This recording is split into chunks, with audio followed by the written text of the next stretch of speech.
The Italian Bronze Age, spanning roughly from 1800 to 900 BC, lays the foundation for many key developments that would later shape the historical period.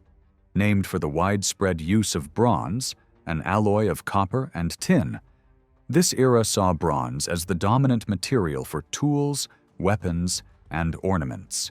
It remained the main metal throughout this time and well into the Iron Age. This period is typically divided into 4 stages: early, middle, recent, and final. Many defining aspects of later Italian history begin during this time, including the earliest signs of stable settlements on sites that would become major cities such as Rome and Bologna burials, with grave goods also emerged, reaching their peak in the 7th century BC. Moreover, the beginnings of commercial activity appeared, with new traditions in ceramics and metalwork, as well as trade links across Europe and the Mediterranean. This era also reveals the first indications of distinct ethnic regions within Italy.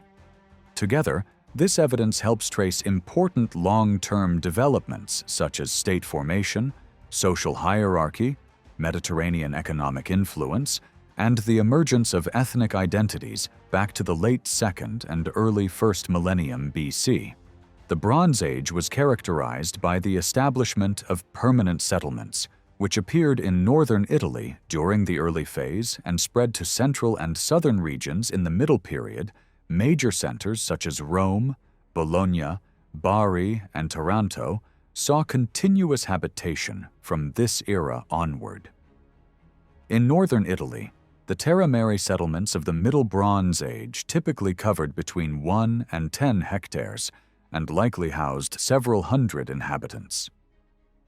Central Italian settlements were smaller, averaging about 1 hectare, until larger sites began to emerge during the recent Bronze Age.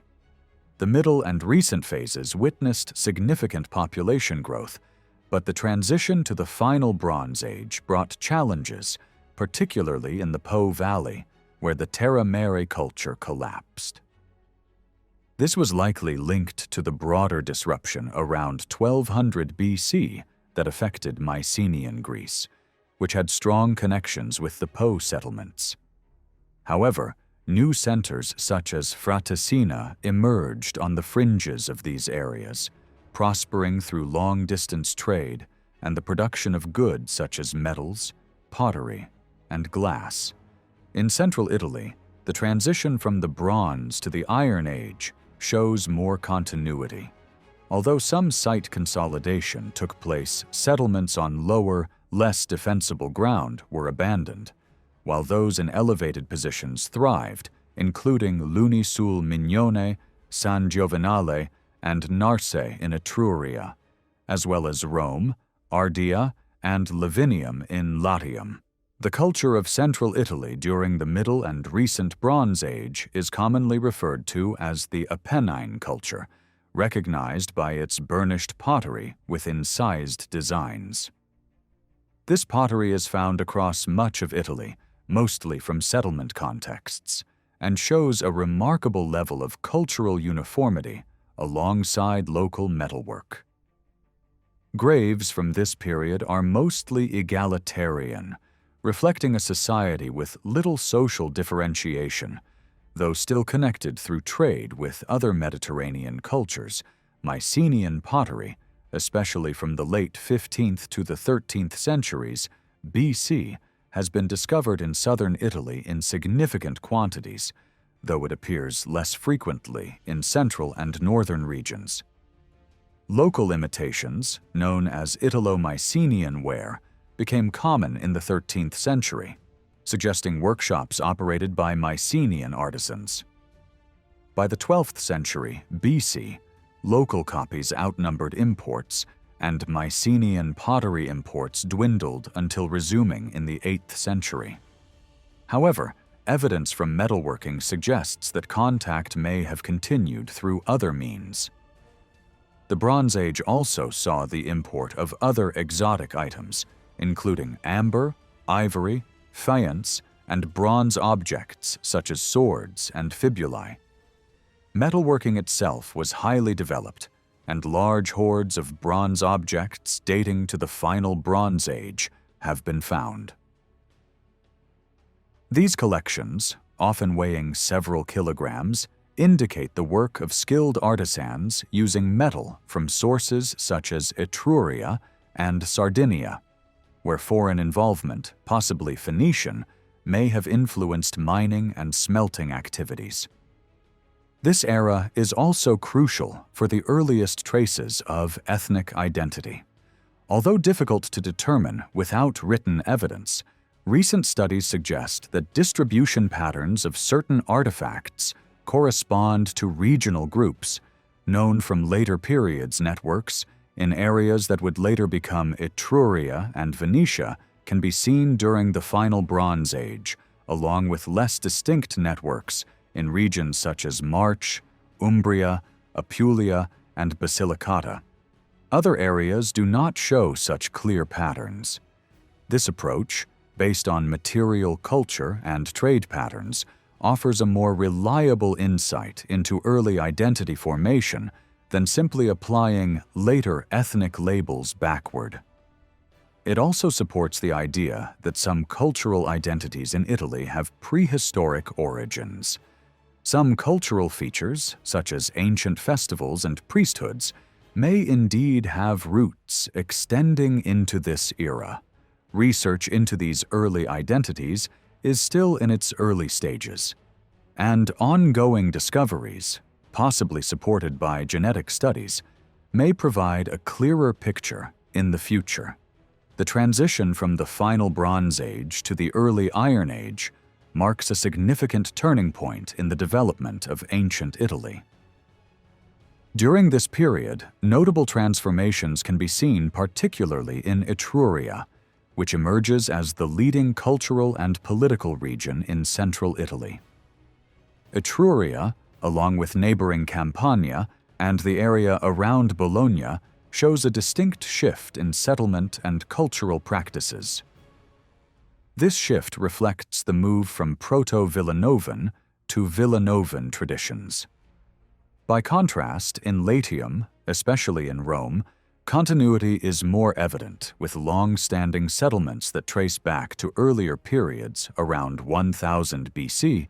Burial practices began to spread widely across central Italy, offering new insights into the social hierarchy and the rise of a wealthy elite engaged in increasingly luxurious lifestyles. In Etruria, the most profound changes occurred during the transition from the Proto-Villanovan to the Villanovan phase.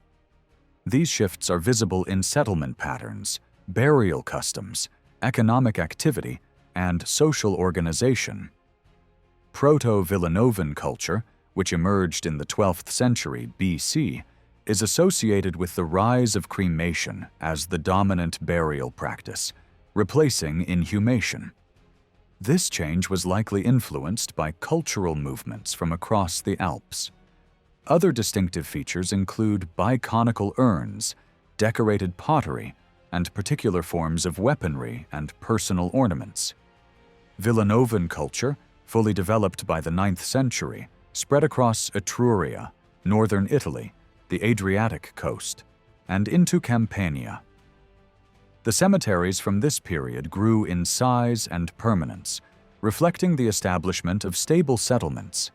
Ashes were often placed in urns shaped like huts or formed from impasto pottery buried in small shafts.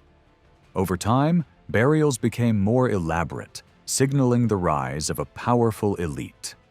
For example, Tomb AA1 from Veii contains a wealth of grave goods, including a chariot, weapons, and banqueting equipment, all of which emphasize the tomb owner's high status. In Latium, cultural practices during the early Iron Age parallel those of southern Etruria. Burial sites from this phase, such as those at Gabii, Rome, and the Alban Hills, often contain hut-shaped urns and miniature vessels, suggesting a shared cultural framework. These cemeteries reflect both local traditions and the influence of neighboring regions. Settlement patterns in Etruria changed dramatically in the 10th century.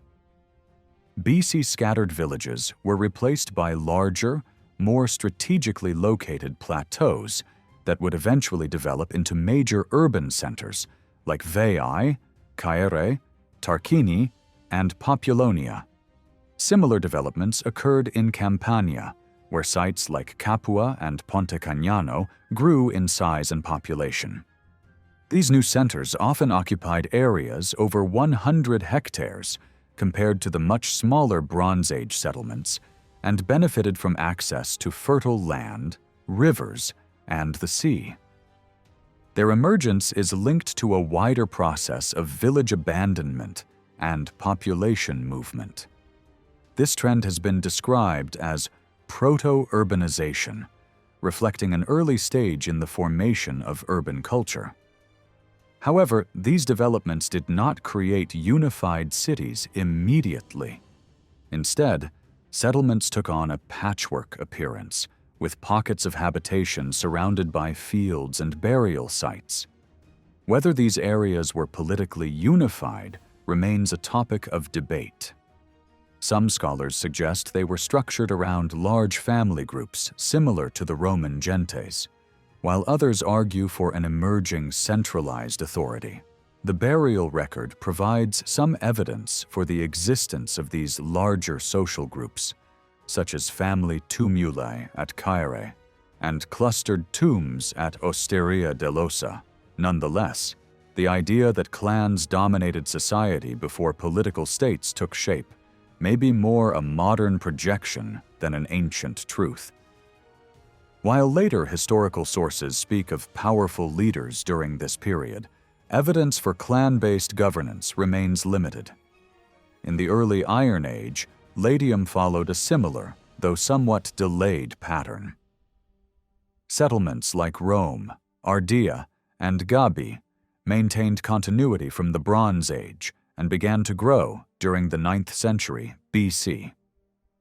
Smaller sites disappeared around this time, suggesting a process of population consolidation. However, Latin cities were generally smaller than their Villanovan counterparts, covering 20 to 50 hectares, with surrounding territories of up to 300 square kilometers. Like Etruscan centers, these sites developed around elevated plateaus, gradually forming proto-urban communities that foreshadow the rise of fully developed city-states in the centuries to come. During the early Iron Age, we see the emergence of the first foreign settlements along the shores of Italy. This development was likely driven by the presence of rich mineral resources, especially metal ores such as copper, tin, and iron, which were highly sought after by traders. In exchange, Italy received goods and pottery from the Greek world and the Near East. Between the 8th and 6th centuries BC, both Greek and Phoenician influences became increasingly significant in western Italy. Etruria, with its abundant mineral deposits, was particularly attractive to foreign traders, especially since Greece and Phoenicia lacked comparable resources. The northern coastal region of Etruria is still known today as the Collines Metallifères, or metal-bearing hills, reflecting its long-standing association with metallurgy. While the metal resources were a major factor in attracting foreign interest, the rise of thriving settlements in Tyrrhenian Italy also played a key role. It is likely that local communities were already exploiting these metals and that they managed and controlled access to them.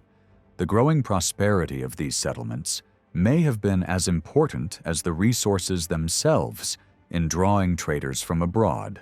Two main factors contributed to the intensified foreign presence during this period. The first was the expansion of Phoenician settlements across the western Mediterranean during the 9th and 8th centuries BC. This movement is often explained as a response to geopolitical pressures in the Near East, particularly the rise of the Assyrian Empire. However, economic opportunities in the West, such as fertile lands and valuable metal deposits, likely played an equal or greater role. During this time, Carthage was founded, and Phoenician communities spread across regions like North Africa, Spain, Sicily, and Sardinia. Although fewer Phoenician settlements are detected in Italy compared to these areas, their influence on local culture and trade was significant. The second major factor was the founding of Pithecusae on the island of Ischia by Greek settlers, particularly from Euboea, located on a peninsula with natural harbors on both sides. Pithecusae served both as a residential area and as a commercial hub. Excavations have revealed workshops for metalworking, evidence of pottery production, and an extensive cemetery with over 1,000 graves, pointing to a population that may have reached between 5,000 and 10,000 people by the mid-8th century BC. The archaeological finds include pottery from Euboea and Corinth, as well as imported items from the Near East, such as Egyptian scarabs and Phoenician amphorae. These objects suggest a diverse community with Greek, Phoenician, and possibly Etruscan inhabitants. Pithecusae quickly became a center for regional and long-distance trade, engaging in the distribution of metals, pottery, and other goods across the Mediterranean. A wine jug made there, for example, was discovered in Carthage, showing the settlement's role in maritime commerce by around 740 BC. However, by the early 7th century BC, attention shifted to new Greek settlements on the Italian mainland and in Sicily, founded on more fertile and strategically valuable locations. The first Greek settlement on the mainland was established at Cumae around 750 BC, followed shortly by Zancle and Naxos in Sicily. The influence of these Greek and Phoenician settlements on Italy is an ongoing subject of debate. While their presence certainly had an impact, it is no longer accurate to view this interaction as a case of a more advanced culture influencing a less developed one. Recent archaeological discoveries reveal that central Italy was home to complex proto-urban societies with organized economies and control over local resources. The relationship between the Greeks and the Italic peoples was one of mutual exchange, not dominance, and the connections formed during this period were part of a web of multi-directional networks rather than a simple center-periphery model. The close relationships that developed between Italian communities and their Mediterranean neighbors led to the rise of a richly interconnected culture along the western coast of Italy from the late 8th century BC onward. This cultural transformation is especially visible in the lavish materials found in the cemeteries of regions like Etruria, Latium, and Campania. While trade brought wealth, agricultural production also played a crucial role in sustaining these prosperous societies. Beginning around 730 BC, during the end of the early Iron Age, burial goods became richer and more elaborate, marking the start of what is known as the Orientalizing period. This name reflects the strong influences from the Eastern Mediterranean, as seen in art and luxury items that inspired local Italian craftsmanship during this era. The Orientalizing period brought profound changes to central Italy. It was during this time that complex social structures began to emerge, including a clearly defined elite class and ruling figures in certain communities. These elites adopted new modes of display and consumption, especially in the form of lavish banquets and wine feasts. Technological and artistic skills were also advancing rapidly. Metalworkers and artisans produced intricate gold jewelry and carved ivory, much of it inspired by techniques from the Near East. Local pottery production evolved with fine wares, like the thin-walled bucchero. Sculptural and architectural innovations also appeared, signaling a new phase in urban development and artistic expression. cities became denser and more structured, and monumental buildings were constructed for the first time. The wealth generated from metal resources was further amplified by the expanding production of olive oil, wine, and grain. Imported goods from Greece and the eastern Mediterranean flowed in, greatly increasing in volume and transforming local customs and identities.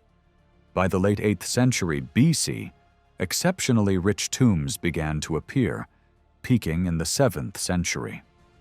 These burials often contained treasures made of precious metals, imported ceramics, banqueting vessels, weapons, chariots, and armor.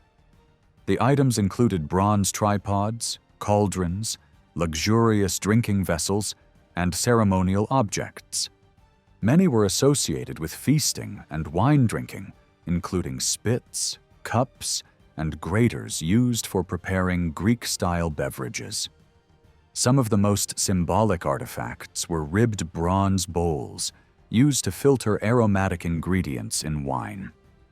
The earliest examples were imported from regions like Assyria and Urartu and were found in the graves of high-ranking individuals. These objects reflect not just material exchange, but also the adoption of elite ideologies and symbols of power from the Near East. The craftsmanship found in these items reveals both imported and local influences. Skilled artisans, including Phoenicians and Syrians, settled in Italy and introduced advanced techniques in metalwork and goldsmithing, such as granulation and filigree. Ivory carving, glassmaking, and faience production also flourished. The early presence of Greek pottery styles in Italy, such as the chevron skyphoi made in Veii and other centers, further illustrates this rich cultural blending. Sculptures in stone have been found in 7th century Etruria, showing the work of Near Eastern trained artists adapting their craft to Italic contexts. Burial customs evolved as well. In the 7th century, large chamber tombs began to be built, closely resembling contemporary structures in Asia Minor. These impressive tombs were often used for several generations, serving as markers of family prestige and continuity. Some, like the monumental tombs in Caire, featured platforms and staircases suited to ancestor worship and ritual ceremonies. Although these tombs suggest the rise of powerful family groups, the elites of this period were not closed off. Wealth and influence remained fluid, and new families could still enter the upper ranks. The earliest examples of tomb paintings and decorative architectural imagery date to this era. In Veii and Caire, chamber tombs were built as early as the late 8th century. By the early 7th century, painted tombs began to appear. The Tomb of the Roaring Lions, dating to around 700 to 690 BC, and the Tomb of the Ducks, from about 680 to 670 BC, are among the first known cases of painted funerary art in Italy. This period marks a key moment in the development of complex cultural expression, blending local traditions with influences from across the Eastern Mediterranean. Among the elite burials of early central Italy, the Regolini Galassi tomb at Caire stands out as one of the most celebrated examples. Now housed in the Vatican, its contents reflect extraordinary wealth and craftsmanship. The tomb was cut into rock under a tumulus and contained 2 burials, one of which may have belonged to a high-ranking woman. It showcased rich gold jewelry and impressive banqueting objects, along with silver plates featuring motifs reminiscent of Egyptian and Near Eastern art, including hunting scenes and procession imagery. Comparable material has been discovered in the Bernardini tomb at Praeneste in Latium, demonstrating a shared cultural atmosphere across the region. Another striking case is Tomb 70 from Laurentina.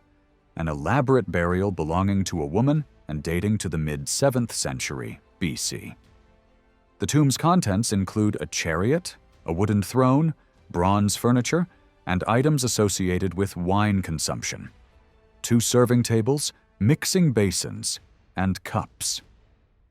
These objects closely resemble the iconography of rulers in the Near Eastern world, where powerful women also played prominent roles.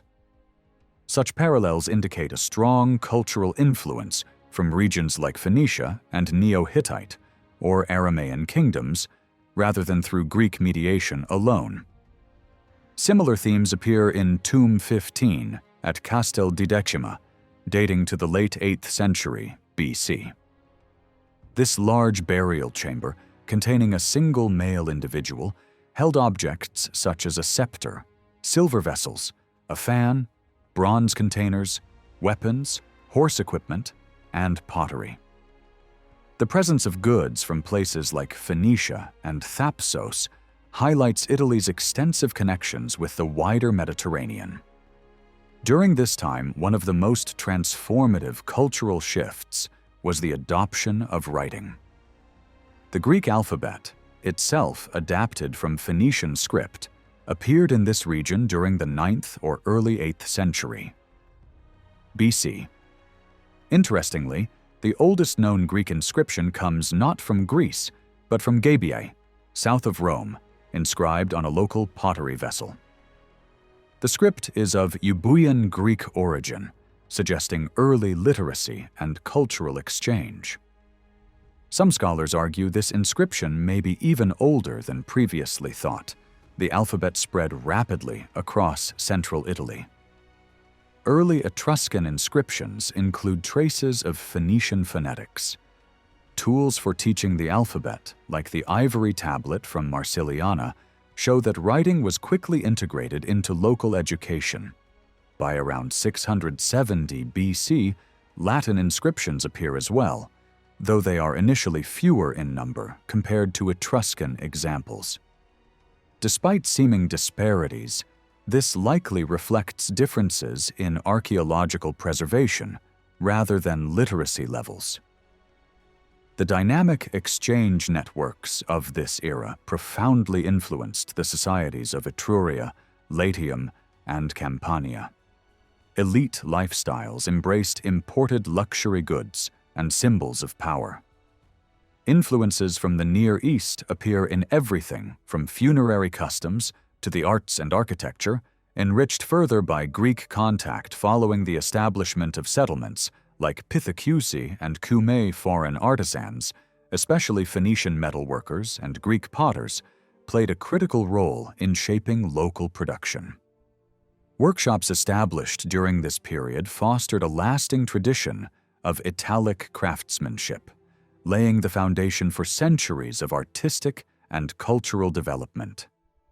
Even as research continues to uncover earlier roots to these connections, the intensity and acceleration of cultural exchange from the late 8th century BC remains unmistakably pivotal. One of the most significant changes during the Orientalizing period was the rise of urbanization, the growth of true cities. While the archaeological record often favors cemeteries over settlement sites, recent research is increasingly shedding light on the emergence of early cities in central Italy.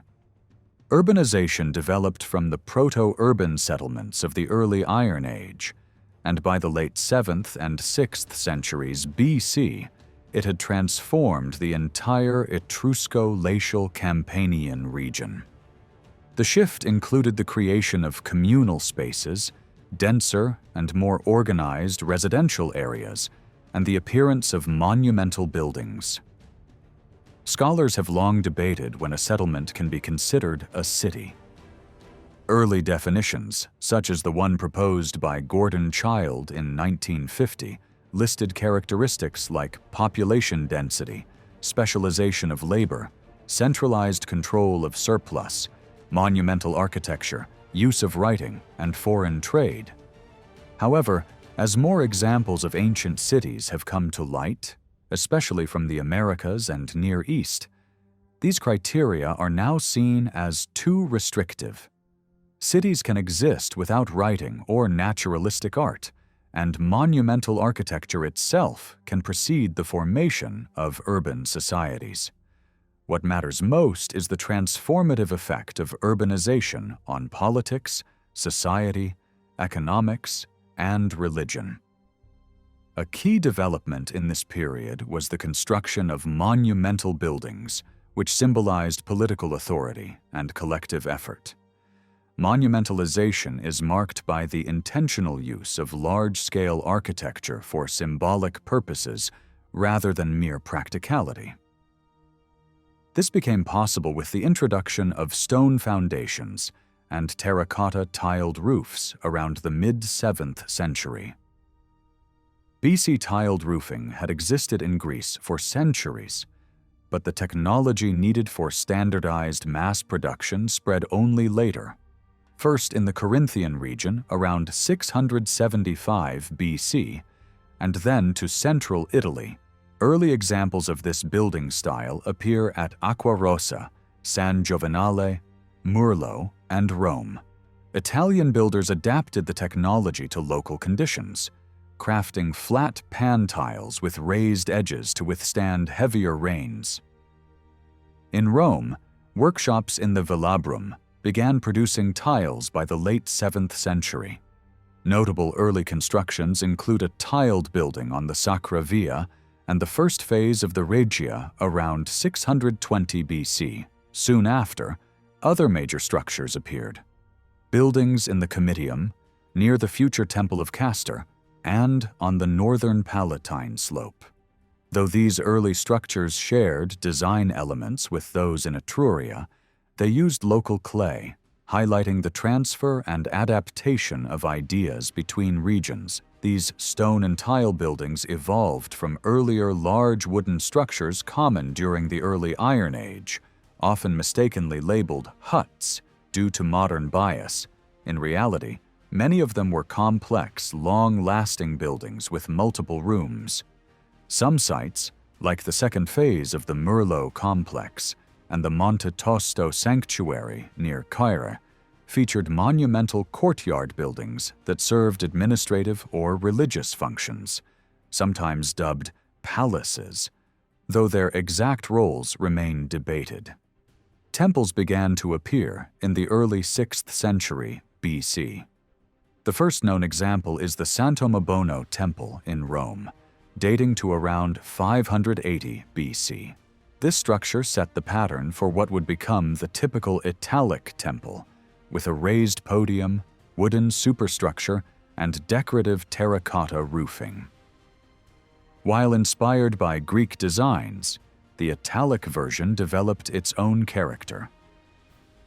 The trend of building temples reflects a shift in elite priorities. Resources were now invested in visible, communal religious architecture rather than private tombs. This change marks the rise of a public, civic mindset. The development of cemeteries also mirrored changes in society. In Latium, grave goods largely disappear by 550 BC, an indication of new ideals promoting social equality or equal standing before the law, possibly influenced by Greek notions of citizenship. In Etruria, however, tombs continued to house luxury items well into the 5th century BC, yet even here, subtle shifts can be seen. After 550 BC, circular tumuli gave way to more organized rectilinear rows of tombs, suggesting greater civic oversight over burial practices. The frescoed tombs of Tarquini, painted from the 6th century onward, some by Greek artists, depict scenes of feasting, athletic contests, and the prominence of married couples. These paintings reveal not only the shared values of the elite, but also distinctive local interpretations of Mediterranean cultural themes, particularly in how women are depicted in funerary art. Pithecusae marks one of the earliest signs of a growing Mediterranean trade network that became especially active during the 7th and 6th centuries BC, While much of our understanding comes from the rich evidence found in Etruscan cemeteries, it is now clear that this exchange extended across the Tyrrhenian and into wider regions. Etruscan cities, for example, played a major role as traders, sailors, and even occasional pirates. Rome and Latium were also likely active in this exchange, though their contributions have been obscured by gaps in the archaeological record and Roman writers' reluctance to acknowledge their commercial past.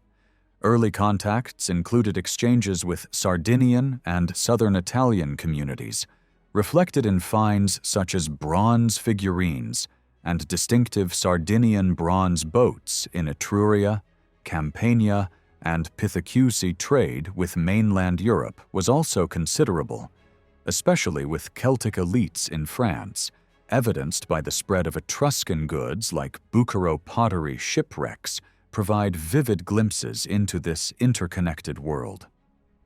A notable example off the island of Giglio, dating to around 580 BC, contained a diverse cargo: metal ingots, wine, foodstuffs, Greek and Etruscan pottery, personal items, and even musical instruments.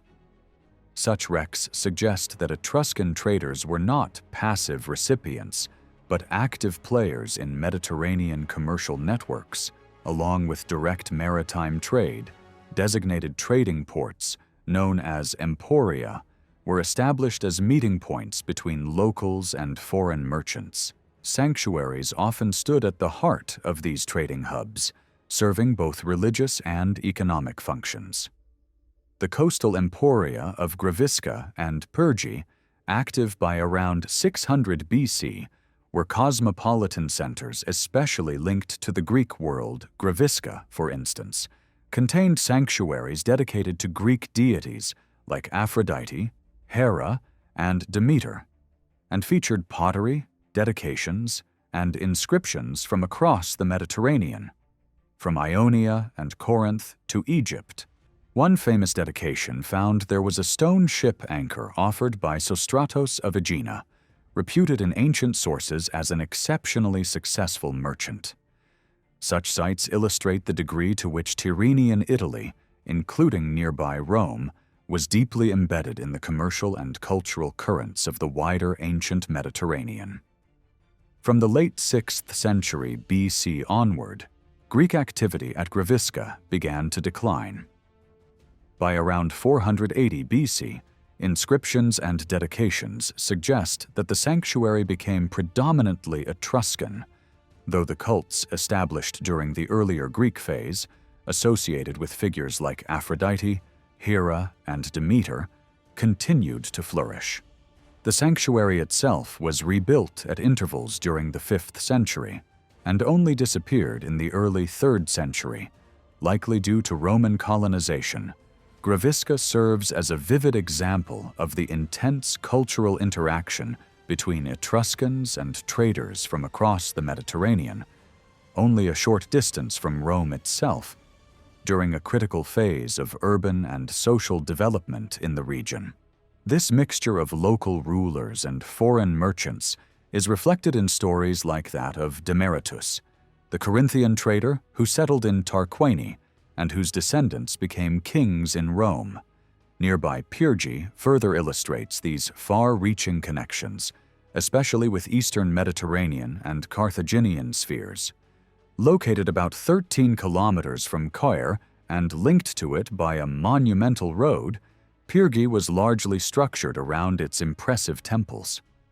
The earliest of these, Temple B, was built around 500 BC and dedicated to Uni Astarte, an Etrusco-Phoenician goddess constructed in Greek peripteral style. It featured decorative panels and statues depicting myths centered on Hercules and Uni. Attached to the temple was a courtyard complex with small annexed rooms, possibly related to ritual practices. Close by was another sacred area with altars and a well, indicating cult activity devoted to underworld deities. In the early 5th century, a second major structure, Temple A, was built in the distinct Tuscan architectural style, dedicated to Thesan, goddess of dawn and patroness of seafarers. The temple included a remarkable pediment sculpture depicting the epic tale of the Seven against Thebes. Its artistic style reflects influences from Cyprus and broader Mediterranean traditions, while maintaining a distinctly Etruscan reinterpretation. The most dramatic discovery from Pyrgi came in 1963.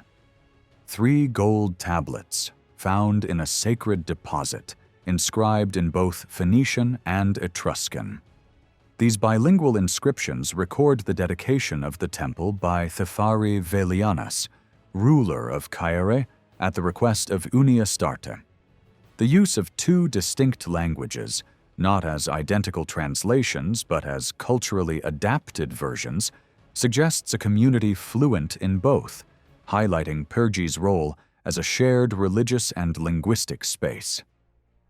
The language used on the Phoenician tablet aligns more closely with the Eastern Mediterranean dialect known from Cyprus, suggesting that many of the Phoenicians present were from that region, not Carthage. Other trading sites, or emporia, dotted the Tyrrhenian coast, forming a network that included ports like Punicum and Regis Villa. These centers were typically associated with sacred spaces, acting as hubs where traders could meet and exchange goods and ideas. They were closely linked to major inland cities and reflect the political and economic authority developing in Etruria. During this period, these maritime networks have significant implications for understanding Rome's early development. The Tiber River, navigable for warships like the Pentaconter, positioned Rome along a vital communication and trade route between the southern Tyrrhenian and the Etruscan coast. It is likely that Rome developed its own emporion-like zone at the Forum Boarium, the city's riverside marketplace. Artifacts found there, such as Greek pottery, amber, ivory, and imports from Laconia and Corinth, point to strong foreign contacts. Among the most famous finds is a carved ivory lion inscribed with an Etruscan name, Spurina.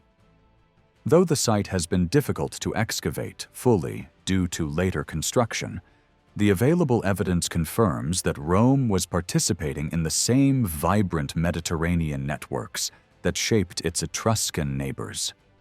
This period was crucial for the development of both Greek and Italian city-states. The interaction between them was mutually influential and played a significant role in their growth. Some scholars even propose that the Greek alphabet may have been invented at Pithecusae, a settlement where Greeks, Etruscans, and Phoenicians lived closely together. The peoples of Tyrrhenian Italy were far from passive in these cultural exchanges. The Etruscans, for instance, controlled major ports like Pyrgi and were known by Greek writers as skilled sailors and often as pirates. Evidence from inscriptions at Greek sanctuaries suggests that Etruscans regularly traveled to the eastern Mediterranean. Recent studies of shipwrecks, like those found off Giglio, Antibes, and Grand Ribot, show that Etruscan goods, especially amphorae, dominated the cargo, strongly pointing to their active role in maritime trade alongside other Central Italian peoples. The Villanovan, Orientalizing, and Archaic periods were marked by major shifts in central Italy that laid the foundations for later political structures. These changes were deeply connected to the energetic trade of the era. Eastern goods and cultural practices, such as writing, were introduced. A distinct elite class emerged, visible through their elaborate tombs and grave goods. Urban centers developed rapidly, leading to growing populations and increasing social complexity. All of these were indicators of early state formation and a more organized political landscape. Turning to the origins of Rome, this was the same transformative age in which the myths of Romulus, Remus, and other foundational figures began to circulate. These stories appear first in early Greek writings and later in Roman accounts. While these myths are not literal histories, scholars have tried to determine when and why they emerged. This can be difficult, as surviving authors are often later than the events they describe, and earlier works survive only in fragments. Attempts to tie myth creation to specific political or religious agendas are tempting but risky, as myths tend to evolve gradually through oral tradition rather than being invented by a single individual. These stories reflect the broader context of Greek colonization and cultural exchange in the Western Mediterranean during the 8th and 7th centuries BC. They show how local Italian communities didn't just absorb Greek ideas, but actively participated in reshaping these myths. Figures like Hercules, for example, appear in many local traditions. Adapted to reflect regional concerns and identities, archaeological evidence, such as temple decorations and terracotta roof tiles showing mythical scenes, offers a glimpse into how these myths were visually displayed in the landscape. Even if key structures like the early temples on the Capitoline Hill remain only partially understood, the most widely known version of Rome's foundation story comes from Livy, though he was far from the only ancient author to tackle the subject. Like many of his predecessors, Livy begins his account not with Romulus, but with the Trojan War and the journey of Aeneas to Italy. Yet he spends relatively little time on the period before Romulus and dismisses much of this early mythology as poetic invention rather than historical fact. He prefers to focus on the reigns of the kings, starting with Romulus, and appears uninterested in elaborating on tales of Aeneas despite the tale's relevance to the Augustan ideology of his own time. By contrast, Dionysius of Halicarnassus, writing at roughly the same time, gives a much fuller treatment of the pre-Romulus era. He combed through a wide array of sources, especially Greek ones, and mentions no fewer than 14 different versions of Rome's foundation. Plutarch, too, describes 13 different explanations for the city's name. These multiple and sometimes contradictory stories reveal not chaos, but a vibrant and deep tradition of myth-making surrounding Rome's origins, one that was shaped by many hands over time. Greek interest in Rome's early history long predated the military or political conflicts of the later centuries. Even in the 8th and 7th centuries BC, Greek writers and travelers were keenly aware of Rome and the surrounding Italian cultural landscape. Myths about Rome's earliest period often featured wandering Greek heroes, Trojan refugees, and exotic figures who roamed the Mediterranean after the fall of Troy. 3 of these stand out: Evander, Hercules, and Aeneas.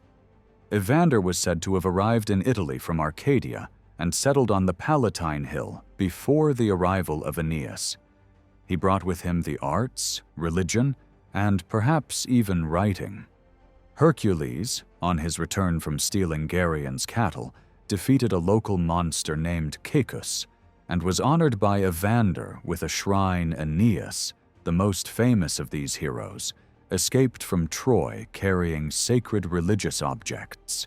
He traveled the Mediterranean, eventually landing in Latium, where he married into the ruling family and helped form the Latin people Lavinium and Alba Longa, were said to have been founded by Aeneas or his descendants. Such stories were not unique. Across the Mediterranean, Greek writers were spinning similar tales of city foundations linked to Trojan or Greek heroes. Figures like Odysseus and Diomedes were associated with various places in Latium and southern Italy. While these myths are often labeled as Greek, many of them weave together elements from different cultures, Greek, Italic, and Near Eastern alike, reflecting the complex interactions of the ancient Mediterranean world. Some of these myths are very old, with evidence showing they were circulating in Italy by the 8th century BC. The famous inscription on the so-called Cup of Nestor, found at Pithecusae, is a clear example. It quotes a line from Homer and shows that local communities were already engaging with Greek epic traditions. Other early references include Hesiod's mention of Latinus and the Tersenians, and Stesichorus's references to Evander. By the 5th century, Greek writers like Hellanicus and Hecataeus were including Rome in their works, sometimes blending myth and ethnography, sometimes recounting versions of Rome's foundation that are otherwise unknown. Aeneas, in particular, became a popular figure in local Italic traditions. His story appears on Etruscan pottery and small sculptures, especially in cities like Caere and Vulci. At Veii, statuettes of Aeneas carrying his father Anchises have been found in sanctuaries, suggesting a cultic presence. The precise role and origin of Aeneas worship remains debated, but it likely predates Roman appropriation during the Augustan age. Lavinium, too, holds a special place in the myth. Located on the coast south of Rome, it had a sanctuary and altar dedicated to Venus that may have served as an early meeting point for traders and travelers. An important local cult site with 13 altars and inscriptions linked to Greek deities like Castor and Pollux indicates lively cultural exchange. By the 3rd century BC, visitors like the historian Timaeus recorded Trojan legends at Lavinium. An ancient structure in the city, used for ritual from the 6th century onward, may have been seen as the tomb of Aeneas. While scholars still debate whether the cult of Aeneas began in Rome, Lavinium, or elsewhere, it is clear that his myth was part of a broader web of shared stories and symbols throughout central Italy. These legends were not static, but evolved alongside political and cultural developments, shaping and reshaping the way communities understood their past and identity. The myth of Aeneas likely found its place in Rome quite early, probably by the 6th century BC. This is suggested by the existence of Roman families who claimed Trojan ancestry, a lineage they must have invented before their decline in the late 4th century. In the 270s BC, Pyrrhus could evoke this myth to rally Greek support by framing his campaign against Rome as a continuation of the Trojan War. Though scholars differ on when exactly these myths took root, they clearly predate later literary references. Other myths, such as that of Hercules, whose cult is attested in the Forum Boreum by the 6th century, further demonstrate that Greek and Mediterranean lore was being woven into Roman culture early on. Similarly, the cult of Evander and his mother Carmenta, who had an ancient priesthood and festival, shows an early and deep integration of foreign mythological figures into Roman tradition. Terracotta decorations from temples like the Regia and Santo Mobono also reveal that these imported myths were reshaped to serve local purposes.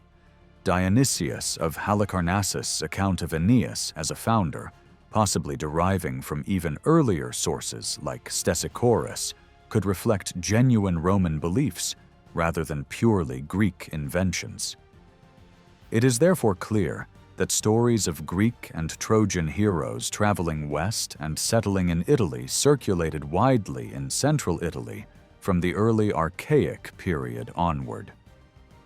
While it's difficult to pinpoint exact origins due to fragmentary evidence, these myths likely thrived in the vibrant cultural environment of the 8th and 9th centuries BC, when intense contact between Italy, Greece, and the Near East created fertile ground for shared storytelling.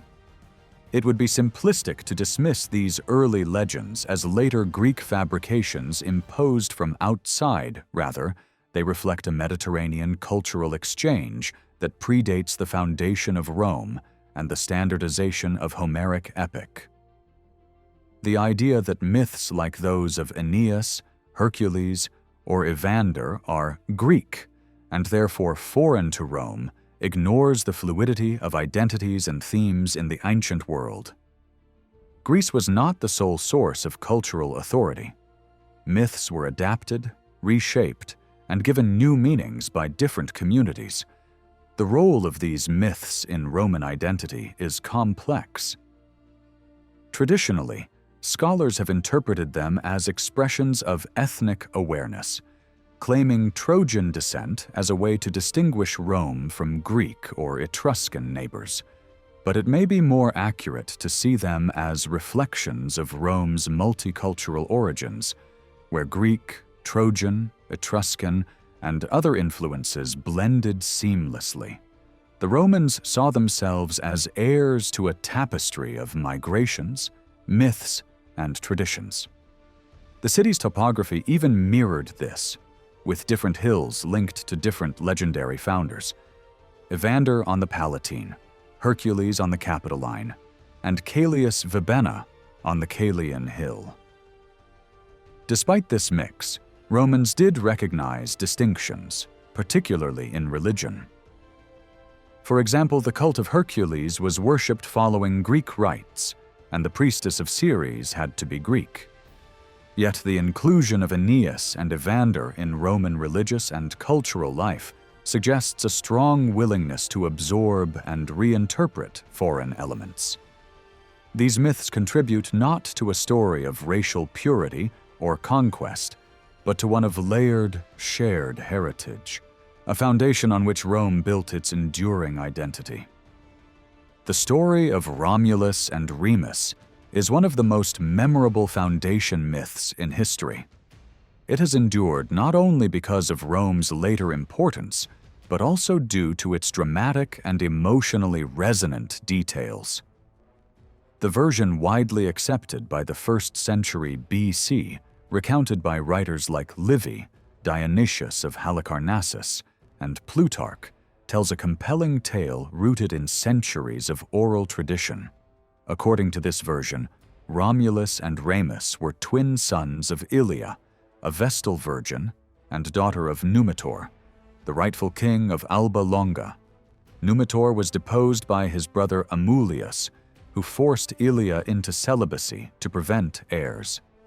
Despite this, she gave birth to twins. Allegedly fathered by Mars, Amulius ordered the infants to be drowned in the Tiber, but fate intervened. The basket carrying them ran aground near the Palatine Hill, at a place later called the Lupercal there. A she-wolf nursed them until they were found by a shepherd named Faustulus, who raised them with his wife. As young men, the twins gathered a band of exiles and fought to reclaim their grandfather's throne. After killing Amulius and restoring Numitor, they decided to found a new city at the place of their rescue. Romulus and Remus couldn't agree on the location. Romulus chose the Palatine, while Remus favored the Aventine. After a dispute over omens and sacred signs, Romulus began building his walls. In a symbolic challenge, Remus leaped over them and was killed, either in a scuffle or by Romulus himself, depending on the version. Thus, Rome took its name from Romulus. But this version was not the only one circulating in antiquity. Ancient writers, including Dionysius, Livy, Plutarch, and others, record numerous variations. Some claimed the twins were sons of Aeneas or his descendants. Others doubted the she-wolf entirely, suggesting she was a metaphor for Faustulus's wife, who may have been nicknamed Lupa, a slang term for prostitute. Even the circumstances of Remus's death varied. Livy says he died in a general riot, while others attribute it to a henchman named Celer. This variety is typical of myths passed down orally. They accumulate layers, contradictions, and dramatic elements reflecting shared narrative patterns. In this case, themes of divine conception, childhood rescue, animal caretakers, and brotherly conflict. These motifs appear in cultures across the ancient Mediterranean and Indo-European world, from Persia's Cyrus to heroes suckled by goats, bears, or wolves. In Greek and Near Eastern myths, the myth of Romulus and Remus was not uniquely Roman. Similar tales existed in neighboring cities like Praeneste, where Caculus, a foundling raised by shepherds, led a band of raiders before founding the city. In Etruria, art depicts infants suckled by animals, as seen in a grave stele from Bologna and a mirror from Bolsena, likely depicting the twins, which evidence suggests that this kind of myth was part of a broader Italic cultural framework. Scholars have tried to interpret the myth against political backdrops. Some, like Strasburger, argued it was invented by Rome's enemies during the Pyrrhic War of the 270s BC, pointing to fratricide and rape as anti-Roman propaganda. Wiseman proposed that Remus was added later as an allegory for the struggle between patricians and plebeians, only to be eliminated symbolically at the story's end. However, these interpretations rest on uncertain ground. Until recently, the Capitoline wolf statue was considered key evidence for the early existence of the myth. The bronze sculpture, depicting the wolf with full teats, was long thought to be Etruscan, dating to the 6th or 5th century BC. However, restoration in the late 1990s revealed that the statue was cast in a single piece using a method typically associated with medieval artisans. Scientific tests indicated the casting core may date between 100 and 1155 AD. This suggests the wolf is medieval, though the twins added beneath her are Renaissance. The legend itself, however, is far older, embedded deeply in the cultural memory of central Italy, and shaped over centuries by storytellers, dramatists, and historians. The debate over the dating of the Capitoline wolf statue has reopened questions about its origins and the timeline of Rome's foundational myths. In 2007, prominent archaeologists challenged the claim that the wolf statue is medieval, noting that the bronze's alloy composition aligns more with Etruscan craftsmanship than with medieval techniques, which often reused metal. Furthermore, the lead used in the statue appears to come from ancient Sardinian mines, not exploited during the Middle Ages. Still, scientific tests conducted in 2012 on organic materials inside the statue's cavity dated them to the 11th to 12th centuries AD, strongly suggesting a medieval origin. Yet scholars like Formigli have argued that the version we see now could be a medieval recasting of an earlier Etrusco-Italic original. While the statue no longer provides a reliable anchor for dating the myth of Romulus, it is still possible that similar imagery existed in archaic Rome. Despite these uncertainties, there is solid evidence that the Romulus myth was established in Roman culture by around 300 BC. The depiction of the wolf and twins appears on a mirror from Bolsena, and Livy records that a statue of Romulus and Remus suckling the wolf was installed in Rome in 296 BC by the Ogulni, then curule ediles. Shortly after, the image was adopted on Roman coinage in 269 BC. Earlier references also appear in Greek historical works, such as those of Alcimus and Callias, who describe alternative genealogies linking Romulus to Aeneas or Trojan women, suggesting that versions of this story were circulating outside Rome as well. The first full Roman account of the city's foundation seems to come from Fabius Pictor. Writing in the late 3rd century BC, he included the familiar sequence of myths: Evander, Hercules, Aeneas, Romulus, and Remus. and apparently drew heavily from a Greek historian, Diocles of Piparethus. This reliance on a Greek source highlights how deeply embedded these legends were in broader Mediterranean culture. It also suggests that Romans themselves were reshaping and recording their own stories under the influence of Greek frameworks and storytelling conventions. Common scholarly views have long seen the myth of Aeneas as a later Greek invention grafted onto an older, indigenous story of Romulus and Remus. However, this view faces challenges. The Aeneas myth is attested earlier in literary sources, and Pictor's account makes clear that both myths existed together by the 3rd century BC. In reality, these stories were likely evolving in parallel, drawing from shared cultural exchanges among Greeks, Etruscans, Latins, and others along the Tyrrhenian coast. The Romulus myth was not purely Roman in the modern sense. It reflected a Mediterranean world in which myths, artistic motifs, and religious practices circulated freely.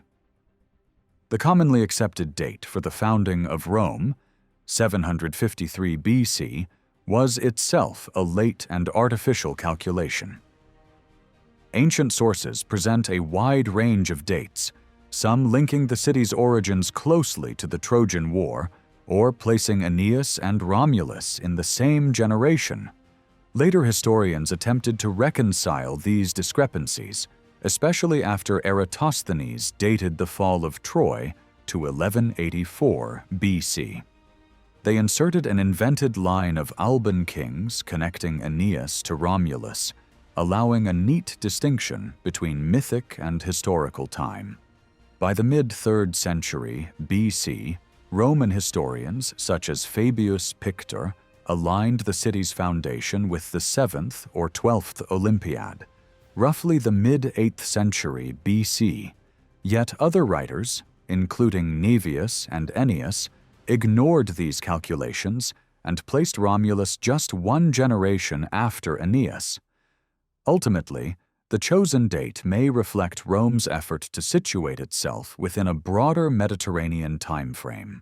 The city's founding became not just a local tradition, but part of a wider narrative shared with Greece, the Near East, and the entire ancient world.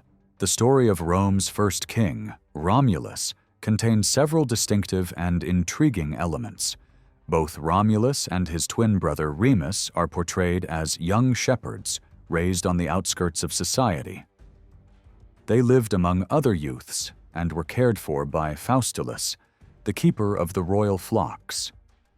One notable episode involves Remus being captured during the Lupercalia, an ancient festival linked with rustic traditions, goat sacrifices, and animal skins. This festival was said to predate Rome's founding and was associated with the Arcadian heritage of Evander, reflecting cultural connections with Greek myths. Though the pastoral setting might seem like a romanticized motif, similar themes recur in many ancient foundation stories, where founders often spend time in isolation, living in liminal spaces like mountains, before stepping into their destined roles. Once Romulus established his authority, he set about populating the new city through unconventional methods. He famously created an asylum on the Capitoline Hill, a place where refugees and fugitives could seek sanctuary. This attracted people of humble origins, including runaway slaves. The idea echoes later Roman policies, such as those attributed to Servius Tullius, who granted citizenship to freed slaves. These myths show how Rome imagined itself as a society built by outsiders, and seen similarly in Greek foundation myths, where exiles and adventurers often play central roles. Another foundational event is the abduction of the Sabine women. In this myth, Romulus, unable to secure wives from neighboring cities, invited their people to a festival.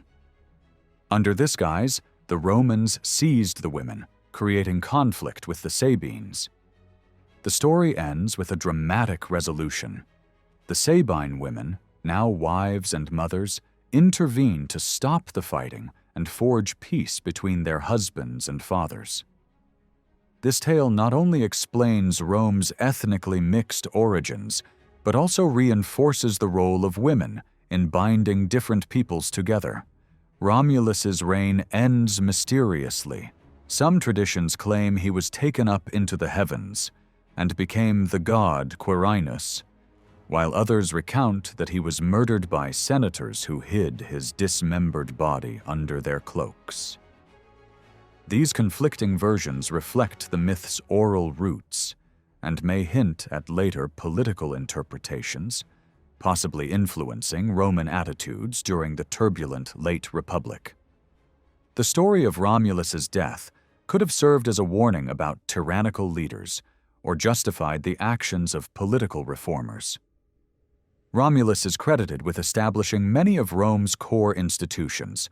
According to ancient sources, like Dionysius, he laid out the city's defenses, built temples such as that of Jupiter Feretrius, and created key social and political structures. These included dividing the population into patricians and plebeians and establishing the patronage system. Romulus also organized the people into 3 tribes and 30 curiae, appointed a senate of 100 members, and formed a royal guard called the Celeres.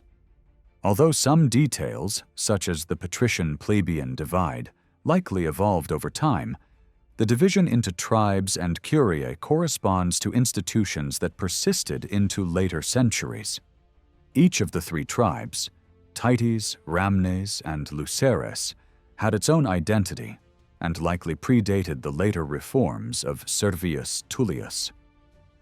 These tribes were further subdivided into curiae, each with its own meeting place and religious functions. They played a role in festivals and maintained political responsibilities through the Comitia Curiata, which conferred power upon magistrates and approved appointments to priestly offices. Modern research tends to treat the Romulus tradition less as a coded historical record and more as a reflection of how the Romans viewed their own origins. One striking feature is the complete lack of shame about the humble background of the city's early population and the dramatic episode of abducting the Sabine women. This suggests an early myth shaped by oral storytelling rather than a polished narrative designed to glorify Rome. While the 3 original tribal divisions do not represent literal racial groups, the stories of the asylum and the Sabine women clearly show an awareness of early ethnic diversity and the presence of outsiders, something supported by archaeology and inscriptions. A central part of the story is the orderly civic structure attributed to Romulus. This does not require us to accept him as a historical figure or to assume that such a founder lived in the mid-8th century. What matters is that many of these institutions seem genuinely archaic. Comparable systems appear in early Greek cities, where divisions such as phylae and phratries mirror Rome's tribes and curiae. The Roman versions must be very old, since they were largely overtaken by new reforms in the 6th century. Scholars debate their origins, some placing them after Rome became urban in the 7th century, while others argue that the curiae may have existed before the traditional date of the city's foundation. Older scholarship saw these early civic structures as proof of Greek influence.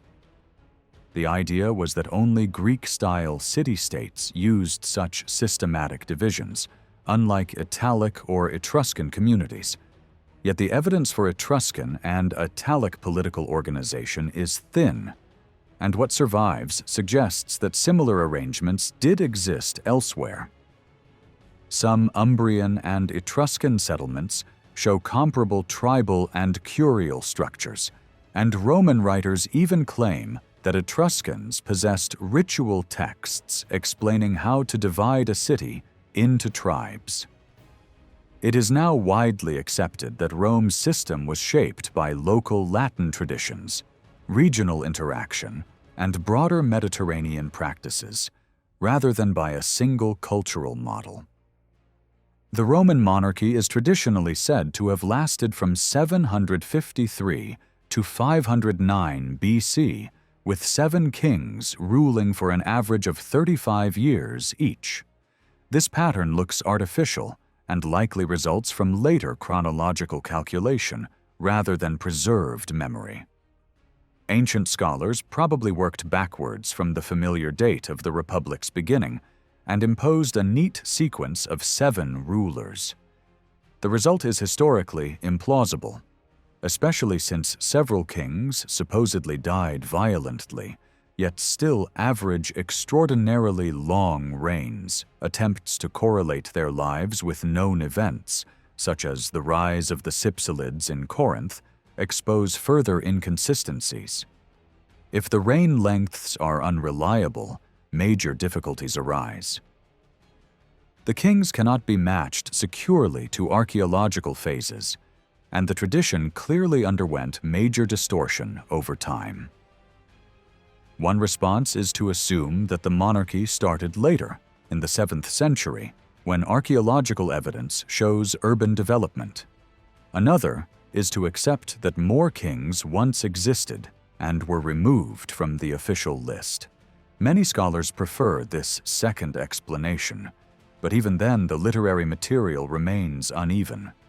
The early rulers, Romulus as founding hero, Numa as priest-king, and Tullus as warlike counterpart, are almost symbolic figures. Only with Ancus Marcius and the last 3 kings do we encounter characters who seem historically plausible. Their names are consistent, their order stable, and their actions more credible. It is therefore likely that the later kings were real figures, while the earliest ones took shape within myth, representing broad cultural memories rather than precise biography. The idea of Roman kingship is widely regarded as a genuine memory of early Roman society. Across literary traditions, the monarchy is consistently described, and similar systems are known to have existed in other central Italian communities. For example, historical records from places like Clusium and Caere mention kings such as Lars Porsena and Orgulnius. In Rome itself, inscriptions provide contemporary evidence. A Bucero cup from the late 6th century bears the word rex, and a 6th century stone inscription contains the form risi, both pointing to a living institution of kingship. Later religious practices also reference the king, such as the Regifugium, Flight of the King, and a festival marked by the cryptic note QRCF, meaning the day is favorable when the king has held the assembly.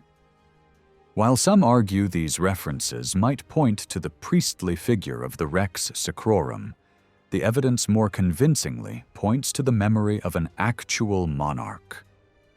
The continued use of the interregnum, literally between kings, during the Republic also supports this view. Stories from the monarchy describe a consistent process for choosing new kings. Though details are preserved in a legendary context, this process seems too incidental to be invented later. After Romulus's disappearance, the tradition says Rome endured a full year without a king, managed by a rotating group of senators. Each senator held power for 12 hours at a time, wearing royal symbols and performing sacred rites. This system, known as the interregnum, preserved stability until a new king could be selected. The procedure involved an elite-controlled nomination, ratified by the Comitia Curiata in a formal but probably symbolic vote. The existence of the interregnum as a republican office under different conditions suggests that it may have evolved from a genuine regal-era practice. Most of Rome's kings, according to tradition, were not native Romans but outsiders. Numa Pompilius came from Sabine territory. Tullus Hostilius was Latin. Tarquinius Priscus had mixed Etruscan and Greek heritage. The pattern of importing rulers may reflect a political strategy to avoid factionalism among local elites. Often, the incoming king married into the previous royal family, further legitimizing their authority. This consistent outsider pattern may mirror broader Mediterranean customs, where supreme power is given to external figures to preserve internal balance. The narrative becomes more coherent from the reign of Tarquinius Priscus onward. These later kings appear less mythic and more plausible as historical figures. The emergence of figures like Aulus Vibenna and the early Valeri in epigraphic records supports this shift. Developments in this period align with larger Mediterranean trends, such as the rise of tyrants, the mobilization of popular support, and the use of divine signs to validate power. Yet, problems persist. The sources remain intensely focused on royal biographies rather than on the community or political structures. Compared with the early republic, the monarchy's narrative is dominated by courtly intrigues and individual kings. The relative uniformity of accounts could be misleading. It might reflect a narrowing of sources rather than improved historical accuracy. Some non-Roman sources, particularly Etruscan ones, likely offered different perspectives, but these seem to have had minimal influence on the mainstream Roman tradition. As a result, key events, especially during the transition to the Republic, are told in overly neat versions. Legends like the expulsion of Tarquinius Superbus mask a more complex reality, one that likely involved upheaval, shifting power centers, and foreign intervention, as hinted by alternative traditions about Lars Porsenna's role in Roman history. The legends surrounding Rome's last kings are filled with fantastical elements, typical of stories shaped by long oral traditions. Servius Tullius, for example, is said in some accounts to have been conceived by the god Vulcan in the form of a flaming phallus from the hearth. Another story tells of a halo of fire around his head as a child, marking him as destined for greatness. He is also said to have enjoyed a special relationship with the goddess Fortuna. These striking details likely evolved through repeated retelling, lending a mythical quality to the narrative. Many scholars have noted the dramatic tone of the stories about the House of the Tarquins, which features unusually prominent female characters for early Roman narratives. This suggests a potential link to theatrical traditions. For instance, the poet Axius wrote a play about Brutus in 133 BC that dealt with the fall of the Tarquins. Poetry and drama may have helped preserve and adapt these legends, though it's likely that oral traditions, monuments, and civic rituals continued to play a central role in keeping these stories alive. Still, the specific political and constitutional changes attributed to figures like Servius Tullius often seem too detailed to have originated solely in drama or poetry. Servius himself is a particularly intriguing figure, not only in myth, but also in historical reconstructions. Roman accounts portray him as the son of a noblewoman named Ocresia from Corniculum, who was captured during war. In a dramatic version, she becomes pregnant when instructed to lie with a phallic apparition in the flames, and the resulting child, Servius, is recognized for his divine potential when his head is seen encircled by fire while he sleeps. Other versions have him as the son of a slave in the royal household, or even a former slave himself. A very different perspective is provided by Etruscan sources, notably in a speech by the Emperor Claudius, preserved on the Bronze Table of Lions. In this version, Servius Tullius, whose original name was Mastarna, was not born in Rome at all. He is described as a loyal companion of Caelius Vibenna, a legendary Etruscan leader. When political change forced them from their homeland, Mastarna and his followers are said to have settled on the Caelian Hill in Rome, which he named after Vibenna, and later became king. Archaeological evidence supports this version. A fresco in the Francois tomb at Volci, dating to the 4th century BC, shows Mastarna freeing Caelius Vibenna and others from captivity, closely mirroring the story Claudius relates. In this scene, one of the defeated figures is labeled Gnaeus Tarquinius of Rome, suggesting that Mastarna may have taken power through a violent struggle. The fresco also includes a parallel scene from Greek myth, where Achilles executes Trojan prisoners at Patroclus' funeral. Some scholars have connected these two scenes, suggesting they symbolize a clash between local Etruscan heroes and external forces, possibly including Romans. However, the identities of the defeated figures are varied, hinting instead at a broader picture of mixed communities caught in conflict during the Archaic period. Additional evidence adds historical weight to the stories connected with figures like Aulus Vibenna and Servius Tullius. An inscription on a Boucharo cup from Veii, dating to around 580 BC, mentions Aulus Vibenna, likely the same person depicted as the brother of Caelius Vibenna in later traditions. This dating aligns with the literary time frame for the events associated with Servius Fabius Pictor, through the later author Arnobius, mentions an Aulus Volcentanus killed by a slave and links his head to the origins of the Capitolium's name.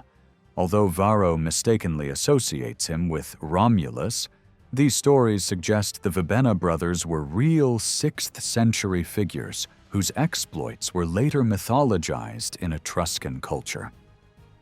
Claudius's account of Servius Tullius as Mastarna, an Etruscan adventurer associated with the Vibennae, draws on Etruscan traditions dating back at least to the 4th century BC, as evidenced by the Francois tomb fresco at Volci. In this fresco, Mastarna is shown freeing Caelius Vibenna and others from captivity, supporting the idea of a real leader whose story was adapted into Rome's narrative. If Claudius's version is accurate, it challenges the traditional Roman narrative, possibly based on misinterpretation of Servius' name, and suggests that Servius was another outsider king, further highlighting the fluid ethnic and political landscape of archaic central Italy. Alternatively, if Claudius confused Mastarna with Servius, it hints at the existence of an additional king, complicating the chronology of the monarchy. These stories underline the mobility and interconnectedness of early Italic and Etruscan elites. Cities like Rome, Tarquini, and Veii saw fluid movement of individuals between them, often driven by personal ambition, exile, or strategic alliances. Epigraphic evidence confirms the presence of Etruscans in key Roman religious and civic spaces, like Sant'Umobono, and the capital Greeks and Phoenicians also moved freely in the region, contributing to a diverse and cosmopolitan environment. The stories of figures like Tarquinius, Priscus, and Servius, regardless of their precise truth, reflect this cultural mobility and include structural parallels to Homeric hospitality and guest friendship. The ascents of Tarquinius, Priscus, and Servius Tullius both show similar patterns. Each became a trusted advisor to the ruling king, then succeeded him, only to later be killed by rivals connected to the previous royal line. This suggests a system in which outsiders could become kings through marriage into the royal family, aided by influential women like Tanaquil and Tullia, who acted as political catalysts. This may point to a system of matrilineal succession, also seen in Greek myth and other anthropological examples. The final three kings of Rome are portrayed as rulers whose legitimacy was more fragile. Their accessions did not follow the traditional interregnum procedures, indicating a shift toward more autocratic or tyrannical rule, similar to Greek tyrannies of the period. They relied on personal retinues, manipulated the Senate, and sought support from the populace over the aristocracy, behaviors characteristic of leaders like Pisistratus in Athens. While elements of these narratives may echo later political events, they now seem more likely to reflect real structural similarities with Greek practices of the 6th century BC. This so-called Tarquin dynasty appears as a mix of historical and literary elements. Its figures are likely real, their ordering roughly correct, but the timeline is stretched and inconsistent. It is also evident that the dynasty included outsiders who secured power through marriages to royal daughters, linking key figures like Tarquinius Priscus, Servius Tullius, possibly Mastarna, and Tarquinius Superbus into a fluid and dynamic political web. Among the most significant contributions attributed to Servius Tullius are his organizational reforms, especially the restructuring of Rome's army and citizen body. He is credited with dividing citizens into territorial tribes and economic classes, each with military and voting responsibilities. The wealthier classes contributed more troops and had greater political weight through the centuriate assembly, while ancient sources like Livy and Dionysius present a detailed picture of this system. Modern scholars regard parts of it as later reconstructions, especially the monetary values and standardized equipment, which seem anachronistic for the 6th century BC. Nonetheless, the core structure appears archaic and credible, connecting military service, political rights, and wealth in a way consistent with developments in Greek city-states of the same era. Despite doubts about the precise details, the general framework of Servius's reforms, linking military function to political authority and dividing citizens based on wealth and residence, fits the pattern of early urban state development. Even if later historians idealized or systematized his reforms, they reflect a real and transformative period in Rome's early history, shaped by cultural exchange, social mobility, and political innovation. Many scholars today are less interested in squeezing hidden facts out of the stories about the early Roman kings, and more interested in what these tales reveal about how the Romans saw themselves. One striking feature is that the tradition shows no shame at all about the humble background of Rome's first citizens, or about episodes like the asylum and the rape of the Sabine women. Rather than being a polished piece of propaganda, the legend feels like an old, dramatic story that the Romans kept retelling, even though it did not always cast them in a flattering light. The three-way division of the early community into tribes and curiae is no longer seen as a literal reflection of three separate races merging into Rome, but the myths of the asylum and the Sabine women do show a clear awareness that the city's population was ethnically mixed from the start.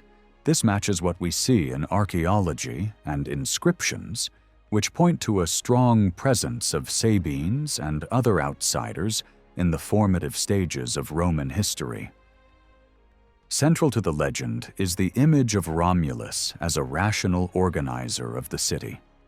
Whether or not Romulus himself ever existed, and regardless of whether we place him in the mid-8th century or not, the institutions attributed to him look genuinely archaic. Similar arrangements exist in early Greek city-states, where population groups were divided into tribes and subgroups that carried political, religious, and military functions.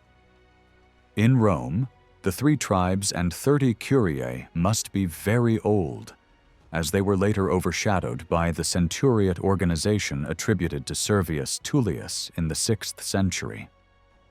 Scholars disagree on the exact date of their creation, but most link them to the moment when Rome began to function as a true urban center, rather than a loose collection of hilltop settlements. The parallels with Greek practice once encouraged some historians to see direct Greek influence, but the evidence from Italy and Etruria now suggests that similar subdivision systems emerged locally as well, and that Rome was part of a broader Central Italian pattern. A major figure in this process is Servius Tullius, who was remembered as the second founder of the city because of his sweeping reorganization of Roman society and the army.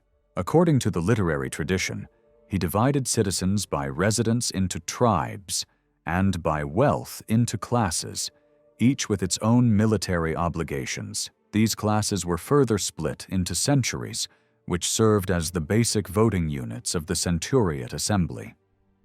The richer a citizen was, the better equipped he was expected to be in war, and the more weight his century's vote had in public decisions. The detailed figures given in the ancient texts for the monetary thresholds and equipment are almost certainly later reconstructions, adjusted to a world that already knew coined money and a more rigid military structure. Yet many historians accept that property qualifications expressed in bronze weight could well have existed in the 6th century, even before coinage, and that a system linking wealth, military service, and political influence did take shape under the monarchy. Modern reconstructions often prefer a simplified model, in which Servius distinguished only between those who qualified as heavy infantry and those below that level. But the ancient antiquarian evidence points in another direction. Old Roman scholars clearly believed that multiple classes and centuries already existed under the kings, even if the system may initially have been smaller and less elaborate than the version known in the late Republic. When we also consider the wider Mediterranean context, where complex timocratic systems were already in use in Greek cities by the early 6th century, it becomes easier to accept that Rome could have developed a multi-class structure at a similarly early stage. The reforms attributed to Servius fit the monarchy better than the later Republic, both because they presuppose a strong central figure capable of imposing a new order, and because they match the picture of a city that had just built a defensive wall and was consolidating itself as a unified political and military community. The key purpose of this new organization was not to diminish the power of the elite, but to strengthen the capacity of the state. By tying military duty to voting power, the system rewarded those who bore the heaviest burdens in war and integrated them more tightly into the political framework. At the same time, the regular census that underpinned the centuriate system allowed newcomers to be absorbed into the citizen body and assigned to their proper place in both army and assembly. This was especially important in a period of rapid demographic growth and constant movement of people, when migrants, allies, and former outsiders were continually joining the Roman community. Over time, the census came to be repeated at regular intervals, especially in the 5th century, in order to adjust for population changes, territorial gains or losses, and the casualties of war. In this light, the reforms linked to Servius Tullius appear as a response to expansion and mobility, rather than a rigid attempt to freeze society in place. The stories about his ambiguous origins, whether as a Latin of low status or an Etruscan adventurer, mirror the wider reality of a city shaped by migrants, war bands, and shifting alliances. The centuriate system gave this fluid world a structured framework, channeling diverse populations into a coherent military and political order. Even if we can no longer reconstruct every detail of the original scheme, the main outlines, a monarchy that oversaw a relatively sophisticated classification of citizens by wealth, residence, and military role, are consistent with what we know of Rome's urban development and with broader trends across the archaic Mediterranean. Despite the compelling drama of Rome's transition from monarchy to republic, the traditional narrative is riddled with challenges. The stories are heavily shaped by patriotic ideals, painting early Romans as heroes of exceptional virtue and resolve. Characters like Lucretia, who emerges almost solely to embody the perfect Roman victim, serve as symbols of moral resistance. Her suicide after being assaulted becomes the spark that propels Lucius Junius Brutus into action, casting him as the somber liberator of Rome. Brutus, supposedly willing to sacrifice even his own sons for the Republic's ideals, stands as the embodiment of Stoic patriotism.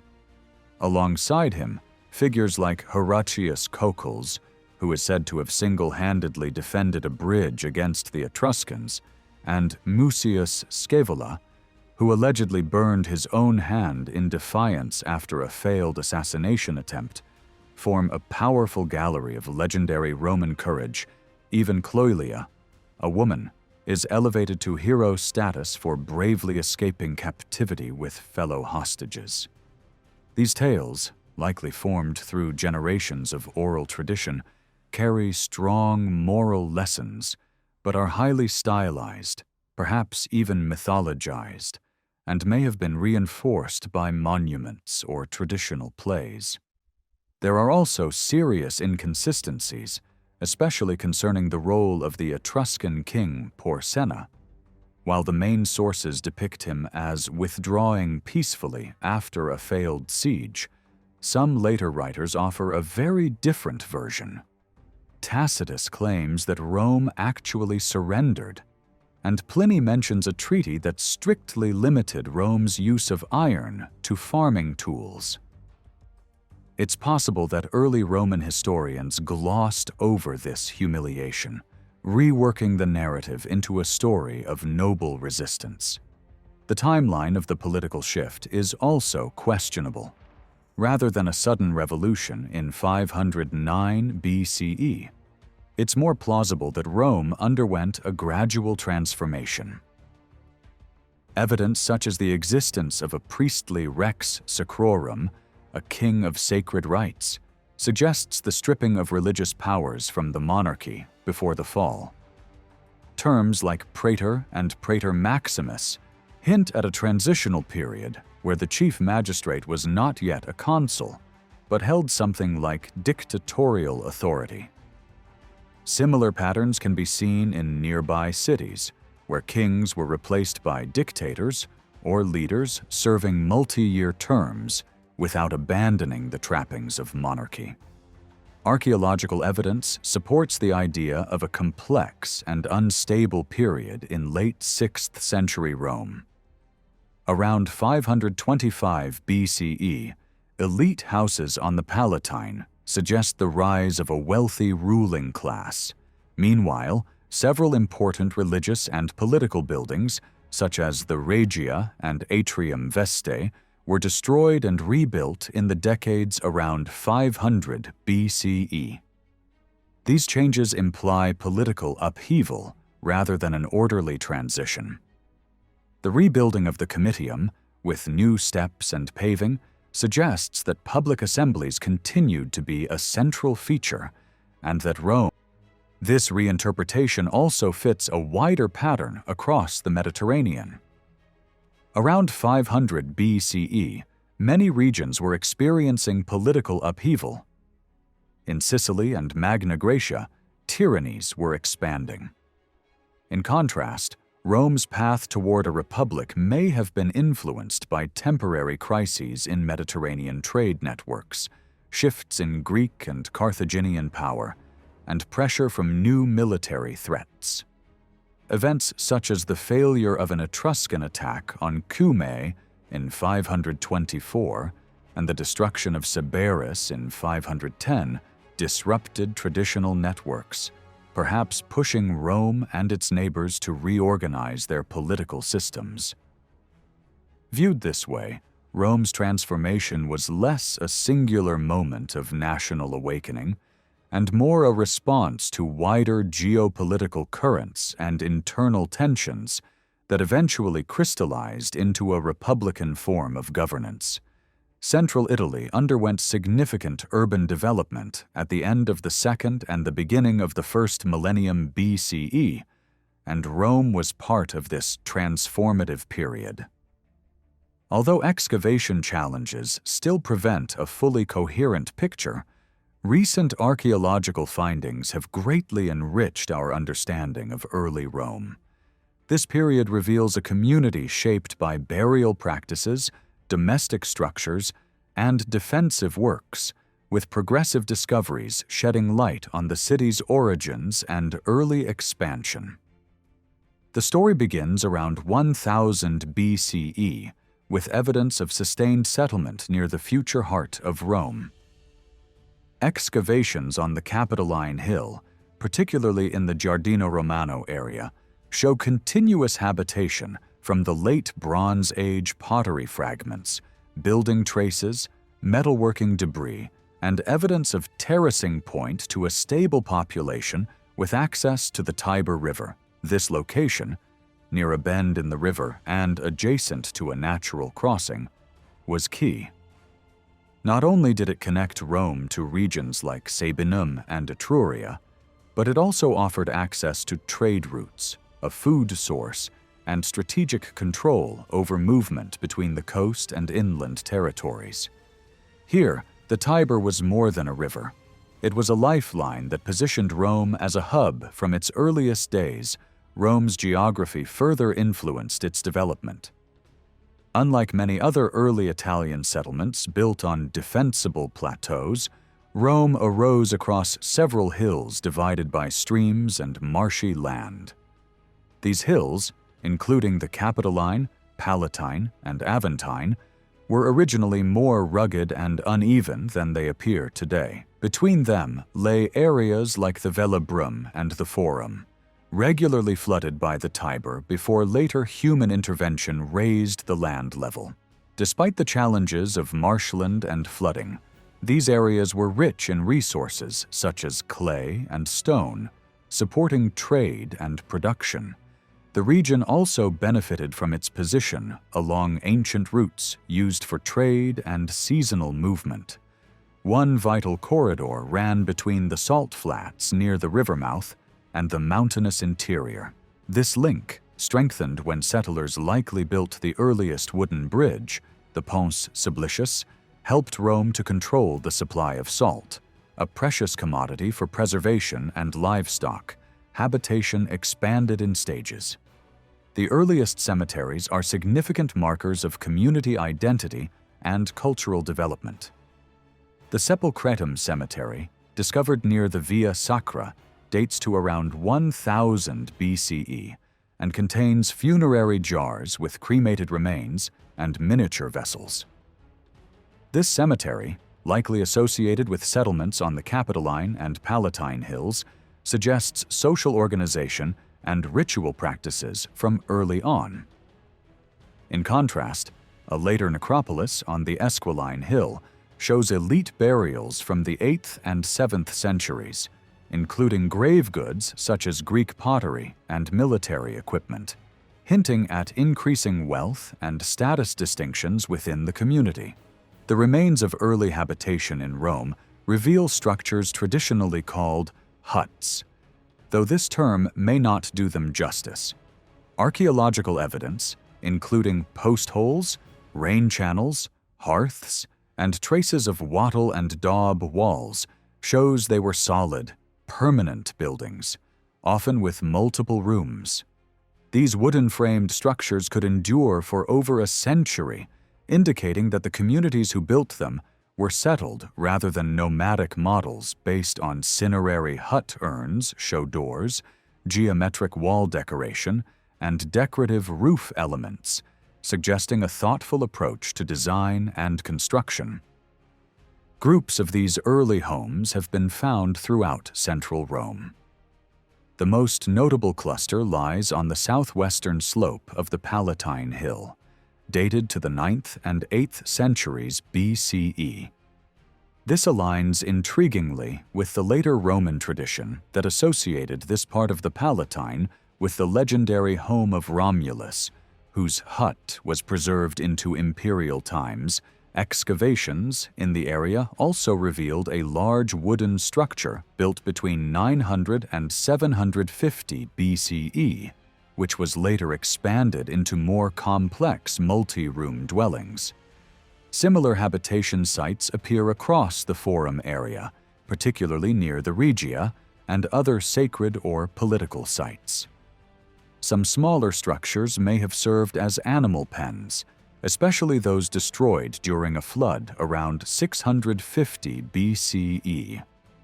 These structures, dated from the 9th to 7th centuries BCE, represent a transitional phase in Rome's development. Over time, their materials and techniques evolve into more labor-intensive methods, including stone foundations and tiled roofs. Yet, the social pattern likely remained consistent. People gathered around shared open spaces, altars, and hearths, just as they would in later cities. Alongside these homes, the cemeteries paint a picture of evolving urban unity. Early burials clustered on higher ground, such as the Sepulchretum, suggest a network of separate settlements that eventually converged. When burial activity shifted to the Esquiline and Quirinal hills in the mid-8th century, it signaled an expansion of habitation and an end to funerary activity inside what was becoming Rome's civic center. This shift marks a step toward urban consolidation, a city with defined boundaries and communal space.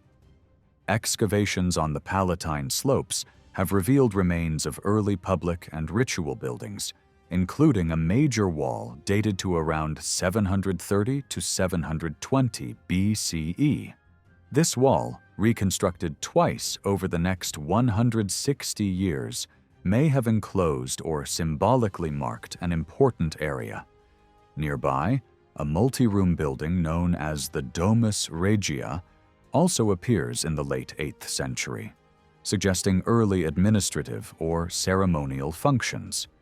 Roads made of clay conglomerate began to define the city's space around this time, marking a significant moment in its urban formation. Interpretations of these discoveries vary.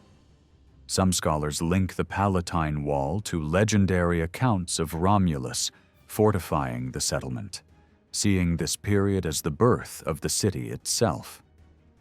Others are more cautious, questioning whether the wall was defensive or symbolic, and noting that burials found nearby complicate a straightforward reading. It remains uncertain whether the 8th century BCE witnessed a true urban foundation or simply a critical phase in a long process of transformation. Archaeological discoveries reveal a vivid picture of Rome transforming from a collection of settlements into a politically organized urban center.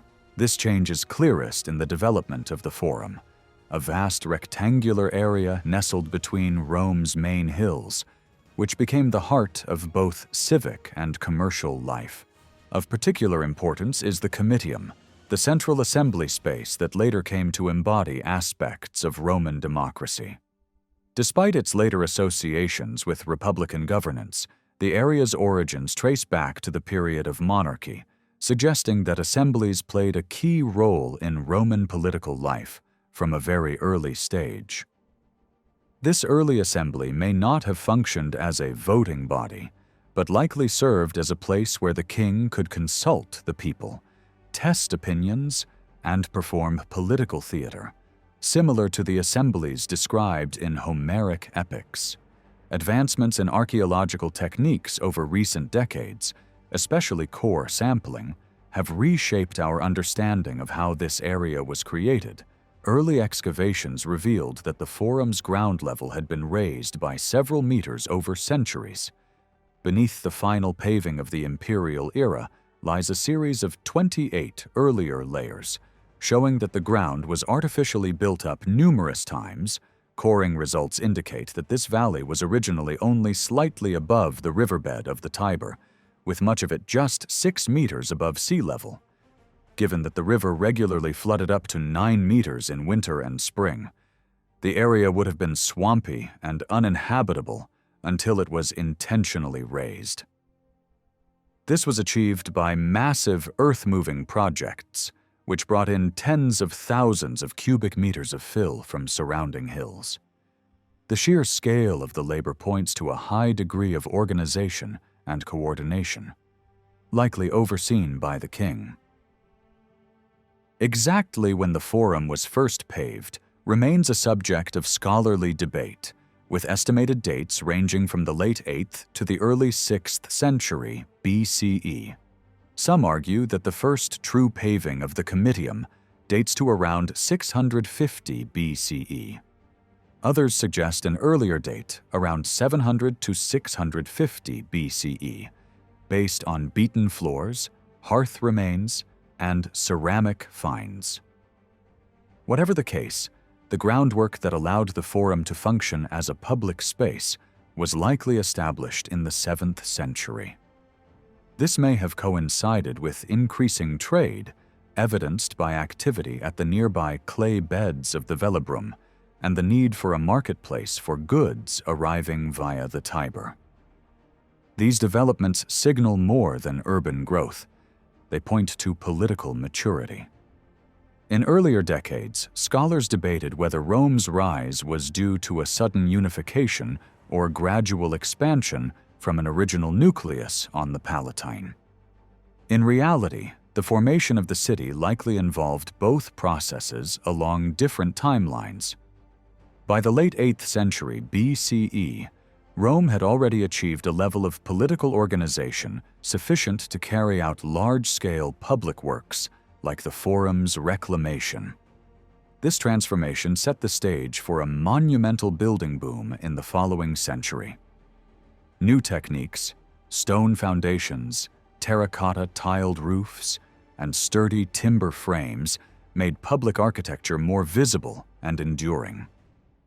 Although not all buildings survive in both text and archaeology, the overall picture is unambiguous. By the 6th century BCE, Rome was rapidly becoming a sophisticated urban center adorned with temples, public assembly spaces, and monumental structures. One of the earliest monumental buildings identified in the Forum is connected to the Comitium. A series of architectural terracottas, including a Gorgon antefix and decorative plaques featuring animals and riders, have been dated to around 590 to 580 BCE. These elements likely belonged to one of the first public buildings on the site, possibly the Curia Hostilia, attributed in tradition to the king Tullus Hostilius. Whether that attribution is historically accurate remains uncertain, but the archaeological evidence alone confirms a major architectural and political development: the birth of Rome's civic heart. At the southeastern edge of the Forum, one of Rome's earliest monumental buildings began to take shape around 620 BCE. This structure, later known as the Regia, was built with stone foundations and featured a tiled roof decorated with striking horn-shaped ornaments. Over the next few decades, the building evolved through several construction phases. By around 590 to 580 BCE, it had expanded into a multi-room complex with a central courtyard, resembling large palace structures known from other Etruscan sites, like Murlo and Aquarossa.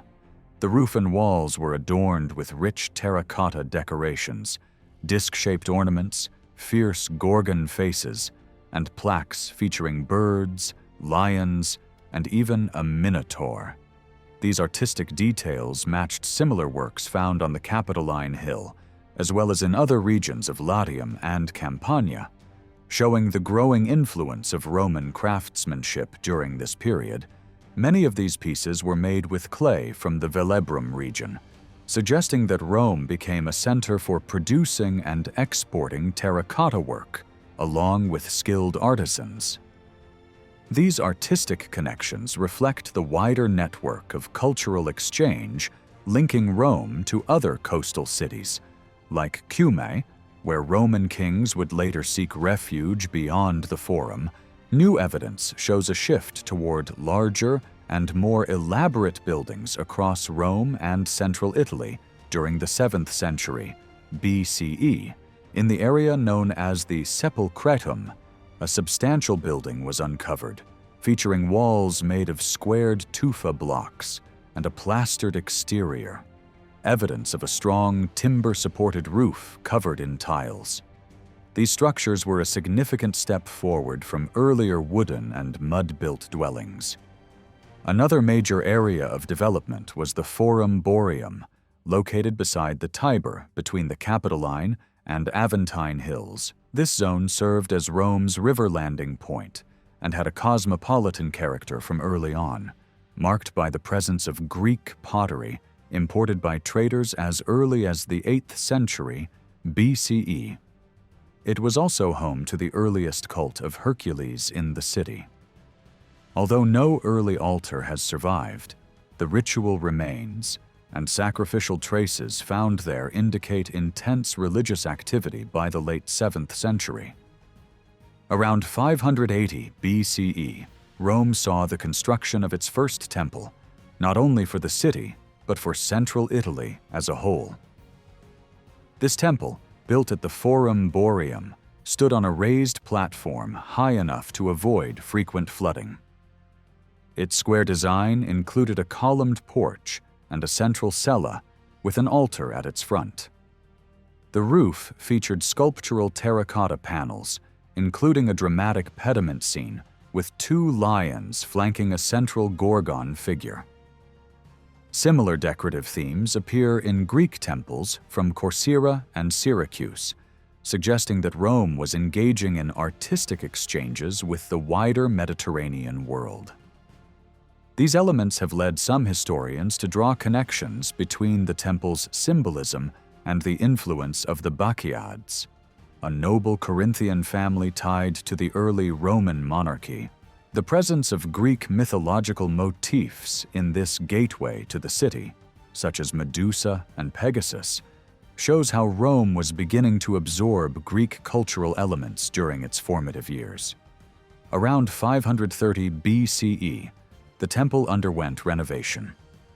The new phase introduced a more sophisticated decorative style, featuring sculpted plaques with female heads, lion spouts, and processions of warriors and charioteers.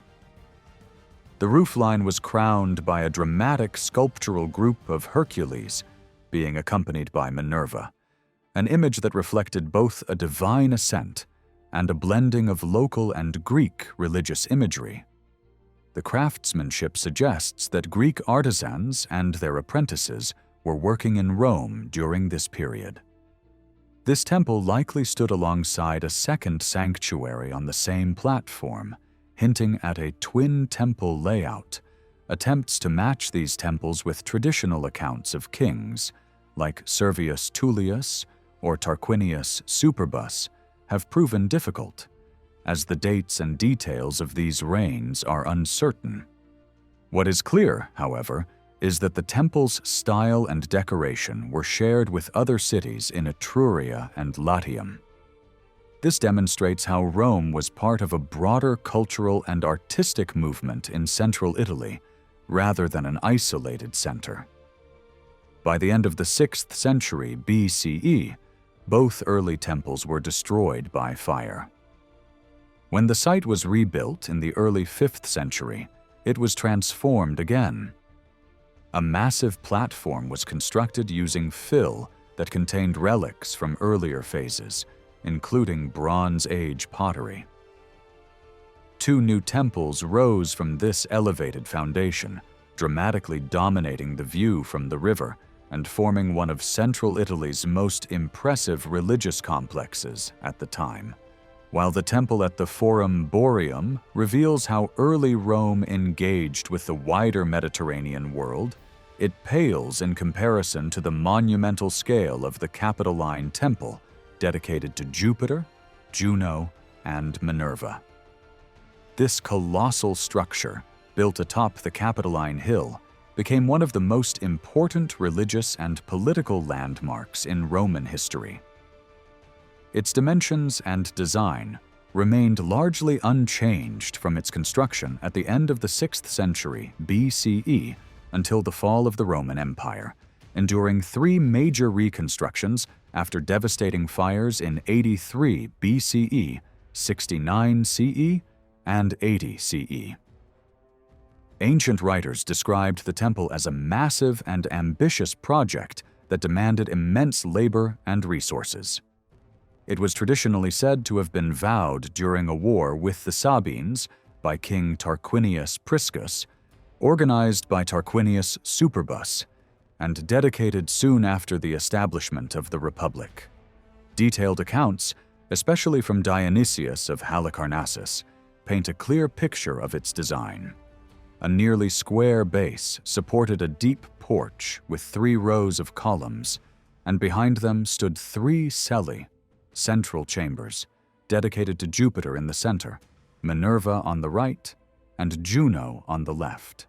The temple's roof was crowned with a dramatic terracotta statue of a 4-horse chariot driven by Jupiter, crafted by the renowned Etruscan sculptor Vulca of Veii. Over the centuries, the decoration evolved with bronze replacements and new religious features added. Modern archaeological work has greatly enriched our understanding of this iconic structure. Although the massive Capellaccio stone foundation has been known for centuries, recent excavations uncovered over 1,000 fragments of terracotta tiles and architectural decorations that likely originated from the temple itself. These pieces span several periods, showing changes and repairs from the late 6th century to the early 3rd century BCE. These finds help confirm the traditional dating of the temple to the reign of Tarquinius Superbus. The excavation of the platform revealed that the temple measured approximately 54 meters in width and between 62 to 74 meters in length, depending on which reconstruction one follows. The massive foundation was built using intersecting ashlar walls, cleverly designed with voids to reduce weight, where the weight of the superstructure did not need direct support.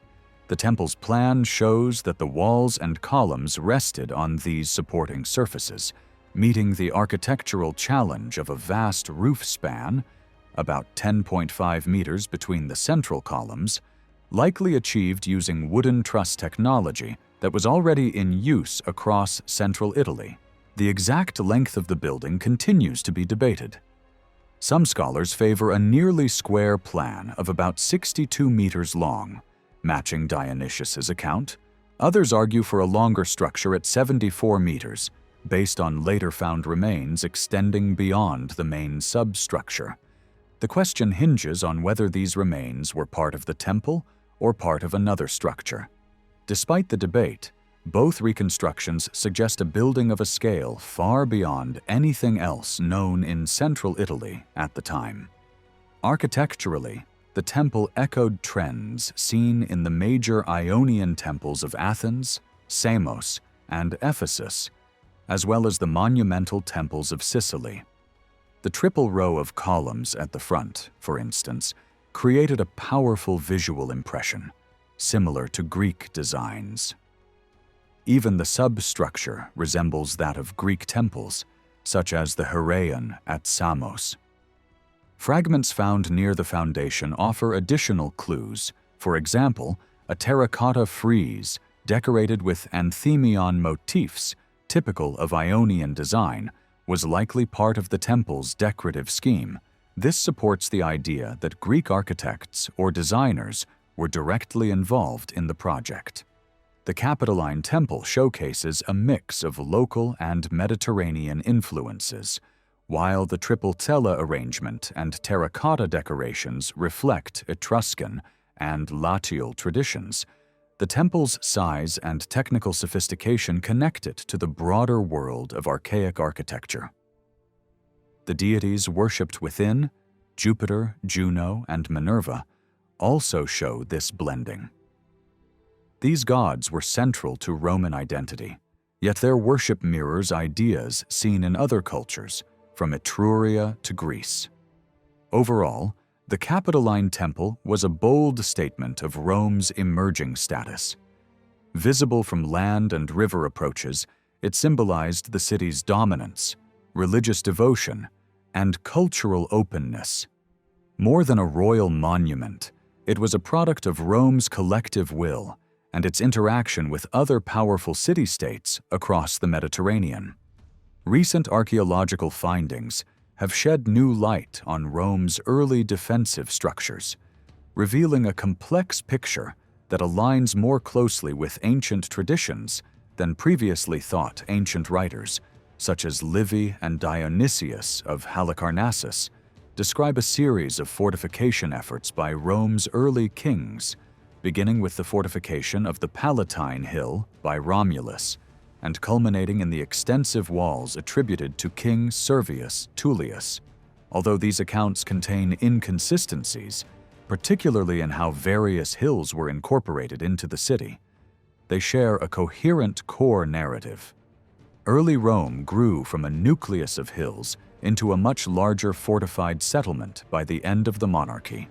While scholars traditionally dismissed these wall-building stories as anachronistic or exaggerated due to the capture of Rome by the Gauls in 390 BCE and later repairs mentioned by Livy, recent archaeological surveys suggest the city was fortified by a substantial stone wall long before the Republic excavations have revealed stretches of an older wall made from Capellaccio tufa, a locally available volcanic stone.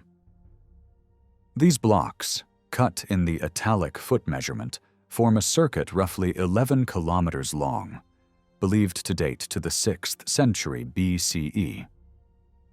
This predates the better-known wall built from harder tufa, quarried from the territory of Veii, which was likely erected after its conquest in 396 BCE. Evidence supporting the earlier date includes the stratigraphy of burial sites. 8th and 7th century burials are found both inside and outside the later wall circuit, but from the 5th century BCE onward, they appear exclusively outside it.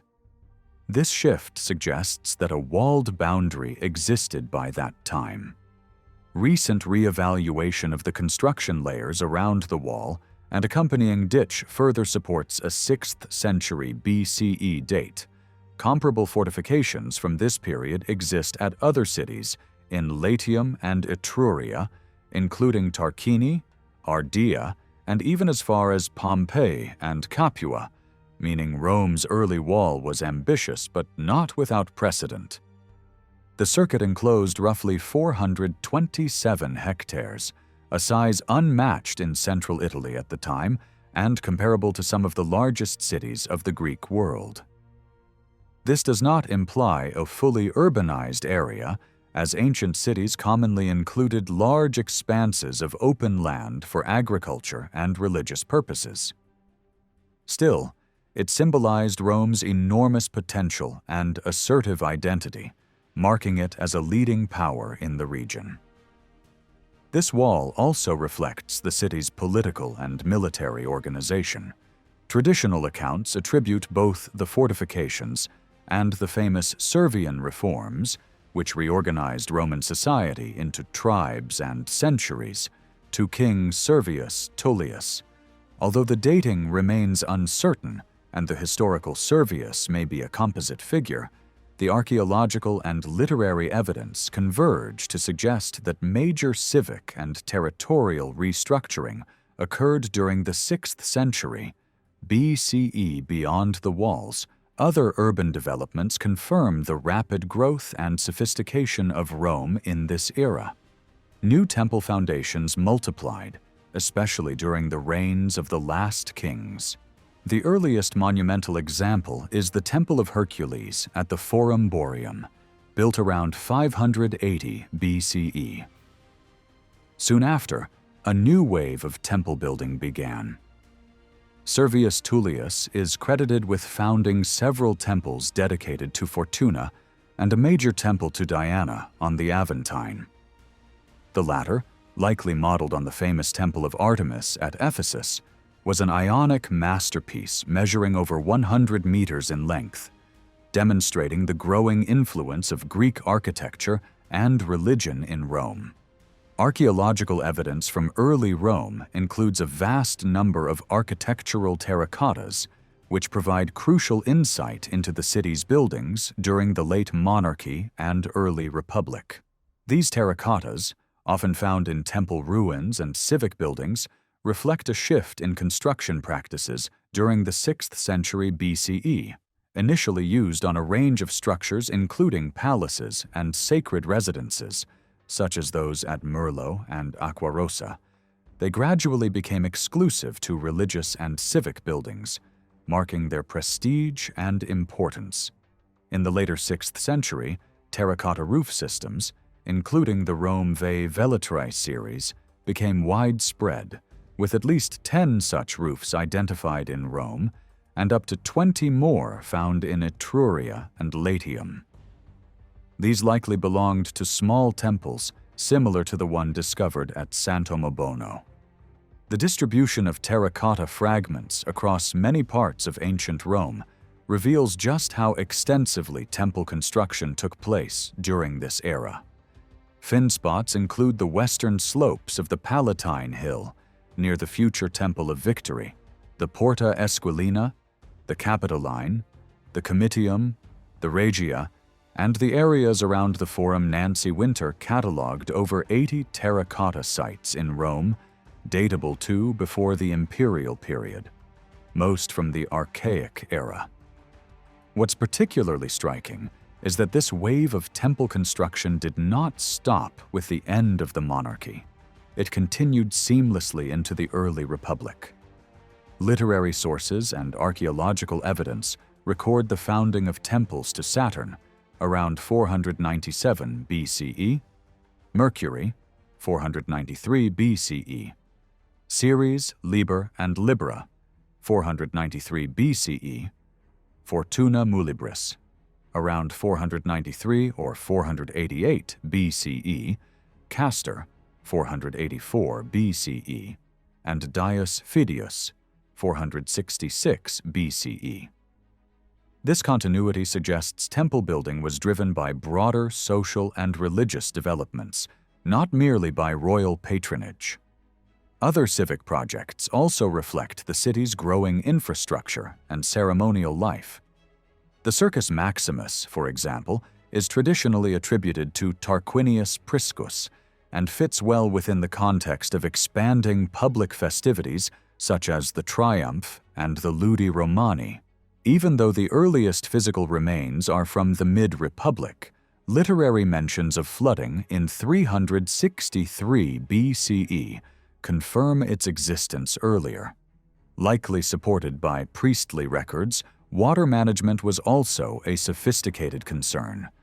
Tarquinius Priscus is credited with creating early drainage channels leading from the Forum to the Tiber, while his successor, Tarquinius Superbus, reportedly transformed this network into the massive underground Cloaca Maxima. Though the structure survived multiple restorations through later periods, its origins likely lie in the Archaic era. Another example of early water control is found under the Colosseum Valley, where a stone-vaulted drain system from the same period was uncovered. Additional works attributed to early kings include the first bridge across the Tiber, the Pons Sublicius, the earliest prison near the Forum, the Tullianum, and the marketplace structures known as the Forum Tabernae. The beginnings of the city's road network are also visible during this period. Packed clay roads dating from the 8th century BCE have been discovered on the Palatine slopes and near the Meta-Sudans. These early routes evolved into an organized grid of streets, marked by rectangular stone houses. One example is a 7th century house along the Sacra Via, and another is a 6th century atrium house at the foot of the Palatine. These elite dwellings hint at a class of wealthy families already established by this time, underscored by richly furnished tombs in the nearby Esquiline Cemetery. It may seem contradictory that Rome is understood as a large and powerful urban state, while still being viewed as primarily an agrarian society. Religious traditions suggest that agriculture and livestock raising played a central role in early Roman life, especially in its formative phases. Yet, by the late Archaic period, Rome was undeniably a major city with tens of thousands of residents. It is unlikely that most of these inhabitants lived as subsistence farmers.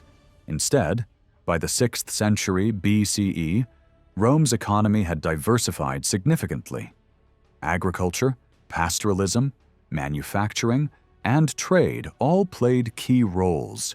Rome had also become part of a broader Mediterranean economic network, exchanging goods, technologies, and cultural ideas with regions as far as the Near East. Agriculture remained the foundation of Roman wealth and social status. Land ownership determined military service, and those who qualified were known as assidui, while veterans settled on conquered land were called coloni. However, agriculture was not static. One major development was the introduction of vine and olive cultivation.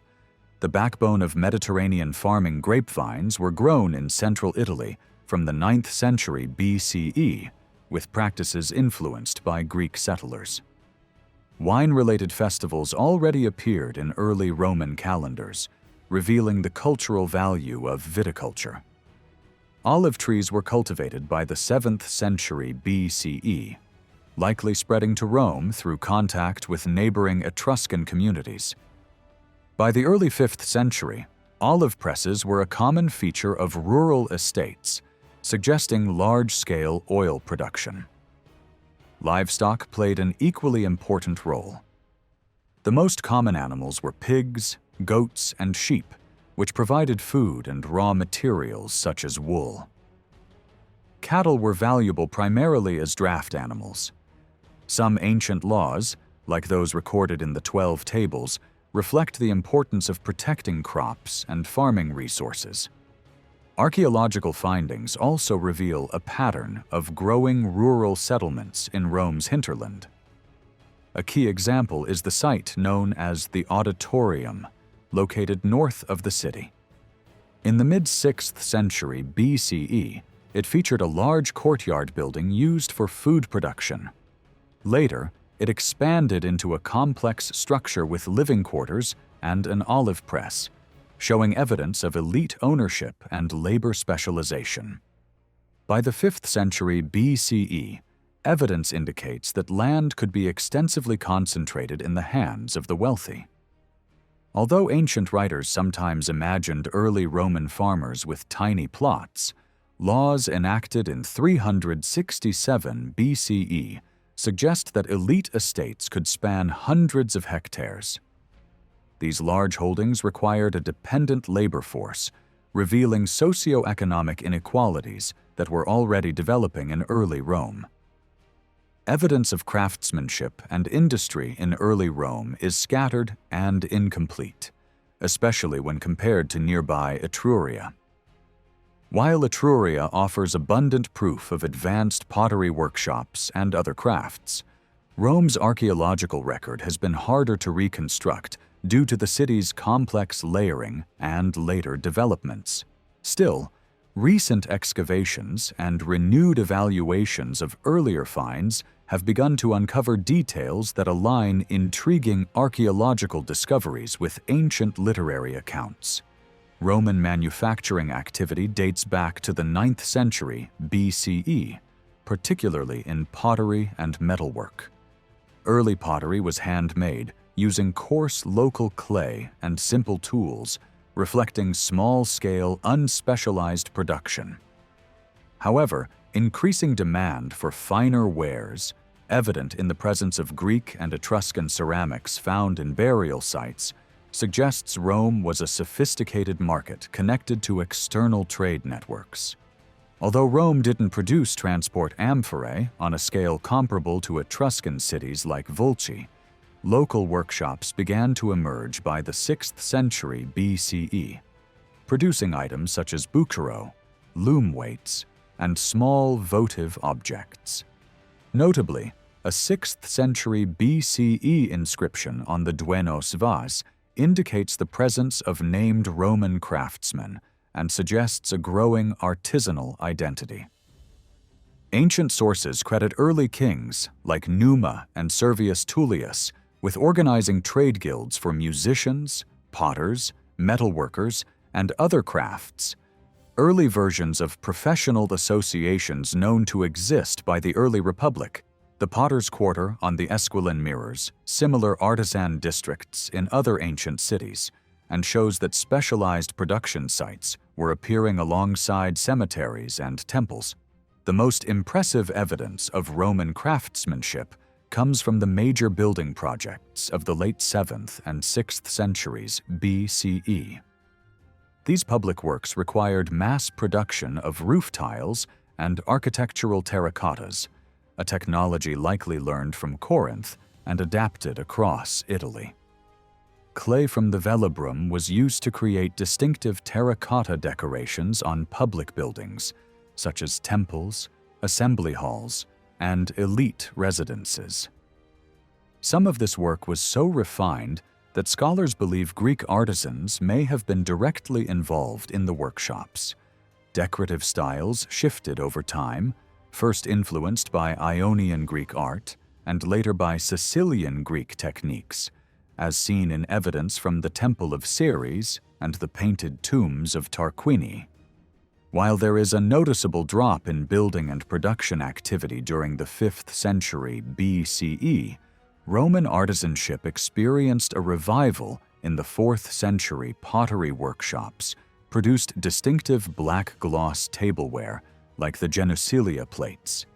And metalworking also flourished, as shown by the Ficcaroni cista, an ornate bronze container inscribed by its maker, Novius Plautius, declaring it was crafted in Rome.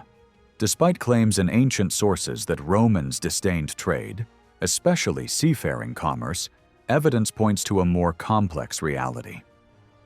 Rome's strategic position along the Tiber and its growing dependence on imported grain during the 6th century BCE suggests that maritime trade was essential from an early date. The river was navigable by sizable ships, and the city had both a military harbor, the Navalia, and a commercial port, the Portus Tiberinus, adjacent to the Forum Boarium treaties with Carthage and Massilia in the late 6th and early 5th centuries. BCE further reveal Rome's early diplomatic and commercial engagement with the wider Mediterranean world. Rome's connection to the Mediterranean wasn't limited to formal trade routes. It also involved more shadowy activities like piracy. Ancient writers mention that the colony of Antium, a coastal settlement under Roman control, engaged in piracy alongside the Tyrrhenian peoples. Strabo notes that Antium's ships caused enough trouble to prompt complaints from prominent rulers such as Alexander the Great and Demetrius Poliorcetes. These appeals were directed to Rome, showing both an awareness of Roman authority and a belief that its influence extended over the piracy-prone coasts of central Italy. Although Rome didn't officially support these raids, it rarely interfered with the conduct of its colonies, allowing their maritime ventures, licit or otherwise, to flourish. The term Tyrrhenian was often used loosely by Greek authors to describe not only Etruscans, but all peoples along the northern and western Italian coastline. This means many of the so-called Tyrrhenian pirates mentioned in Greek literature could have been Romans or Latins. That Romans were involved in seafaring early on is also suggested by prophecies in the early 3rd century BCE, which foresaw Rome's dominance over both land and sea. Rome's location made it a crucial link between the coastal Mediterranean world and the more rugged interior of the Apennine Mountains.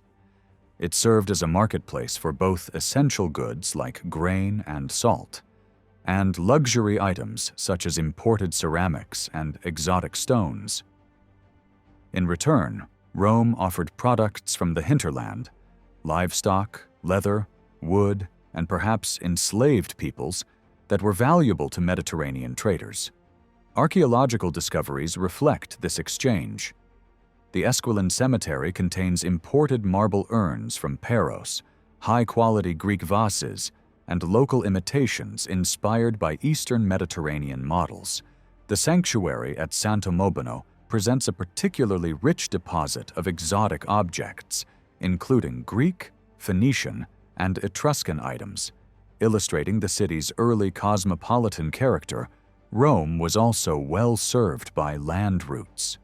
The Via Salaria, one of the oldest roads in Italy, linked the city with the salt flats at the Tiber's mouth and then continued into the Sabine uplands, facilitating the exchange of salt and agricultural goods. Other routes like the Via Campana and Via Latina connected Rome to nearby centers and coastlines, helping to integrate the city firmly into the regional trade network Etruscan Bucaro pottery, found in Rome by the 6th century.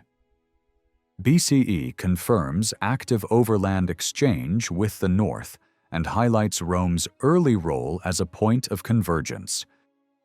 Although Roman trade in this period did not reach the scale of maritime powers like Corinth or Carthage, it was substantial and interconnected.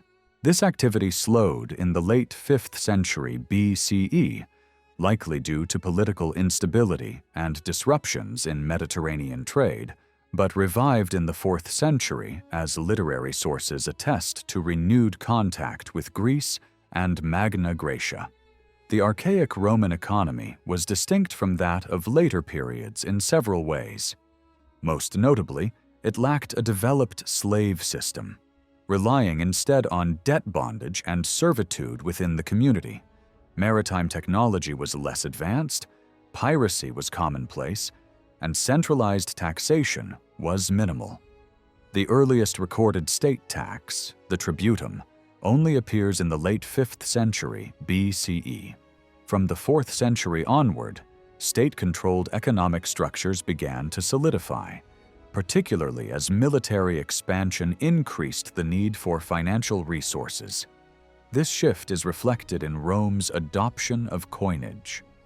While the city didn't mint its own coins until the 200s and 70s BCE, it had a functioning system of weights and measures from the 6th century onwards. Coins from other regions circulated in Rome, and money handlers, or argentarii, operated in the Forum by the early 4th century BCE, indicating a bustling marketplace. When Rome did begin to issue its own coins, they were modeled on Greek types and appeared during periods of military need, particularly during the wars with Pyrrhus and Carthage. In this way, coinage symbolized not just economic growth, but Rome's increasing integration into the wider Hellenized world and its evolution into a complex, monetized state. Modern scholars have started to look much more closely at how many people actually lived in early Rome. But most detailed work still focuses on the period from the late 3rd century to the age of Augustus. The earlier monarchy and early republic remain more uncertain. Ancient authors, especially Livy, preserve a series of census totals going back to the first count traditionally attributed to Servius Tullius, but these figures are difficult to use. Later numbers from the 3rd century onward are often treated as reasonably reliable, while the earlier ones have been heavily criticized and largely rejected. There have been attempts to rescue at least part of this early tradition. But the aim here is not to choose a single correct number, rather to understand why the figures are problematic and what they might still tell us. One major issue is how such data could be preserved before the creation of the censorship in the mid-5th century, when censors began keeping the rolls of citizens, yet early Rome was clearly capable of record-keeping on other fronts. The religious calendar and the complex organization of the centuriate assembly both imply lists, counting and classification already in the 6th century. An even bigger problem is what exactly the census was counting. Livy reports that under Servius Tullius, the total of 80,000 referred to those able to bear arms. If that is true, and if we then add women and children at a proportion often used by modern historians, the total population would come out at around 280,000 people. That is unrealistically high for the size and resources of Roman territory at that time. Some scholars therefore suggest that early censuses may have covered all citizens, not just adult males, and that later writers misunderstood what those old figures really represented. Because of these doubts, many modern estimates start instead from archaeology and comparative models. A famous calculation based on the supposed carrying capacity of the Roman territory suggests that the land around the city could have supported only around 20 to 30,000 people.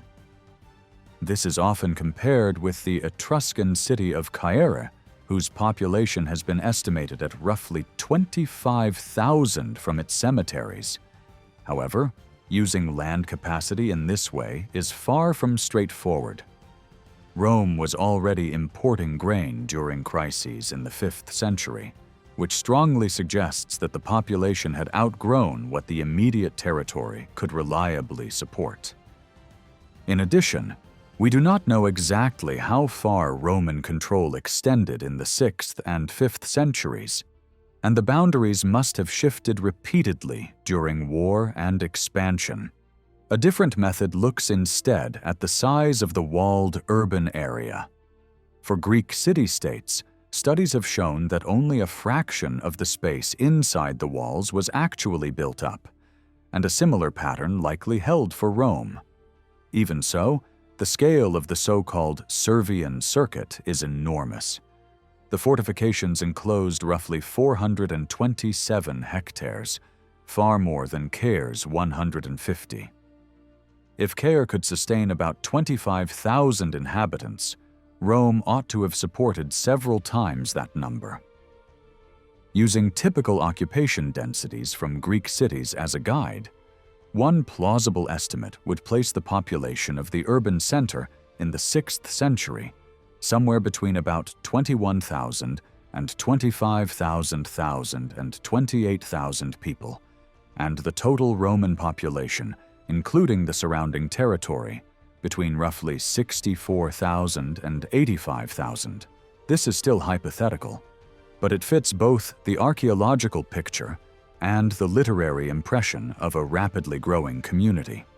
The sources explicitly describe waves of newcomers arriving with their dependents and followers, such as Mastarna with the band of Caelius Vibena, or Attus Clausus, bringing a large body of clients from the Sabine country. Such movements are consistent with fast population growth and support the idea, advanced by some scholars, that the plebeian order emerged from the influx of outsiders during the Tarquin period. Settlement evidence from the countryside also shows an increase in occupied sites during the 6th century, which matches this story of expansion. Yet, despite this broad convergence, the detailed early census totals remain very hard to use. It is still unclear when, and on what basis, the census shifted to counting only adult males, and we cannot pinpoint a moment where the figures suddenly become trustworthy. Some early totals, such as that given for the late 6th century, are clearly too high, even if later numbers seem to reflect real trends in territory, population growth, and the gradual increase in the number of voting tribes. Alongside these demographic questions, it is important to see archaic Roman society as a dynamic system rather than a frozen, primitive stage. Older scholarship often leaned heavily on institutional fossils such as the clan and the patron-client relationship, treating them as survivals from a pre-urban past. In reality, recent work suggests that these structures are closely tied to city life and very hard to trace before the fully urban phase. Roman writers themselves liked to portray their society as rigid and deeply conservative, projecting current practices back into a distant past to legitimize existing hierarchies. Comparative studies of pre-industrial societies, however, show that underlying social arrangements can change quite quickly, even when those changes are glossed over or disguised. At Rome, many later claims of timeless austerity probably come from a specific period of economic difficulty in the 5th century, later inflated into a general image of early hardness of life. That image does not match what we see in the rich burials and monumental projects of the 7th and 6th centuries. Archaeology reveals a clearly stratified society from the late 8th century onward, with elite families distinguished by lavish tombs, substantial houses, and impressive offerings in sanctuaries. This visible display tapers off in Rome and Latium after the early 6th century, not because the elite became poorer, but because the growth of the city created new, more controlled ways of expressing status. Rather than burying wealth in graves, leading families could display their importance in public rituals, processions, and monuments in the urban center. The social landscape of early Rome was structured by a hierarchy that included a powerful elite, a broad mass of plebeians, and people in various forms of dependence and servitude. Elite groups are described in later sources using terms such as patricians, senators, equites, first-class taxpayers, and leaders of clans, but we should not assume these categories were fixed from the very beginning.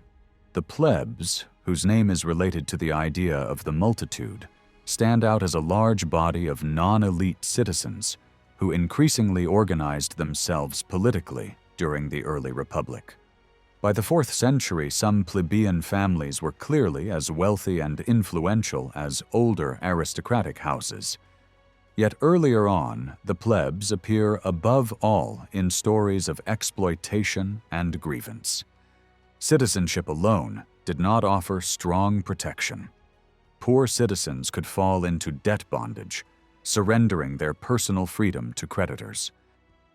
Literary accounts speak vividly of plebeians subjected to harsh treatment and even torture, and of their resentment building into collective action. Already under the last king, we hear of ordinary people being driven to exhausting labor on massive public works, and this theme continues in the intense social conflicts of the 5th and 4th centuries. Similar tensions are visible in other parts of the Mediterranean world at this time, where ideas of equality before the law and broader political participation were starting to shake older patterns of dominance. The emergence of the Roman plebs as a conscious political force is closely linked to these wider changes and to the population growth of the 7th and 6th centuries, which brought many new people into the city and its institutions. At the heart of these social struggles was the institution of debt bondage. This was distinct from outright slavery, although in practice the conditions could be close. A person who could not repay a loan might become bound to their creditor, losing control over their own labor and often living under extremely harsh conditions. Roman tradition refers to this status as nexum, and to those trapped in it as nexi. Later writers describe it as one of the central issues in the long-running conflict between the orders. Stories from the early Republic speak of former soldiers injured in Rome's wars, returning home only to be dragged into servitude over their debts, their property stripped away piece by piece before they themselves were chained and abused. Comparative work across the ancient Mediterranean shows similar mechanisms in other societies. A tough law of debt, combined with poverty and repeated crises, pushed many small farmers into the hands of wealthy lenders. Over time, military success and territorial expansion altered this balance. As Rome conquered more land and captured more slaves in war, the economic weight of bonded debtors gradually diminished, and political pressure from the plebs increased.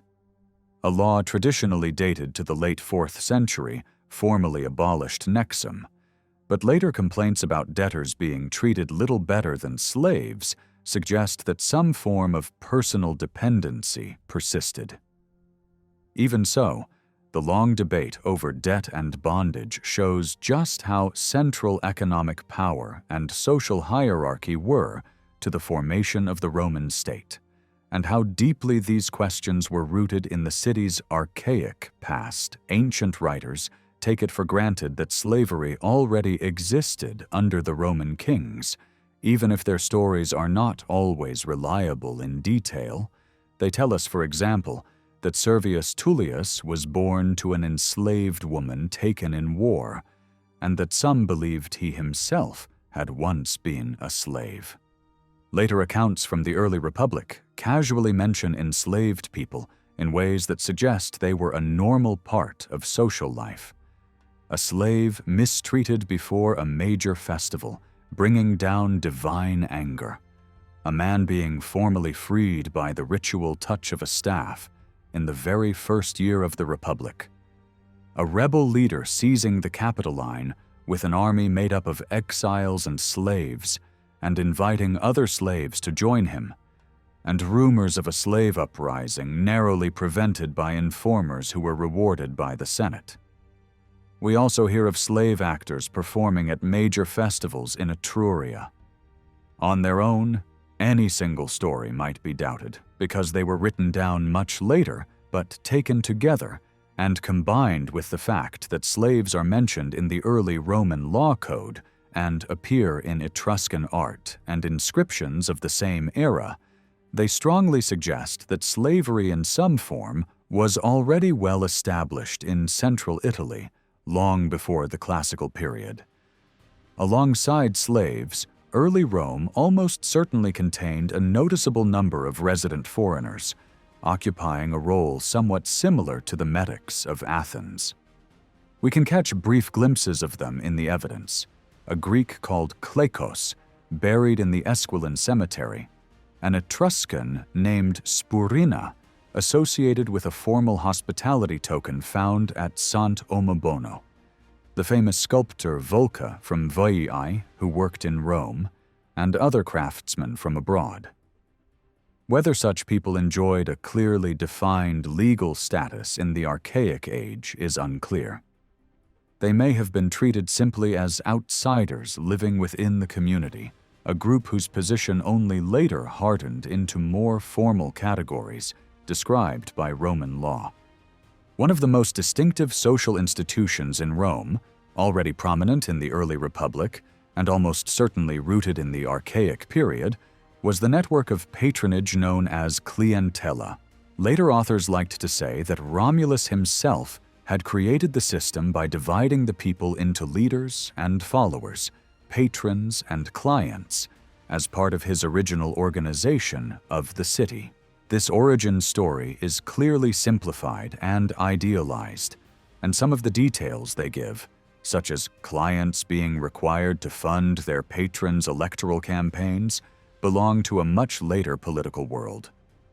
Yet the basic idea that powerful families maintained long-lasting bonds with dependents who looked to them for protection and support fits what we would expect in a sharply hierarchical society. Over time, these bonds were partially regulated by law.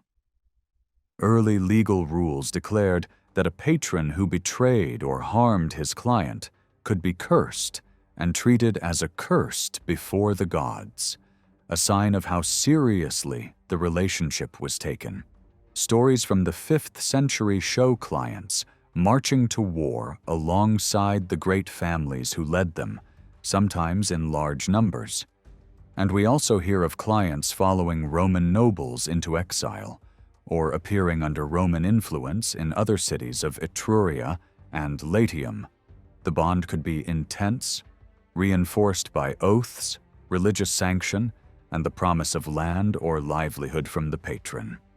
At the same time, it did not completely smother individual choice. Plebeians could resist the clients of arrogant aristocrats or throw their support behind more sympathetic leaders. And wealthy men might themselves be patrons to others, even as they remained clients of someone higher up the ladder. Besides clients, we also meet another type of follower in the sources, described with the old term sodales, meaning companions. These are usually small groups of young aristocrats gathered around a leading figure, fighting by his side and sharing his fortunes. We see them clustered around the Tarquin princes at the end of the monarchy, marching out with the Fabian clan when they set off to confront Voi, or surrounding fiery young nobles in the street battles of the early Republic. An inscription from the Latin town of Satricum records a dedication made by the companions of a man named Poplios Valesios around 500 BC, which confirms how old this concept is. These companion bands had a strong martial and even sacred flavor, binding young elites to their leaders through shared risk and ritual as much as through family ties or formal law. The position of women in early Rome and its neighboring communities opens another window onto archaic society. Later, Roman writers liked to imagine their ancestors as grimly austere and resolutely patriarchal, but both the stories and the archaeology suggest something much more complex. Female burials from Etruria and Latium in the Orientalizing and early archaic periods, often only a short distance from Rome, reveal women buried with rich jewelry, elaborate garments, and tools associated with textile work. Some of the grandest tombs probably belonged to high-status women, sometimes labeled as princesses by modern archaeologists, and they contain not only personal ornaments, but also clear symbols of authority: diadems, pectorals, elaborate seats, fans, and occasionally vehicles such as chariots, imported objects from the Near East, and Egypt add to this image, hinting at a shared ideology of power in which elite women played a visible public role. Inscriptions on tableware within such graves show that at least some of these women were literate, and the presence of writing tools reinforces that impression. Banqueting equipment is very common in female burials, and in some cases, certain forms of mixing bowls appear only in women's graves, one even carrying a greeting addressed to a hostess. In tomb paintings and sculpture from Etruscan cities, women are shown reclining beside men at feasts, sharing in rituals and display, not hidden away in the background. When we add to this the stories of marriages linking different peoples, such as Greek newcomers taking local wives in Etruscan towns, or Roman aristocrats marrying women from other Italian communities, a picture emerges of elite women as key figures in forging alliances, bridging cultures, and displaying household status. Although the literary sources are filtered through later values, and the archaeological evidence from Rome itself is fragmentary, the overall impression is that women at the top of society in archaic central Italy held a more prominent and influential position than the stereotypes of later Roman moralists would have us believe. Compared with Etruscan sites, the archaeological record for women in Rome is much thinner, and for a long time, This led some scholars to draw a very sharp line between the status of Etruscan and Roman women. That contrast does not really hold up. Rich female burials have been found in the countryside around Rome, including chariot graves at Laurentina and Castel di Decima from the late 7th century BC, which show women buried with vehicles, jewelry, and luxury goods. Inside the city, a few high-status women are visible in the cemeteries of the Forum and the Esquiline, such as a grave containing 13 brooches and another with expensive imported objects, the decorative terracotta plaques known from Rome, Veii and Velitrae, which show women reclining at banquets, drinking wine, standing among notables or taking part in processions, also point to a shared visual language across the region rather than a strong cultural divide. These roofs were almost certainly designed and made in Rome, and their imagery places Roman women in the same world of display and public ritual that we see in neighboring Etruscan and Latin centers. Taken together, this material evidence challenges later Roman and Greek claims that archaic Roman women were kept in the background, and also calls into question the idea that early Romans were uniformly frugal and severe. There is no reason to think Rome was poorer or more restrained than other Latin cities of the time. Written traditions about the earliest history of Rome also give women a much more visible role than in stories about the later Republic. Female characters appear again and again in key episodes. Some are presented as mediators whose marriages or actions bring different communities together. Lavinia, daughter of Latinus, is said to unite the newcomers from Troy with the native Latins by marrying Aeneas. Hersilia, the wife of Romulus and leader of the Sabine women, steps between armed men in the legendary clash between Romans and Sabines and persuades both sides to form a single people. In the early Republic, Veturia and Volumnia lead a procession of Roman women out to confront Coriolanus and the Volscian army, begging him not to destroy his own city and managing to turn him back. Women also appear as mothers or foster mothers at crucial points in the story of Rome's beginnings. Rhea Silvia is the mother of Romulus and Remus, while Acca Larentia, the wife of the shepherd Faustulus, takes in the twins after the she-wolf has suckled them and raises them as her own. Ancient authors even suggested that the wolf of the legend might be a play on Larentia's reputation as a prostitute, since the same word could mean both wolf and a sexually available woman. Other female figures are cast as moral examples. Some are presented as warnings, like Tarpeia, who lets the Sabines into the city in exchange for gold and is crushed beneath their shields, or Horatia, killed by her own brother because she mourns the man she was to marry, who has just fallen to Rome in single combat.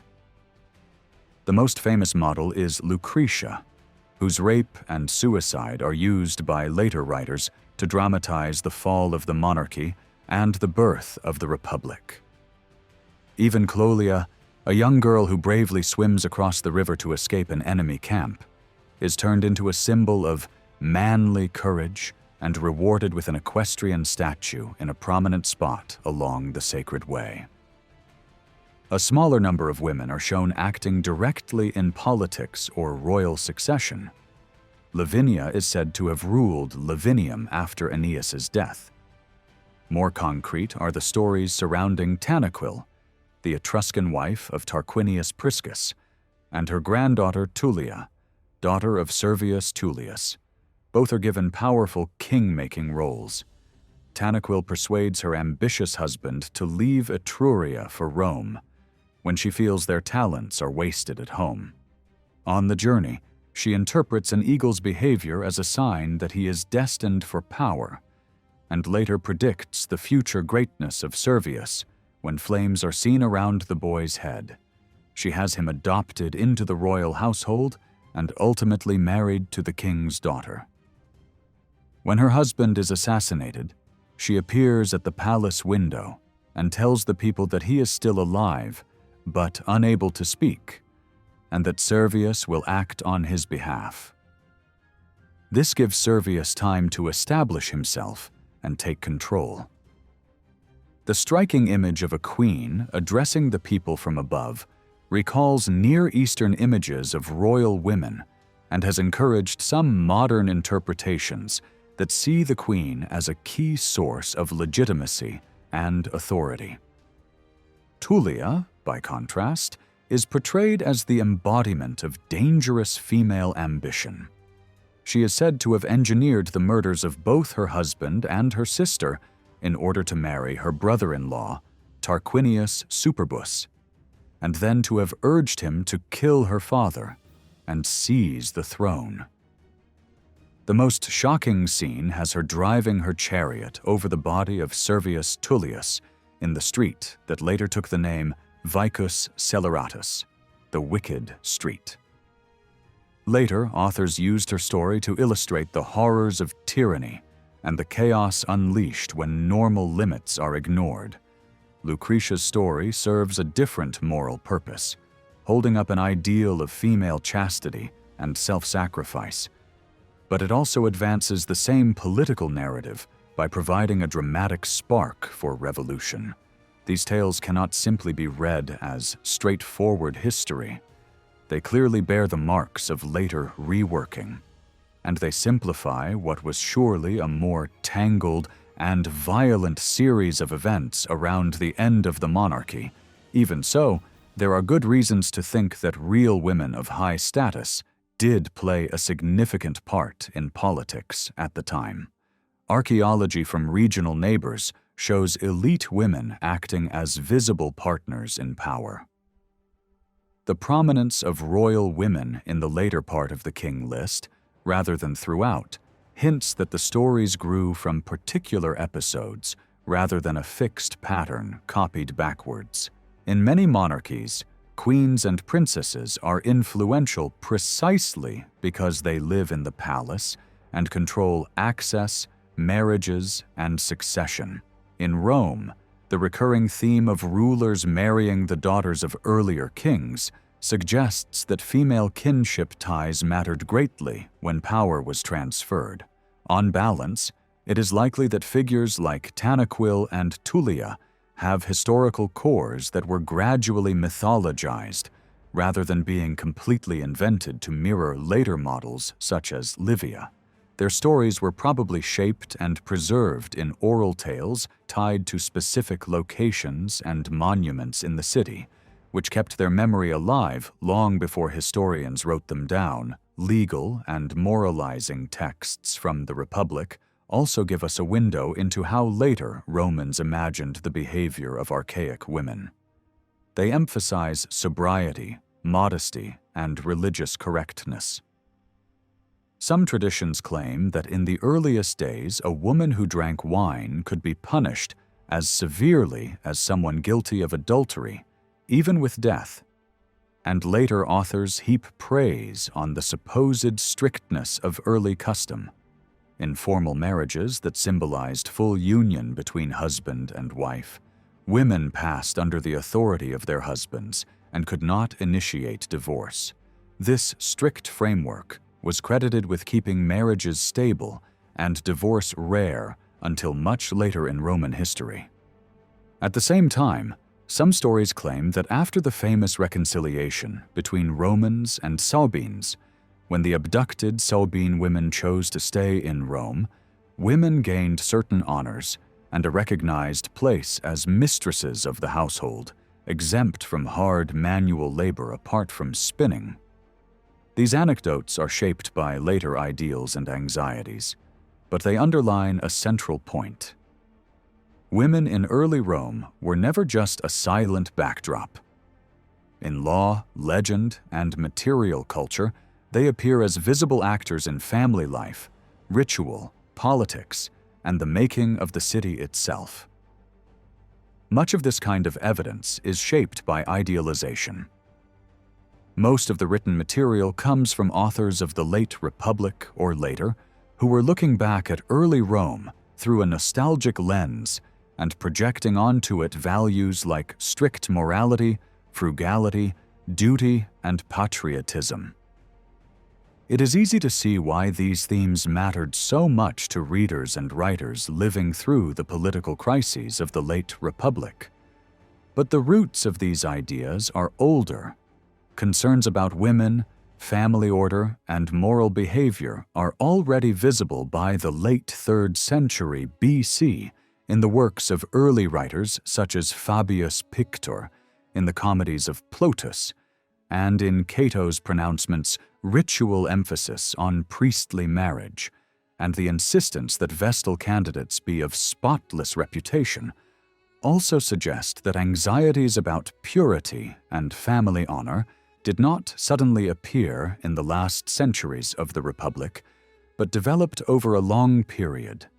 Traditional institutions like confariatio marriage and the system of marital authority known as manus are very likely to be genuinely archaic, not later inventions.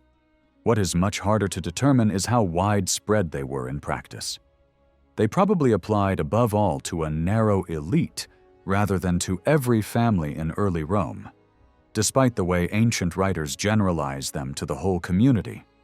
And by the time figures like Cato were writing, these forms already belonged to an older, fading order. It is therefore risky to set these literary images of tightly controlled Roman women directly against the archaeological picture from Etruria and conclude that Etruscan women were free while Roman women were harshly restricted. A more useful approach is to place the physical evidence for women's lives in central Italy alongside the later moralizing stories, and to use it to question and balance those stories. Burials, inscriptions, and visual art from Etruria, Latium, and the wider region show high-ranking women taking part in the same social world as men, drinking wine, presiding at banquets, and participating in elite networks. Rather than seeing Rome as exceptional or isolated, it makes more sense to treat it as part of a broader Central Italian pattern in which elite women were visible, wealthy, and active in public ritual and social life. Women also occupied a range of religious roles in early Rome and Latium. There were major female priesthoods, such as the Vestal Virgins, who tended the sacred fire, the Salians' female counterparts, and the wives of the major priests of gods like Mars, who had their own ritual duties and status. These roles almost certainly existed by the final stages of the monarchy, which can be inferred from the way they are woven into some of the oldest festivals in the calendar, including rites connected with war, horses, and the well-being of the city.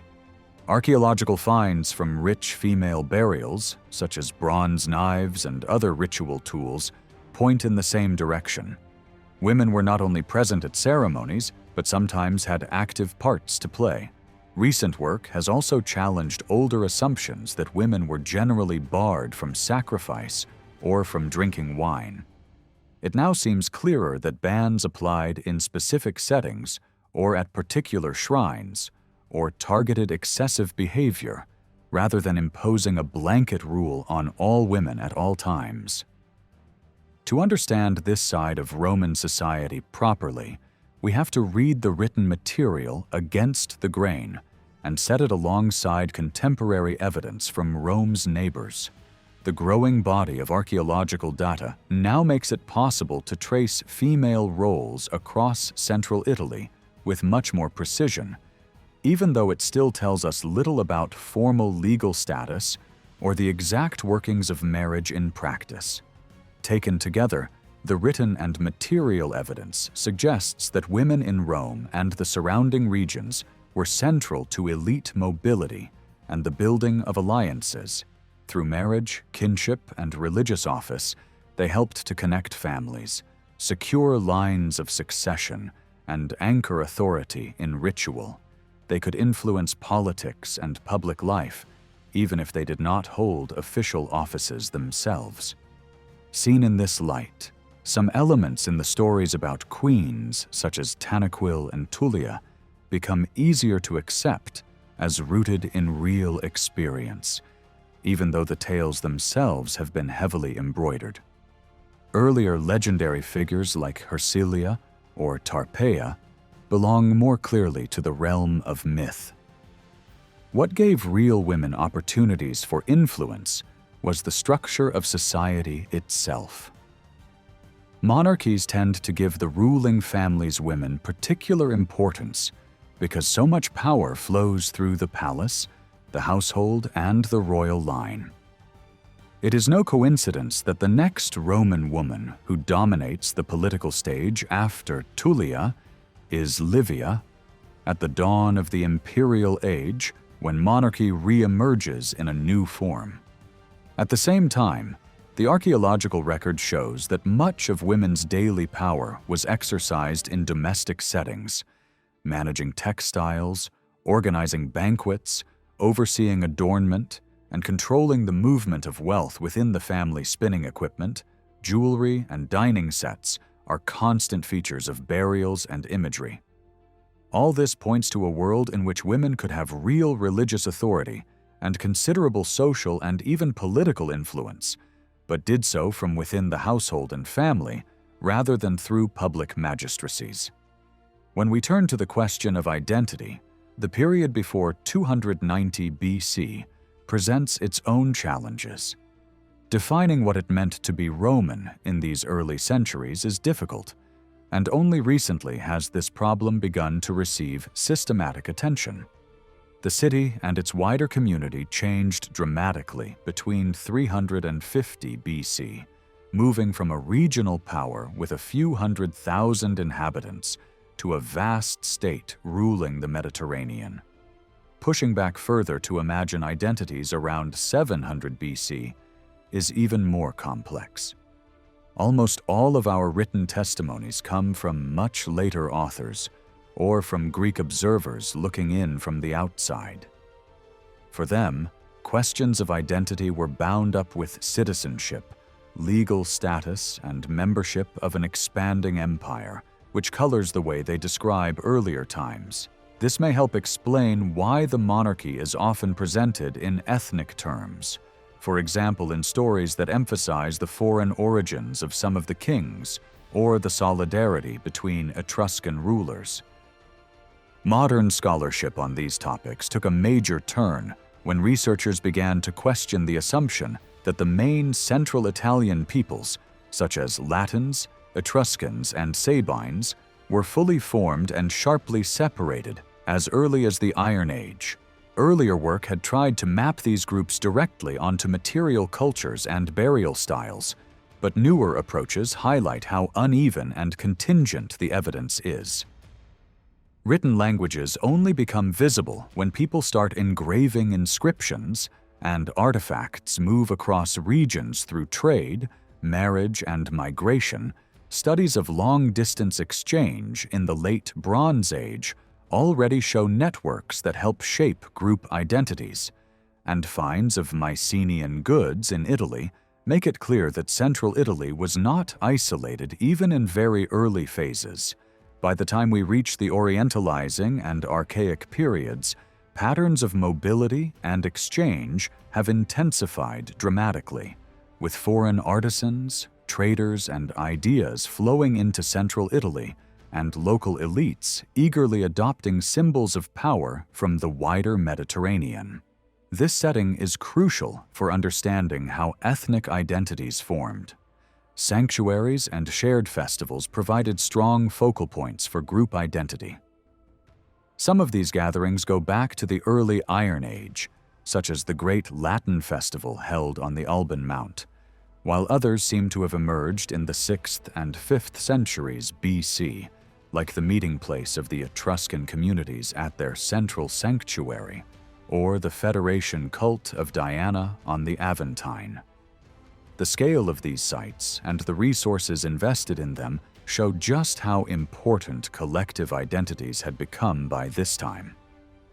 They also underline that the Latins, among whom Rome was one city, already saw themselves as a distinct group celebrating common rituals. Greek authors begin to mention Central Italian peoples and myths in this period, too. Early mentions of Latins and Tyrrhenians, tales of Aeneas' journeys west, and stories of Evander's arrival on the Tiber all suggest that Greek observers were aware of different communities in the region, even if their terminology was imprecise.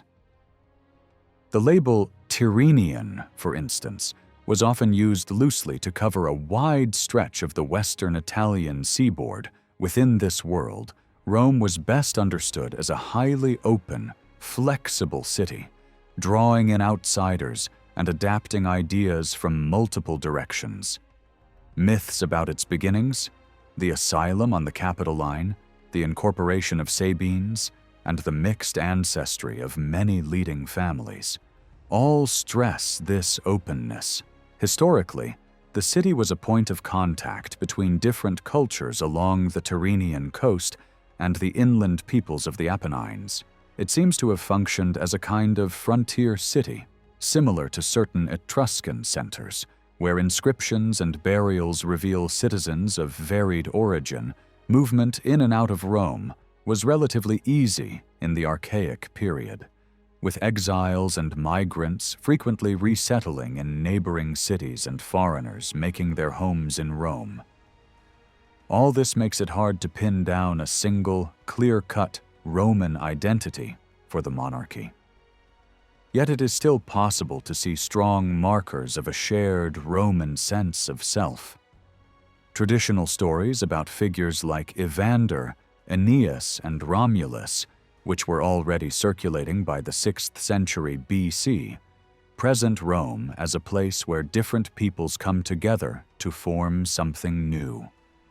They stress both connection with the wider Mediterranean and a distinctive local destiny.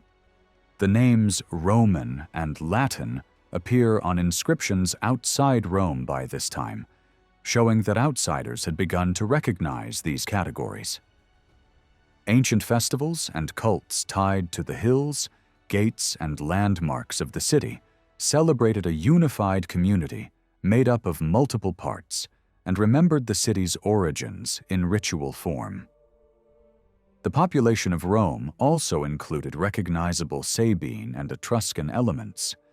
Leading families claimed descent from Sabine ancestors, and the early history of the city features shared triumphs over both Sabines and Etruscans.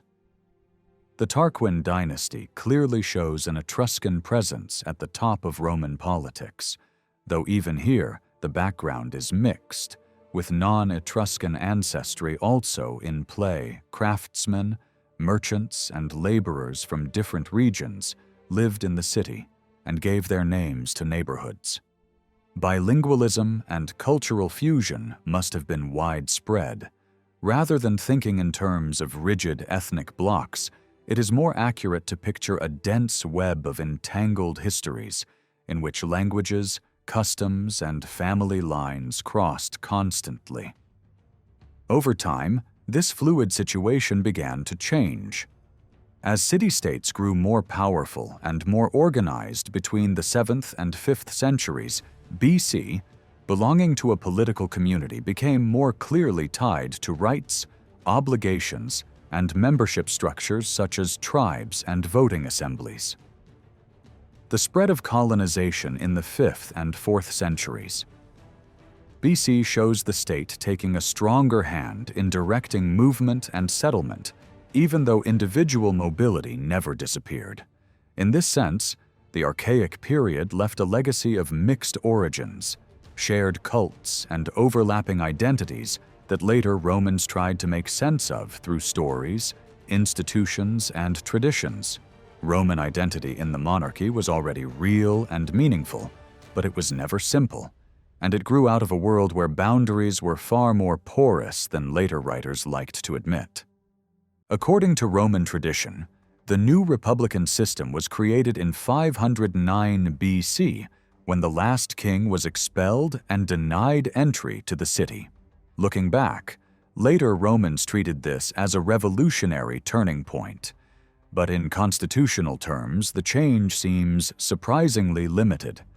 The basic royal power known as imperium, the authority to command armies and exercise power over life and death, was not abolished.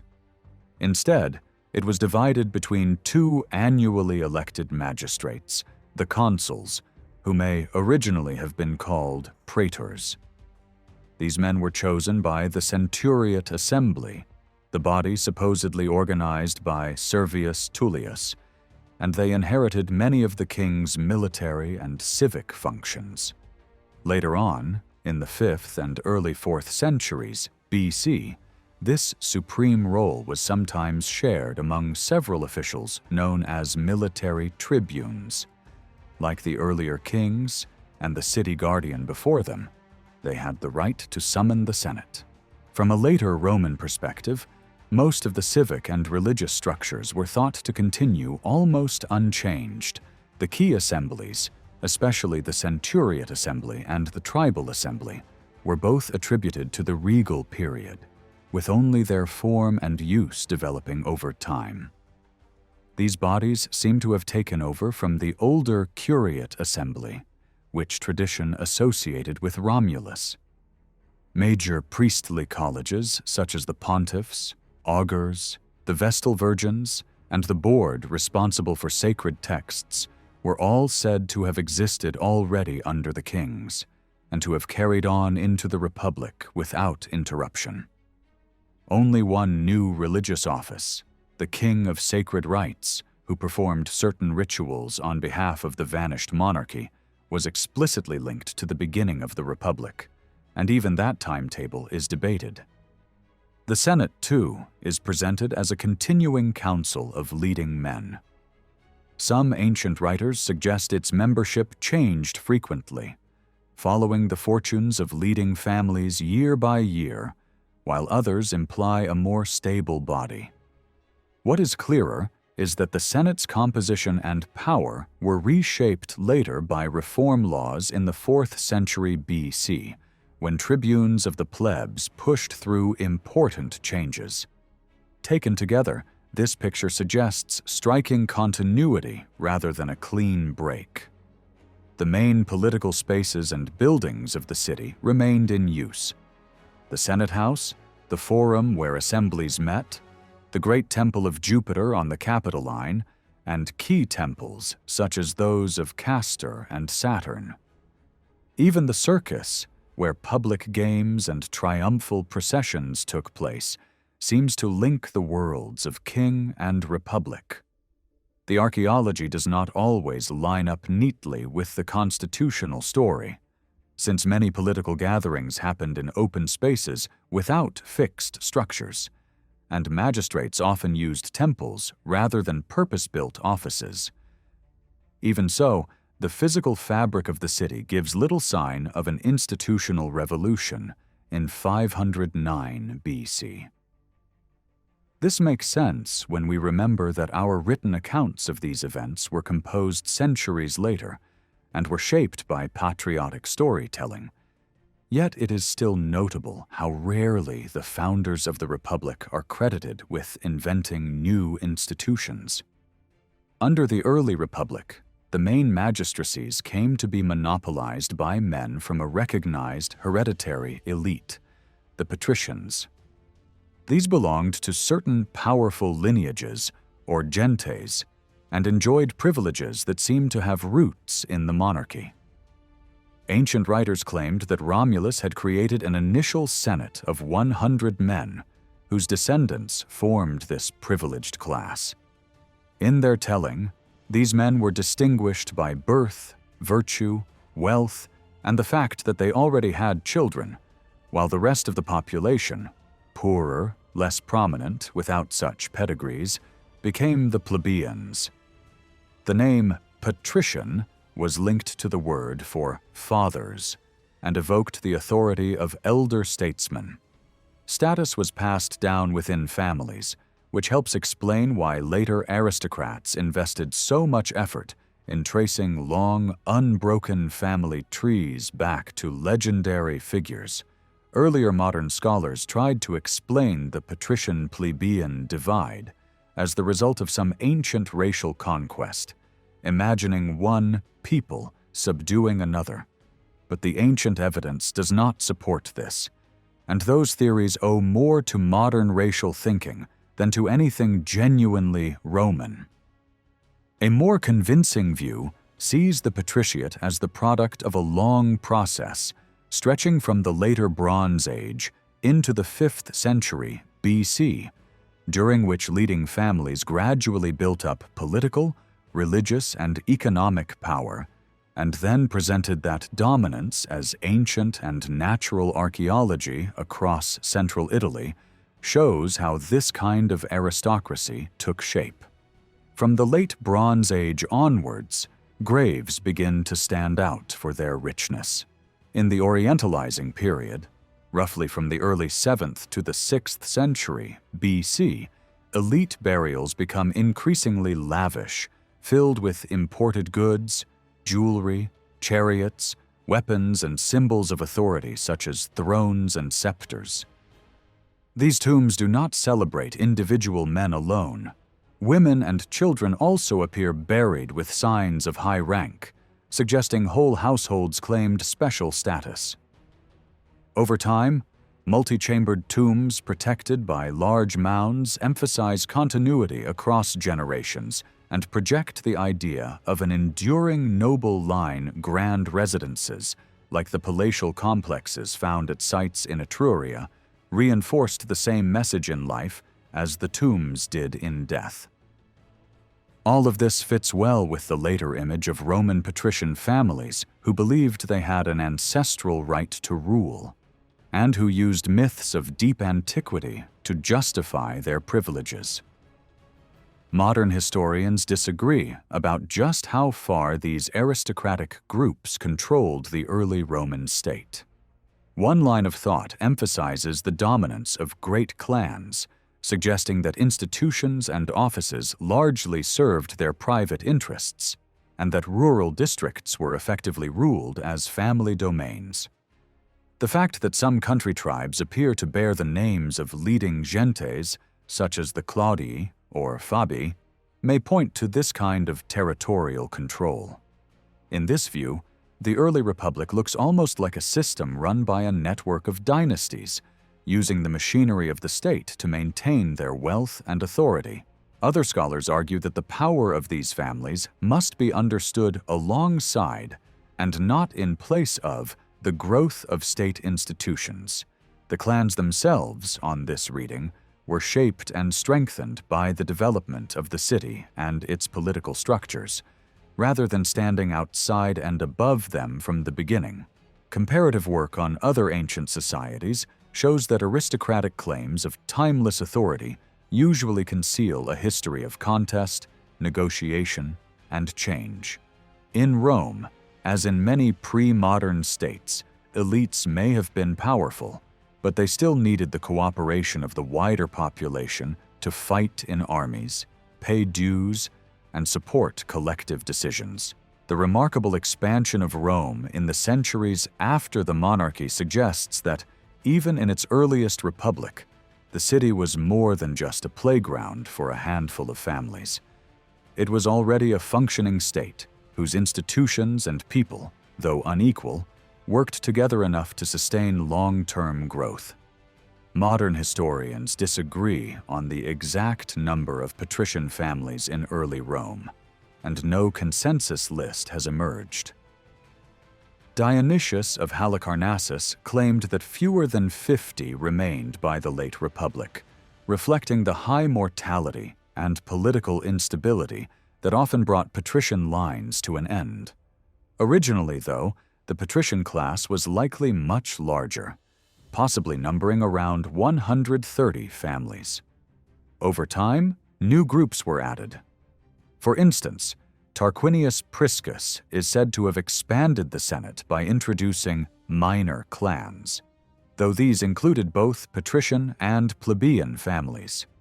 After the fall of the monarchy, A further group called the conscripti were enrolled, leading to the traditional Senate address of fathers and conscripted.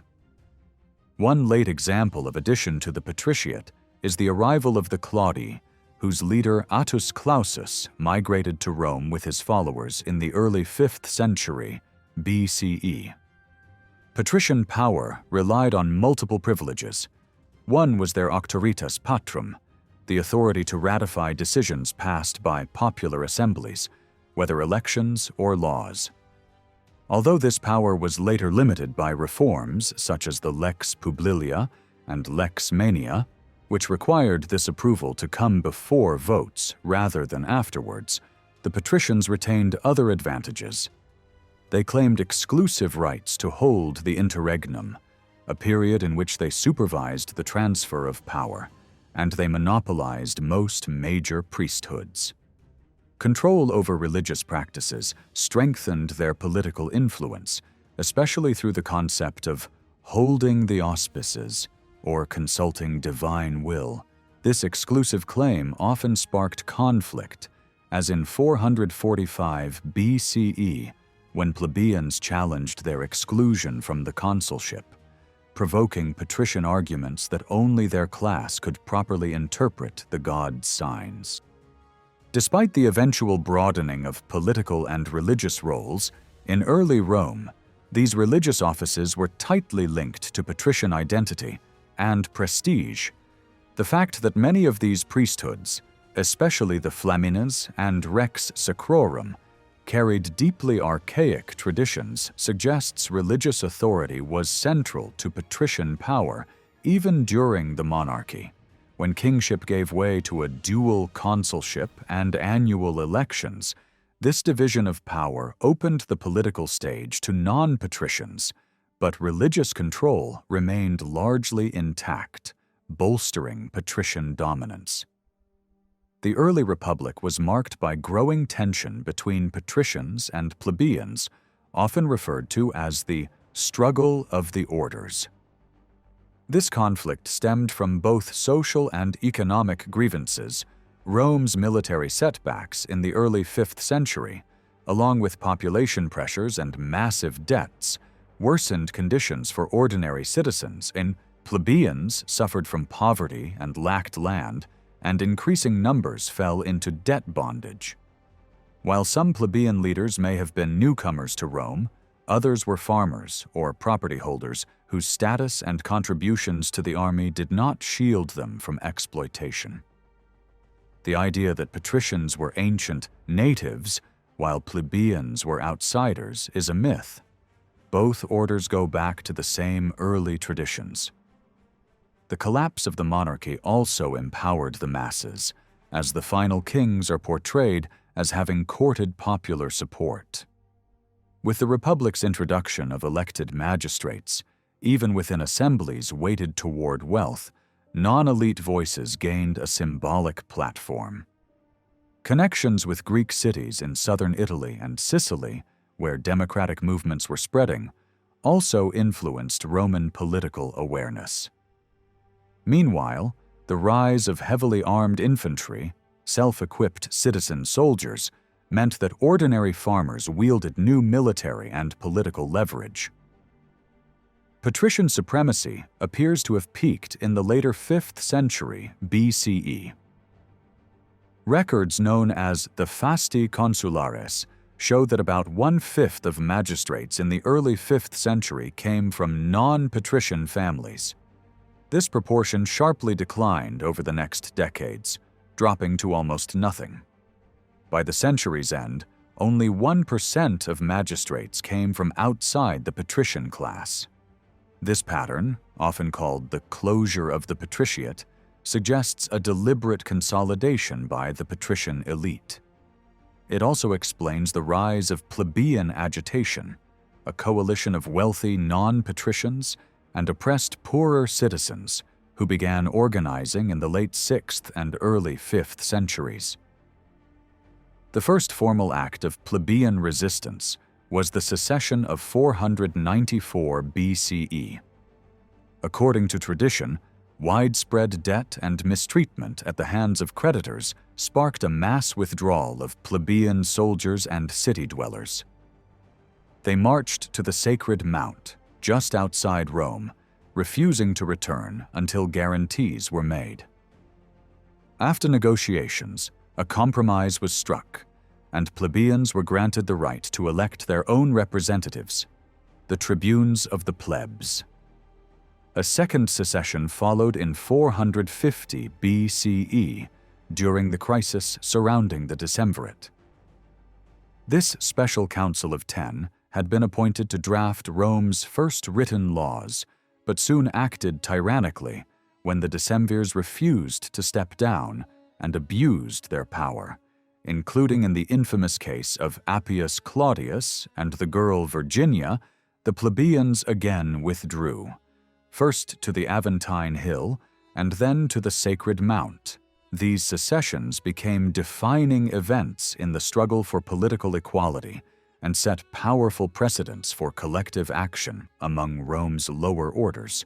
The last and least clearly documented episode in this story is the third secession of the plebs, which took place in 287 BC. On this occasion, the plebeians withdrew to the Janiculum Hill and refused to return until they won a decisive concession. The outcome was fundamental. From that point on, decisions of the plebeian assembly would have the force of law for the entire Roman community, not just for the plebs. Our sources here are thin, partly because the detailed narrative of Livy for this period is lost. But what remains suggests that this final secession was treated as a serious military and political threat, carried out almost at the city's doorstep rather than in some distant camp. Ancient writers preserved several different traditions about the secessions. Most agreed that the first withdrawal of the plebs was to the Sacred Mount in the territory of Crustumerium, between the Anio and the Tiber.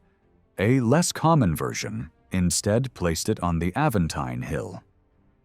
The standard account then described two further secessions, one in 450 BC that moved from the Aventine to the Sacred Mount, and another in 287 BC that took place on the Janiculum. Other authors offered different numbers and sequences and disagreed over details such as the exact year or the names and initial number of tribunes. Some of this confusion may be due to later distortions and the influence of experiences from the late Republic. For example, the withdrawal of Gaius Gracchus to the Aventine in 121 BC echoes the older stories and may have encouraged historians to see patterns. The famous fable of the limbs and the stomach, which Menenius Agrippa supposedly used to persuade the plebs to return during the first secession, was adapted from earlier Greek tales. The recurring appearance of the Claudi as villains and the Valeri as rescuers also suggests that later family historians reshaped the narrative in favor of their own ancestors. Even so, some core elements of these accounts fit very well with what we know of early Roman society. The central role of debt and economic hardship in provoking unrest is highly plausible. Equally convincing is the idea that the plebeians bound themselves together with a sacred oath, often called a lex sacrata. This was a type of solemn pledge common in central Italy, used to mark out a group dedicated to a god and to create strong bonds of loyalty. In this case, the plebs swore to protect their new tribunes and to treat anyone who violated their inviolability as accursed, with their property devoted to Ceres. The cult of Ceres had strong links with Campania and southern Italy, and a temple to Ceres, Liber and Libera, was dedicated on the Aventine soon after the first secession. The combination of these deities was Italian, but clearly influenced by Greek models like Demeter and Kore, and the temple became a center of plebeian religious and political life. The whole picture fits well with the early republic, not with later invention. Modern interpreters have debated how far we can trust the details and how we should understand the idea of secession itself. The third secession in 287 BC is generally accepted as historical, since it lay within living memory of the first Roman historians. The earlier secessions are more controversial, yet their very oddity argues in favor of a historical core. For more than 2 centuries, the plebs repeatedly withdrew from the city, not to start a civil war, but to exert pressure through organized absence. This pattern is unlike standard Greek stories of civic strife, and is difficult to explain as simple imitation. It suggests a distinctive Roman form of collective action in a world where people could move relatively easily from one community to another. Who exactly took part in these secessions is another major question.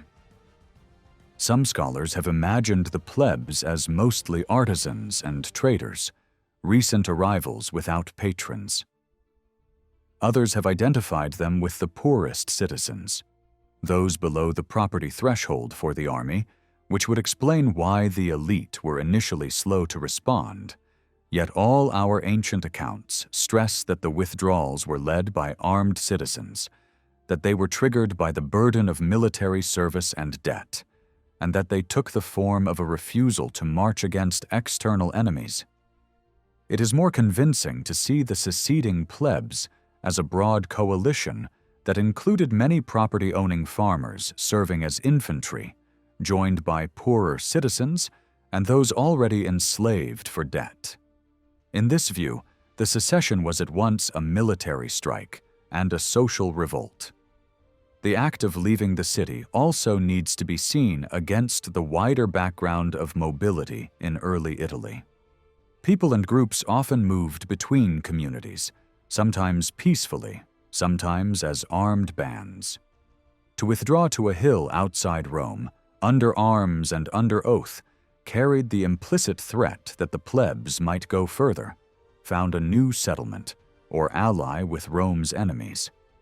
Some ancient passages make this idea explicit, describing fears that the plebs might defect to rival peoples, or suggesting speeches in which plebeian leaders toy with the idea of leaving Rome altogether and establishing a new community. Later episodes, such as rebellious garrisons trying to seize Capua, or groups like the Mamertines taking over Messana, show how easily mutiny could become colonization. Even if the seceding plebs never actually left Rome for good, the possibility gave their protest enormous weight. Out of this confrontation emerged a remarkably complex plebeian organization that almost resembled a state within a state. The plebs had their own assembly, the concilium plebis, which gradually took on formal powers. They elected their own magistrates, the tribunes and plebeian aediles, who were shielded by sacrosanctity and could veto the actions of consuls and senate. They had their own religious focus in the Aventine temple of Ceres, Liber, and Libra, which served as sanctuary, archive, and treasury. Over time, the decisions of their assembly came to bind all Roman citizens, and their tribunes became some of the most powerful figures in the Republic.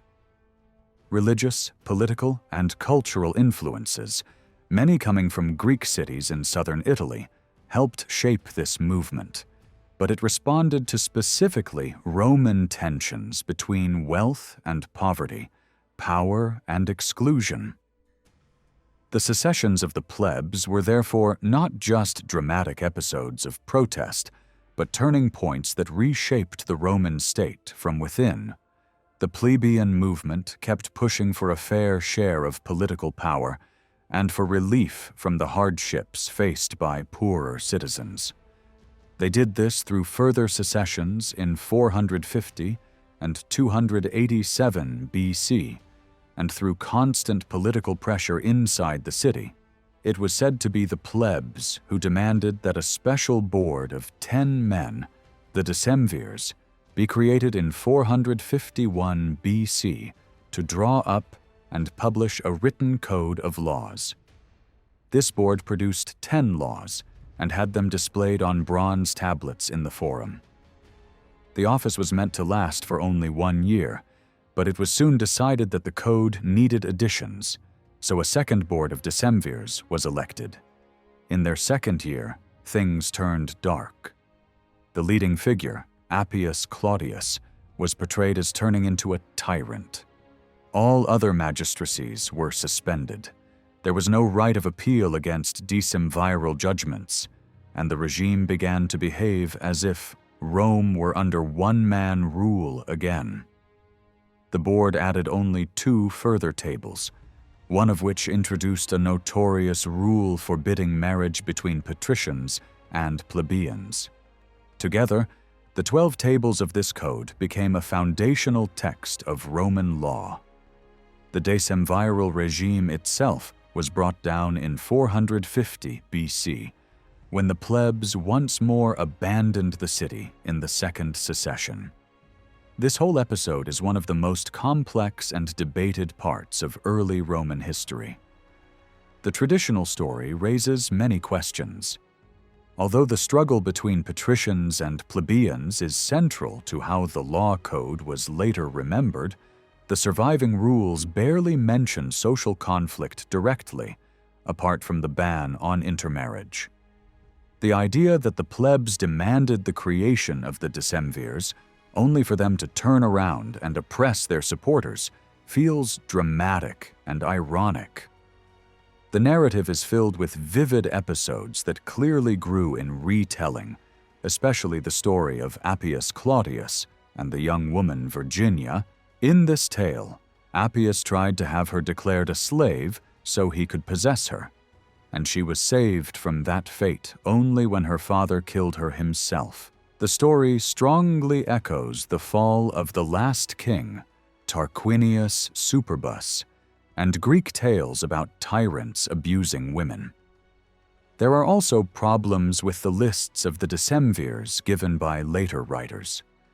The second board, which passed the discriminatory marriage law, is said to include a significant number of plebeians, which is hard to reconcile with the content of that measure. More broadly, the surviving rules of the 12 tables are not simply pro-plebeian, many of them are strikingly harsh. Even so, there are good reasons to think that the core of the story is genuine. Fragments of the law code survive because later authors quoted them, and later Roman writers insist that generations of children memorized the entire text at school. The 12 tables seem to have drawn on older royal laws, on long-standing customs, and on the written codes already produced in other parts of the Mediterranean. Many communities in Greece and the Near East had set down law codes in the 7th and 6th centuries BC. These texts were designed less to shape political structures and more to calm internal tensions and reduce civil strife. That purpose fits well with what we can see in the 12 tables. There are some parallels with Near Eastern laws, but archaic Greek models were probably more important. Roman writers themselves insisted that Greek influence played a role.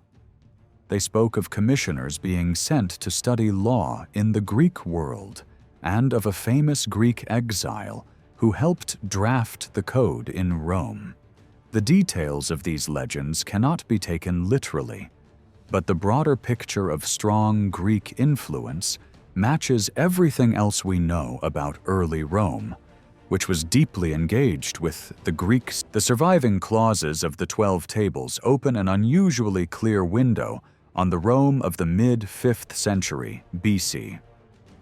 They show a layered and unequal society made up of several different groups: citizens with property, landless citizens, freed people, slaves, those bound by debt, and foreigners. Citizens were divided according to whether they owned land or not, which presupposes a working census long before the Middle Republic. The laws forbade illegal gatherings and punished betrayal of the community with death. Penalties in general were severe. Offenders could be hanged as an offering to Ceres, burned, cut up if they could not pay a debt, sold into slavery, or thrown from the Tarpeian rock above the Forum. Yet the code also contained some protections.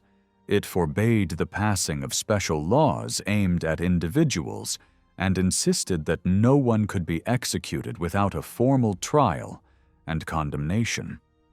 Conditions were particularly harsh for those at the bottom of the social scale. The rules on debt carefully defined the position of people bound over to their creditors. Debtors could be sold beyond the Tiber, which in practice meant being carried off into the territory of Veii, and fathers had the legal right to sell their children. Disputes over who was free and who was a slave were treated as normal.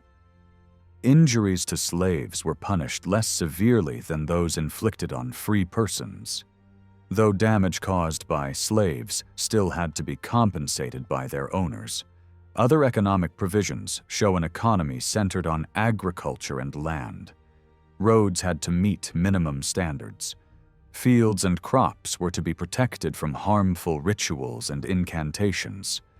The law code recognizes guarantors, sureties, formal debts, interest, and deposits, which hints at a more complex economic life than our later sources sometimes suggest. Foreigners could live in Rome, though they could not acquire ownership through long-term use. Fines were expressed in asses, blocks of bronze that served as a measure of value before regular coinage was introduced. Other sections of the code deal with the household, family, and wider social relations, and they reflect a strongly patriarchal outlook. Women were normally under guardianship, unless they belonged to a very special religious group, such as the Vestal Virgins' husbands, had formal power over their wives in traditional forms of marriage, though there were ways to avoid coming fully under a husband's control, and women were allowed to divorce and inherit property. If a person died without heirs, the estate went to the wider clan. The authority of the father over his children was extremely strong. He was permitted to kill a newborn who was severely disabled, and he could sell his sons into slavery. At the same time, the tables aimed to reinforce patronage ties. Freedmen were to remain attached to their former masters as clients, and patrons who mistreated their clients were cursed. In law, religion, and ritual also appear in the code. The laws mention the Vestals and Ceres, refer to sacred oaths, and regulate offerings left in sanctuaries. Harm done by magic was forbidden. One clause seems to concern the adjustment of the calendar. Another group of rules limited extravagance at funerals, cutting down on perfume, costly fabrics, gold, purple, and paid musicians. These measures show a concern with proper religious practice and with keeping elite display in check. The single most striking rule from the perspective of class conflict was the law banning marriage between patricians and plebeians. This makes clear that tension between the two orders was a real and pressing issue in the 5th century BC. We know that intermarriage had happened earlier, both in Rome and in neighboring cities, so the rule seems to be an attempt to harden social boundaries that had previously been more flexible. It may have been a reaction to the emergence of a self-conscious plebeian order and to the growing political strength of the plebs. The ban proved short-lived and was repealed only 5 years later by the Lex Canulea. But even in later centuries, anxieties about mixed marriages and status continued to surface in Roman stories and cult legends. According to the later tradition, the experiment of rule by the decemvirs ended with the second secession of the plebs. The immediate trigger was the killing of Virginia by her father to save her from Appius Claudius.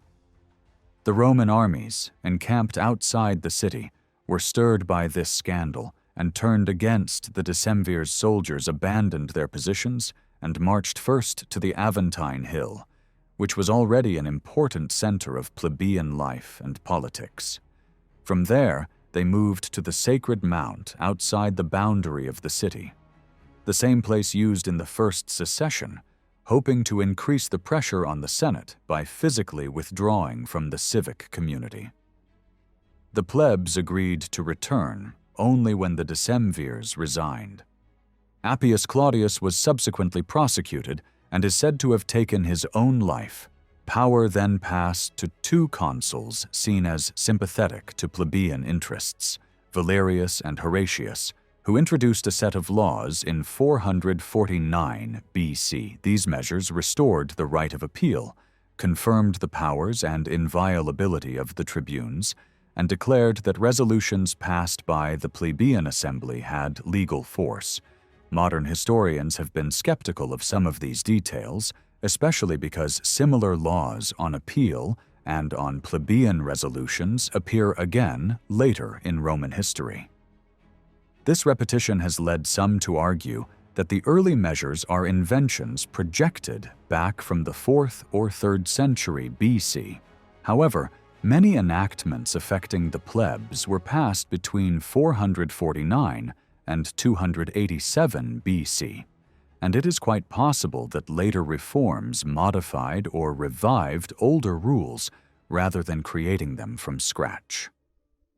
What matters most is that this period saw a renewed compromise between the orders, in which the plebs secured lasting institutional tools, even if the exact wording and dating of individual laws remain uncertain. The rest of the 5th century BC was marked by ongoing social unrest and war on several fronts. The patricians continued to dominate the highest magistracies.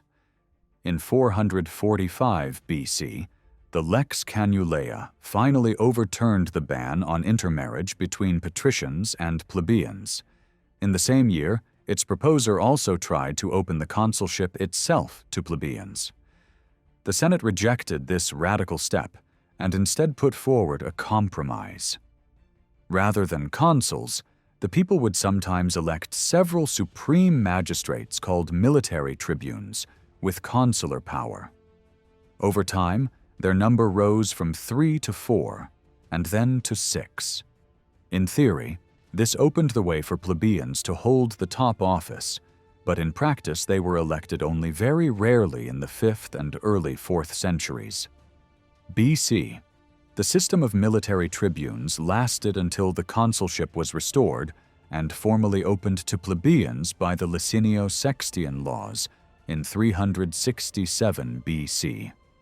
The plebeian movement reached its greatest successes in the 4th century BC. Another turning point in the long conflict between orders came in 367 BC, once again triggered by a debt crisis and sharpened by the ambitions of plebeian leaders. According to the traditional account, the tribunes Licinius and Sextius were re-elected year after year from 377 BC and used their position to block the election of patrician magistrates between 375 and 370 BC, allowing consular tribunes to be chosen only from 370 to 367. Livy dresses this period in dramatic colors, even suggesting that Licinius's wife, offended by her sister's patrician marriage, pushed him on out of wounded pride. The sheer length of time in which normal magistracies were supposedly paralyzed also raises doubts. Modern scholars therefore question many details of the story, but they generally accept the main outcome. Around 368 BC, these tribunes are said to have succeeded in passing two measures: one law limiting the amount of land any individual could hold, and another restricting interest on loans. Later writers often assumed that the land law applied only to public land, because that is how Tiberius Gracchus framed his revival of it in the 2nd century BC, when he attacked holdings of more than 500 jugera of Ager Publicus. Yet the surviving wording does not actually restrict it to public land, and it probably covered all holdings. Such a sweeping limitation reveals how large elite estates had already become and how much anxiety they caused. It also shows that Rome was part of a wider wave of political change visible in contemporary Athens and the Greek cities of southern Italy, where ideas of more equal citizenship and equality before the law were gaining ground. In 367 BC, Licinius and Sextius are also credited with forcing through measures on the consulship and on religious offices. Livy reports that from then on, at least one of the 2 consuls should be a plebeian, and that plebeians were to be admitted to the priestly board, responsible for guarding and consulting important prophetic texts, which was expanded from 2 to 10 members. 5 of these posts went to patricians and 5 to plebeians. In return, the patricians were compensated with the creation of new annual magistracies reserved initially for themselves, namely the praetorship and 2 curule aedileships, though the latter were soon opened to plebeians as well.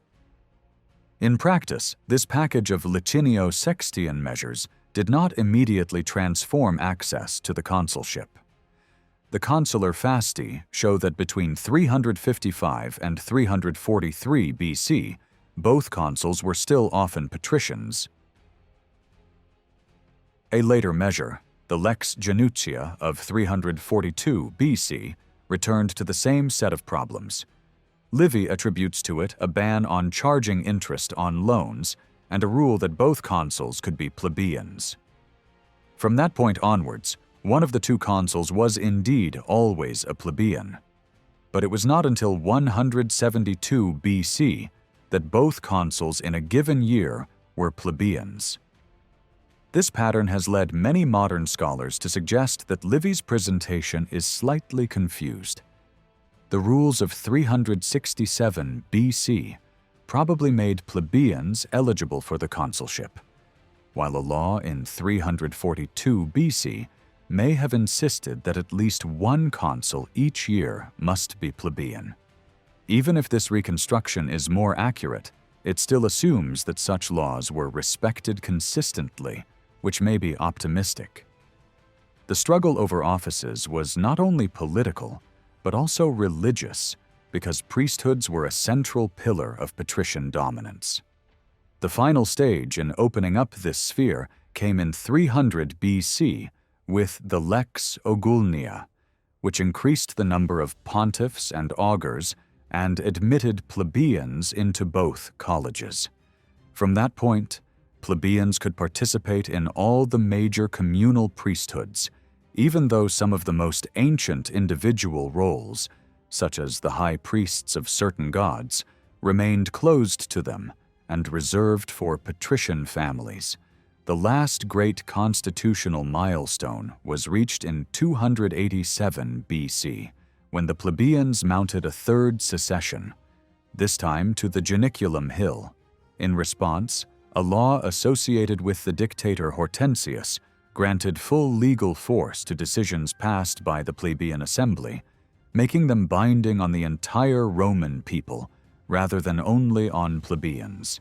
An earlier attempt to achieve this in the mid-5th century had clearly failed in practice, and the fact that it had to be restated shows how fiercely the patricians resisted such changes. Taken together, these reforms produced a new ruling class made up of both patrician and plebeian families.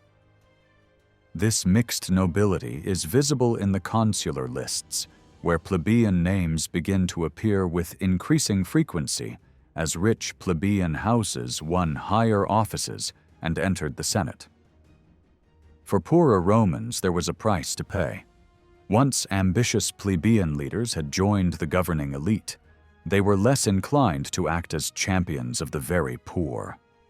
Even so, the movement achieved real progress in easing exploitation. The formal abolition of nexum, the system under which citizens could be bound over to their creditors and effectively reduced to debt servitude, came in 326 BC. Although Livy's account of its repeal is heavily dramatized, the law itself is likely to be genuine and important. It implies that wealthy Romans now relied increasingly on slave labor, while also locking in the principle that free citizens should not fall back into a condition resembling slavery because of debt. From 334 BC onwards, the distribution of land seized in war, especially through the foundation of Latin colonies, also expanded dramatically. This policy reflected the same ideal that lay behind the old land laws: a community of citizen farmer soldiers with reasonably secure holdings, rather than a countryside dominated by huge estates and dispossessed laborers. Yet, as Appian's account of the opposition to Tiberius Gracchus in 133 BC makes clear, many members of the elite never embraced that ideal and continued to accumulate far more than the traditional limit of 500 jugera in public, let alone private land. At first glance, the secessions and prolonged social conflicts might suggest that a strong sense of shared civic identity barely existed in early Rome. If that was once the case, it must have been transformed by the gradual resolution of these disputes. One place where this shift can be seen is in the character of Rome's own historical memory, as preserved in later writers like Livy. The stories about the monarchy and earliest republic revolve around striking individuals: kings and leaders such as Servius Tullius, Coriolanus, and Camillus. By the time Livy reaches the Middle Republic, his narrative looks different. The city and its institutions take center stage, and single heroic figures play a smaller role. This change in emphasis reflects several developments: the way Roman politics itself was structured to share power and limit domination by any one man, especially between the Gallic sack of Rome in 390 BC and the rise of generals like Scipio Africanus. The evolution of record-keeping, which came to focus more on magistracies, laws, and collective decisions, and more deeply, a redefinition of what it meant to be Roman. The settlements hammered out between patricians and plebeians helped to create a more coherent state, with institutions that could command the loyalty of a broad citizen body. Far from being a fragile or half-formed polity, the early republic emerges from this process as a remarkably resilient community, capable of absorbing internal conflict and using it to reshape and strengthen itself. Rome's international position between roughly 600 and 338 BC is crucial for understanding how the city grew, even though it was very different from what came afterward. During this early period, Rome was just beginning to act like an imperial power. By the late 6th century BC, it had built up dominance over other Latin cities, but its progress was interrupted by internal struggles and external challenges. Despite having clear advantages, like a larger population, fertile land, access to the Tiber River, and the resources shown by monumental buildings, Rome often failed to fully exploit its strengths. Internal conflicts, especially between patricians and plebeians, slowed its early momentum. Only when these social tensions eased did Rome begin to expand more efficiently and keep control of conquered territories. The political landscape of central Italy was unstable and complex, with shifting alliances and leagues that made long-term dominance difficult. Rome's rise depended on reorganizing these alliances in ways that served its interests. However, understanding this process is not easy. because most of our evidence comes from later Roman and Greek authors. Writers like Livy and Dionysius provide detailed accounts of Rome's early wars and treaties, but they wrote centuries after the events and often had patriotic or political motives. These sources tend to focus almost entirely on Rome's point of view, downplaying peaceful interactions and emphasizing military conflicts. Foreign peoples, such as the Etruscans, Samnites, and Gauls, appear mostly when they oppose Rome. Stories are often reshaped by oral traditions or family legends, which may exaggerate or distort Rome's achievements. Despite these issues, the broad outline of Rome's rise is consistent in most accounts. Setbacks in the 5th century are gradually replaced by more assertive policies in the 4th. Modern historians attempt to balance literary accounts with archaeological and epigraphic evidence, which can provide more neutral perspectives. It's also important to understand how earlier Greek writings influenced later narratives. Some of these Greek records captured contemporary observations, not just hindsight from the imperial age. Still, any reconstruction depends heavily on sources shaped by Roman ideas about destiny and power. In Etruria, neighboring cities played a significant part in Rome's early story. Literary sources often refer to a federation of 12 Etruscan cities, a structure mentioned by authors like Strabo. This idea may reflect some historical reality, possibly derived from Etruscan traditions. Strabo tells of a legendary founder who united 12 cities, only for the confederation to break apart later. However, the number 12 may have been symbolic, and ancient writers often disagreed on which cities were part of the League. Some later sources even mention 15 members. What is clear is that Rome was never included in this Etruscan union. Though influential, these neighboring cities would eventually give way to Rome's expanding power, setting the stage for the city's next era of growth. Ancient sources describe how Etruscan leaders gathered at a sacred site known as the Forum Voltumnae, a major shrine dedicated to the god Voltumna. This site was located near Volsini, modern-day Orvieto, offering a central meeting point for the Etruscan cities. The League held an annual festival here, featuring religious ceremonies, games, and trade events that drew participants from across Etruria. Evidence suggests that this tradition continued well into the Roman era, even surviving through late antiquity, when Etruscan and Umbrian priests still organized rituals and celebrations. Recent excavations near Orvieto have revealed a large sanctuary complex, matching historical descriptions of the Forum Voltumnae. Covering around 30 hectares, it includes monumental altars, ceremonial roads, temple foundations, and fragments of fine pottery from Greek and Etruscan sources. This impressive site supports the idea that the Etruscan League remained active for centuries, even after Roman conquest. However, the political strength of the League is debated. In one account, when Veii chose a king, the other Etruscan cities refused to support them, showing that the League did not always act in unity. Titles like Xilath Mekul Rasnal have sometimes been translated as referring to a magistrate ruling over all Etruscans, but it now seems likely they were local leaders rather than heads of a unified state.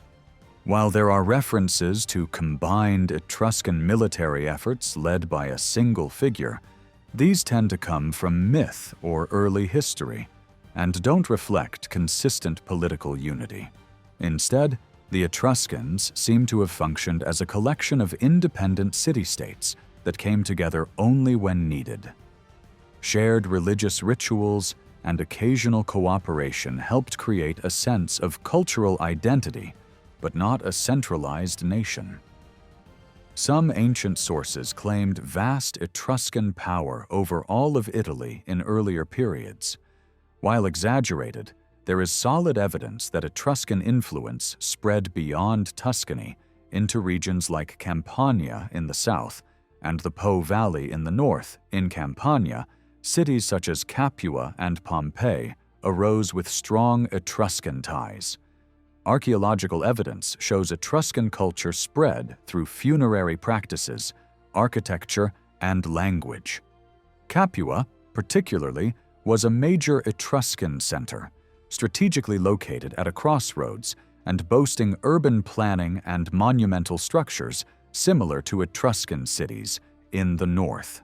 Later, these settlements fell to the Samnites as Etruscan influence waned. In the north, Etruscan settlers moved into the fertile Po Valley, establishing cities that thrived and expanded their trade networks. Ancient writers believed that these northern centers were colonies founded by Etruscan cities in central Italy, creating another loose group of 12 settlements overall. While the Etruscans were never united under a single political leadership, their cultural and economic presence helped shape early Italy in significant ways. Felsina, known today as Bologna, was one of the most prominent Etruscan cities. Pliny referred to it as the leader of Etruria, suggesting its significant influence among Etruscan centers. Ancient commentators even linked its founding to myth, associating it with legendary figures related to Perugia. The wealth of Felsina is clear from its burial sites at Villanova and Certosa, where elaborate grave goods have been discovered, including the famed bronze situla, a ceremonial bucket-shaped vessel. Another key Etruscan settlement in the north was Marzabotto. Positioned strategically along trans-Apennine trade routes, it evolved from a cluster of huts in the early 6th century BC into a planned town with a regular grid layout around 500 BC. This deliberate urban planning suggests that Marzabotto may have been established as a colony. It was later overrun by the Gauls in the mid-4th century BC and only sparsely inhabited afterward. One of the most striking discoveries from the site is a marble statue of a Kouros, likely brought from Spina, the major Etruscan port further north. Spina, located near the mouth of the Po River, was another remarkable city.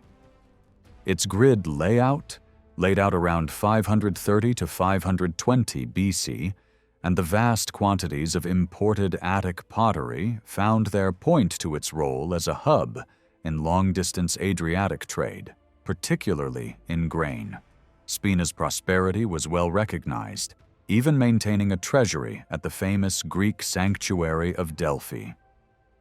By the time Rome dominated the region in the 2nd century BC, the Etruscan cities of northern Italy were largely under the control of neighboring peoples like the Gauls.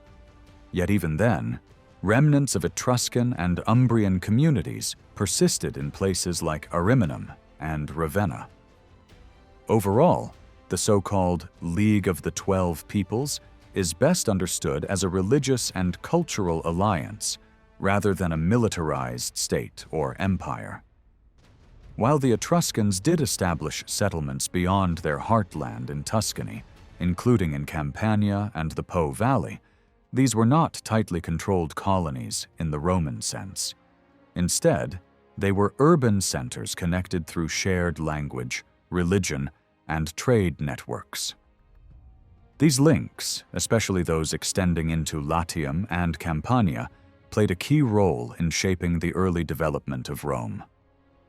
Latium was a region defined more by its people than by natural borders.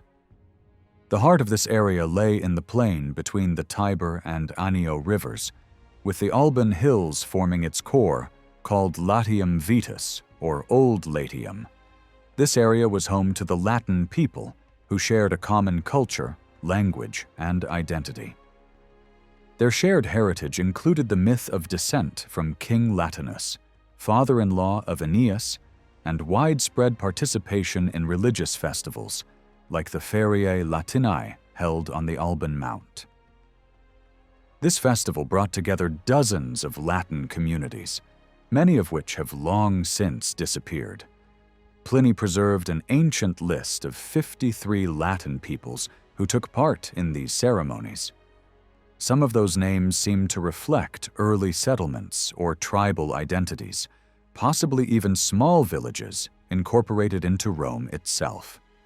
The cult of the Alban Mount likely dates back to the Bronze Age, emphasizing its deep-rooted role in uniting the Latin world. The Latins also shared other cross-community cult sites, such as the Sanctuary of Venus at Lavinium and the Sacred Grove of Diana at Lake Nemi, ruled by the enigmatic priest known as the King of the Woods. Even in Rome, the Temple of Diana on the Aventine, built by Servius Tullius, functioned as a meeting place for Latin communities, positioned just outside the city's sacred boundary to allow broad accessibility. Beyond shared worship, the Latins were linked by formal rights, confirmed through early treaties.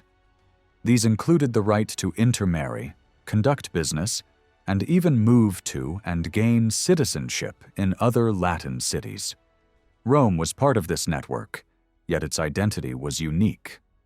Unlike other Latin towns, Rome emphasized its mixed origins, preserved in legends like the asylum for fugitives created by Romulus or the abduction of Sabine women. Other stories spoke of prominent families who migrated from Sabinum or Etruria, further contributing to Rome's hybrid cultural character. This distinct identity helped frame Roman expansion under its early kings. Although the precise extent of Rome's territory before the 6th century BC is uncertain, ancient markers and sacred festivals hint at early, modest boundaries. From this base, Rome's kings expanded outward, first into the Alban Hills, then further into Latium. The conquest of Alba Longa, though largely mythical, symbolized Rome's absorption of neighboring Latin communities. Other kings, like Ancus Marcius, consolidated Rome's position along the Tiber and founded Ostia to control maritime access. The Tarquin kings continued this expansion, pushing into Sabine territory and reorganizing the Latin League. While ancient narratives about their conquests may exaggerate the scale of their achievements, the general pattern of territorial growth is credible. This is supported by records from the early Republic. One such example is the creation of new Roman tribes in 495 BC, suggesting that fresh lands had been incorporated into Roman control. Further evidence comes from the first recorded treaty between Rome and Carthage, dated by Polybius to 509 BC. The language of the treaty reveals that Rome controlled most of the coast of Latium, even while some Latin peoples remained independent, that Carthage acknowledged Rome's authority in this region so soon after the fall of its monarchy shows that Rome had already established itself as a significant power in central Italy. As Rome gradually expanded its influence across Latium, the Latin cities responded by forming a federation known today as the Latin League. Like the earlier Etruscan League, this alliance was rooted in shared religious traditions, which naturally evolved into a political and military coalition. Ancient accounts suggest that this federation was already active before Rome's monarchy fell. Even King Tarquinius Superbus was depicted as taking command of an existing Latin assembly at the Grove of Ferentina, organizing joint military action that included both Roman and Latin forces under his authority. However, with the overthrow of the monarchy around 509 BC, Rome lost this dominance, and the Latin cities increasingly acted independently. They even fought together against the Etruscan leader Lars Porsena at Aricia in 504 BC, though Rome's involvement at that moment is uncertain. a preserved fragment from Cato, dating to around 500 BC, gives concrete evidence of an alliance among Latin communities, likely aligned against Rome. This list includes cities like Tusculum, Aricia, Lanuvium, and Tibur, and notably excludes Rome, confirming that the Latins briefly united in opposition. The Latins eventually faced Roman retaliation at the Battle of Lake Regillus in 499 or 496 BC. Despite the later mythologizing of this battle, it marked a pivotal moment. Rather than crushing the Latins, Rome negotiated a treaty known as the Cassian Treaty in 493 BC, named for the consul Spurius Cassius. This treaty established a formal alliance and mutual defense pact between Rome and the Latin League. According to surviving ancient interpretations of the treaty, both sides agreed not to make war against one another and to jointly share the spoils of conflict, although Rome, being far more powerful, likely dominated the arrangement in practice. Over time, the League expanded, eventually including neighboring Hernici communities.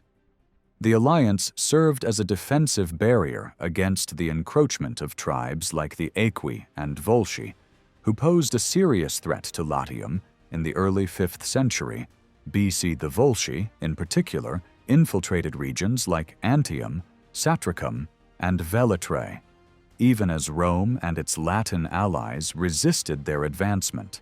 These shifts were part of a broader pattern in Italian history, where hill tribes expanded into richer lowland territories. The Volsci and Aequi loom large in the Roman tradition of this period. Though surviving sources give only fragmentary details, archaeological finds, such as inscriptions and burial sites at Satricum, shed some light on Volscian culture and language, which was surprisingly more like Umbrian than Oscan. Their presence in southern Latium reflects a dynamic period of conflict and cultural exchange. One key area of contention was the fertile Pomptine Plain. The Romans were drawn to it for grain and wealth, as evidenced by religious votive deposits and monumental remains. Some ancient traditions claimed that spoils from the Volscian town of Pometia helped fund major Roman projects, such as the Great Temple of Jupiter on the Capitoline. The struggle for control over this region contributed to economic strains in early Republican Rome and fueled internal social pressures, including demands by the plebs for land redistribution. As Rome gradually expanded its influence across Latium, the Latin cities responded by forming a federation known today as the Latin League. Like the earlier Etruscan League, this alliance was rooted in shared religious traditions, which naturally evolved into a political and military coalition. Ancient accounts suggest that this federation was already active before Rome's monarchy fell. Even King Tarquinius Superbus was depicted as taking command of an existing Latin assembly at the Grove of Ferentina, organizing joint military action that included both Roman and Latin forces under his authority. However, with the overthrow of the monarchy around 509 BC, Rome lost this dominance, and the Latin cities increasingly acted independently. They even fought together against the Etruscan leader Lars Porsena at Aricia in 504 BC. Though Rome's involvement at that moment is uncertain, a preserved fragment from Cato, dating to around 500 BC, gives concrete evidence of an alliance among Latin communities, likely aligned against Rome. This list includes cities like Tusculum, Aricia, Lanuvium, and Tibur, and notably excludes Rome, confirming that the Latins briefly united in opposition. The Latins eventually faced Roman retaliation at the Battle of Lake Regillus in 499 or 496 BC. Despite the later mythologizing of this battle, It marked a pivotal moment. Rather than crushing the Latins, Rome negotiated a treaty known as the Cassian Treaty in 493 BC, named for the consul Spurius Cassius. This treaty established a formal alliance and mutual defense pact between Rome and the Latin League. According to surviving ancient interpretations of the treaty, both sides agreed not to make war against one another and to jointly share the spoils of conflict, although Rome, being far more powerful, likely dominated the arrangement in practice.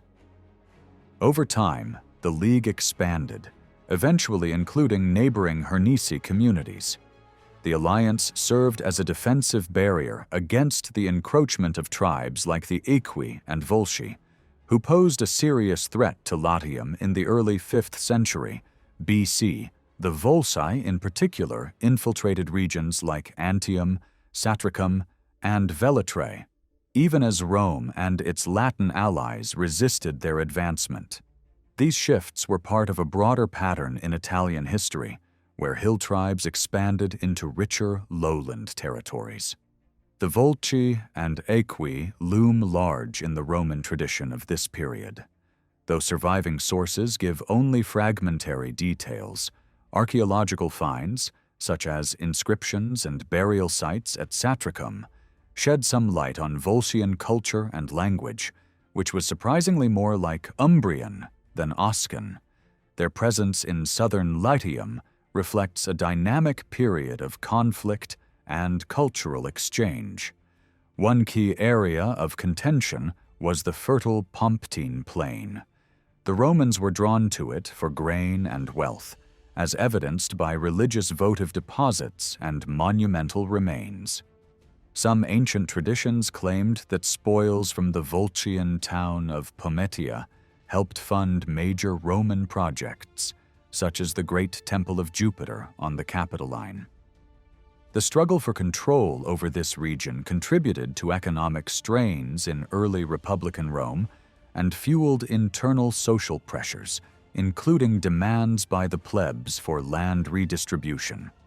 One of the most vivid moments in early Roman tradition involving the Volsci is the story of Coriolanus. He is depicted in ancient accounts as a proud Roman noble who, after being exiled due to hostility from the plebeians, defected to Rome's enemies. Coriolanus is said to have led Volscian forces on a sweeping campaign that reached the very gates of Rome. The sources describe this invasion in two separate advances, one moving along the Praeneste region and another pushing through the fertile Pomptine Plain.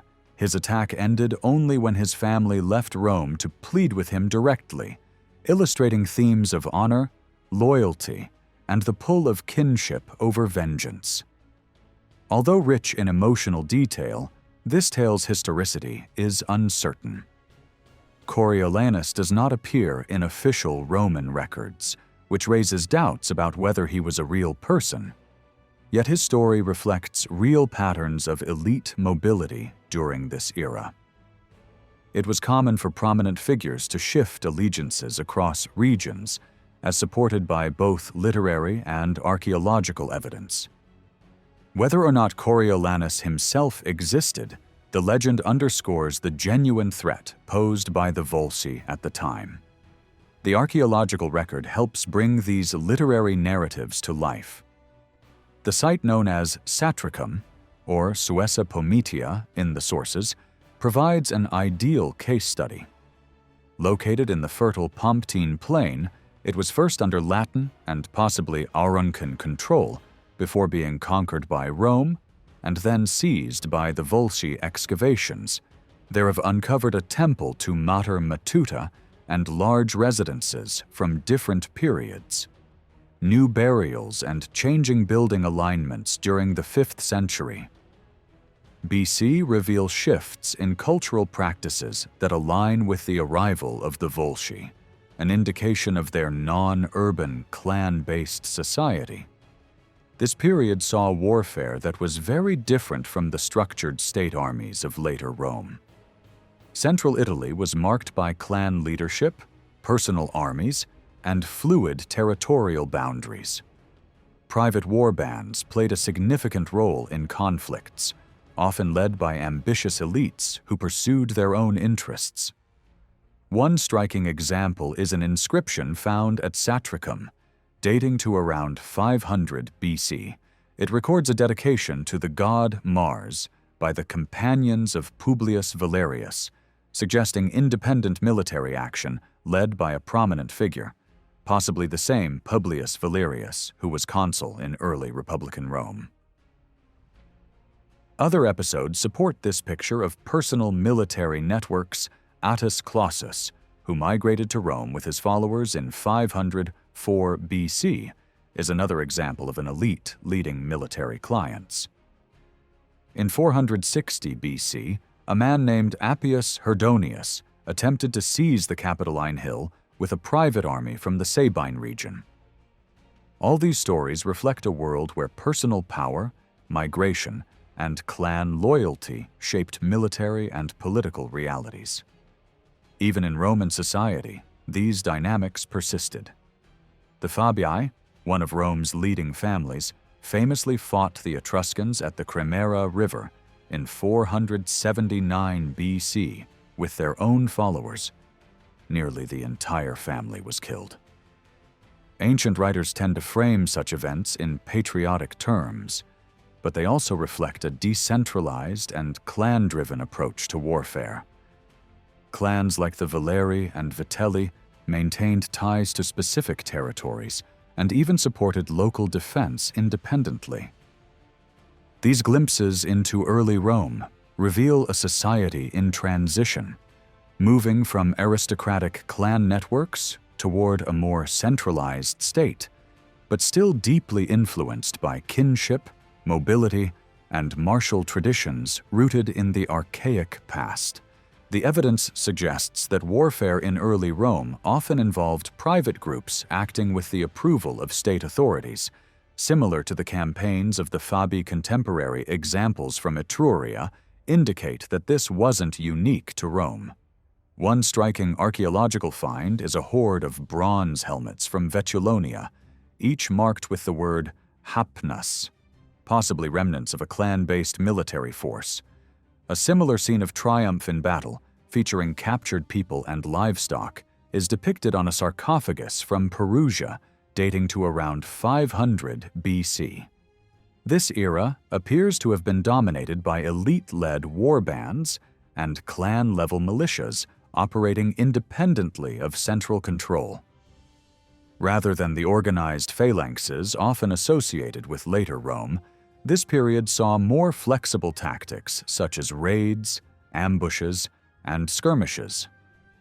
Scholars have built this interpretation from archaeology, inscriptions, and ancient narratives, even though the ancient writers often misunderstood or reshaped these events in the image of their own times. However, this interpretation must be treated carefully. We must consider the growing power of city-states during the 6th and 5th centuries BC, which complicates the idea that the state was weak or absent in military matters. Some private forces might have acted under official approval, despite the anachronistic tone of later accounts. The rituals of the fetial priests are a key example. These priests oversaw declarations of war and insisted that enemies return individuals who had violated Roman territory, perhaps signaling an early attempt to curb clan-driven hostility and bring warfare under communal oversight. Turning to colonization, an example is the colony of Vitellia, linked to the Vitellius family. Colonization in this period was often a crude form of land acquisition, rather than a carefully planned civic project. Leaders like Publius Valerius Publicola are said to have established new settlements on their own initiative.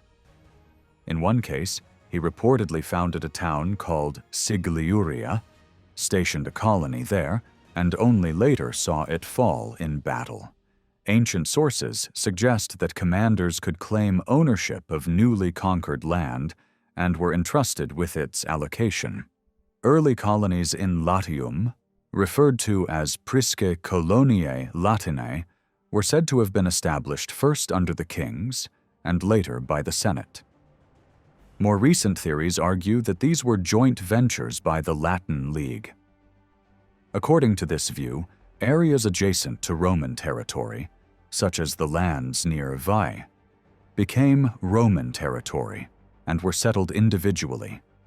Land further south was used to create new cities, which became members of the League. These colonies often served military purposes, fortified to secure strategic locations.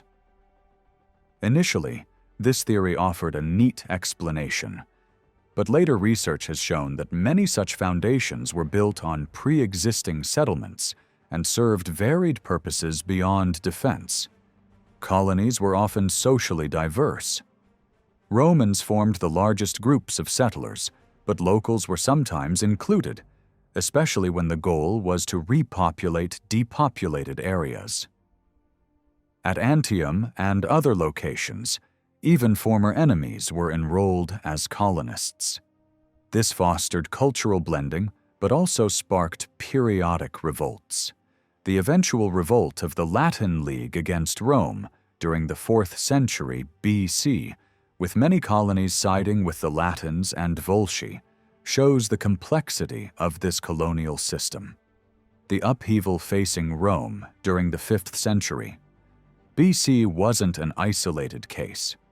Across central Italy, many regions experienced similar disruptions. Scholars often describe this time as a period of widespread crisis, marking a shift in long-standing power dynamics. Trade networks between central Italy and Greece weakened significantly, as seen in the decline of imported Attic pottery in both Rome and Etruria, the rise of Syracuse as a naval power, and its victory over Etruscan forces at Cumae in 474 BC contributed to the region's instability. This sense of decline is particularly visible in the fate of once prosperous cities in Campania like Cumae and Capua, which faced violent political transformations. However, what ancient sources often describe as straightforward military conquest may, in reality, have been more complex, likely involving gradual infiltration, internal coups, and regime changes. Some cities, like Cumae, had already seen political shifts, including the overthrow of tyrants and the establishment of republican governments. It's important, though, not to overgeneralize this era as uniformly destructive. While some southern Etruscan cities declined, northern and inland Etruria actually grew more prosperous. Wealth became more evenly distributed, and new forms of classical art emerged. Burial customs shifted from showy displays towards more modest offerings, and votive practices evolved. In areas where Oscan-speaking groups settled, the cultural landscape changed, displacing earlier Greek and Etruscan dominance. But in places like Latium and Etruria, local groups such as the Sabines, Volsci, and Equi failed to make lasting gains. Ultimately, Rome was the long-term beneficiary of these shifts, using the disruption to bolster its own power. One key turning point came in 396 BC with the Roman capture of Veii. Located just 9 miles from Rome, Veii was a well-fortified and wealthy Etruscan city perched on a tufa plateau. Its history of prosperity stretched back centuries, featuring elite tombs, imported goods, and monumental temples like the Portonaccio Sanctuary. Its strategic position along trade routes and control of the Tiber Valley made it a powerful rival to Rome. The tension between Veii and Rome had deep roots, including clashes over the Tiber's salt pans and repeated conflicts for control of Fidenae. The Roman assault on Veii, led by Camillus according to tradition, reportedly lasted for 10 years, an echo of the Trojan War in literary style. While the specific details may be exaggerated, it's clear the siege demanded huge resources. For the first time, Rome introduced military pay and implemented taxation to support the campaign. When Veii fell, its territory dramatically increased Rome's landholdings, opening up access to South Etruria and key northern routes.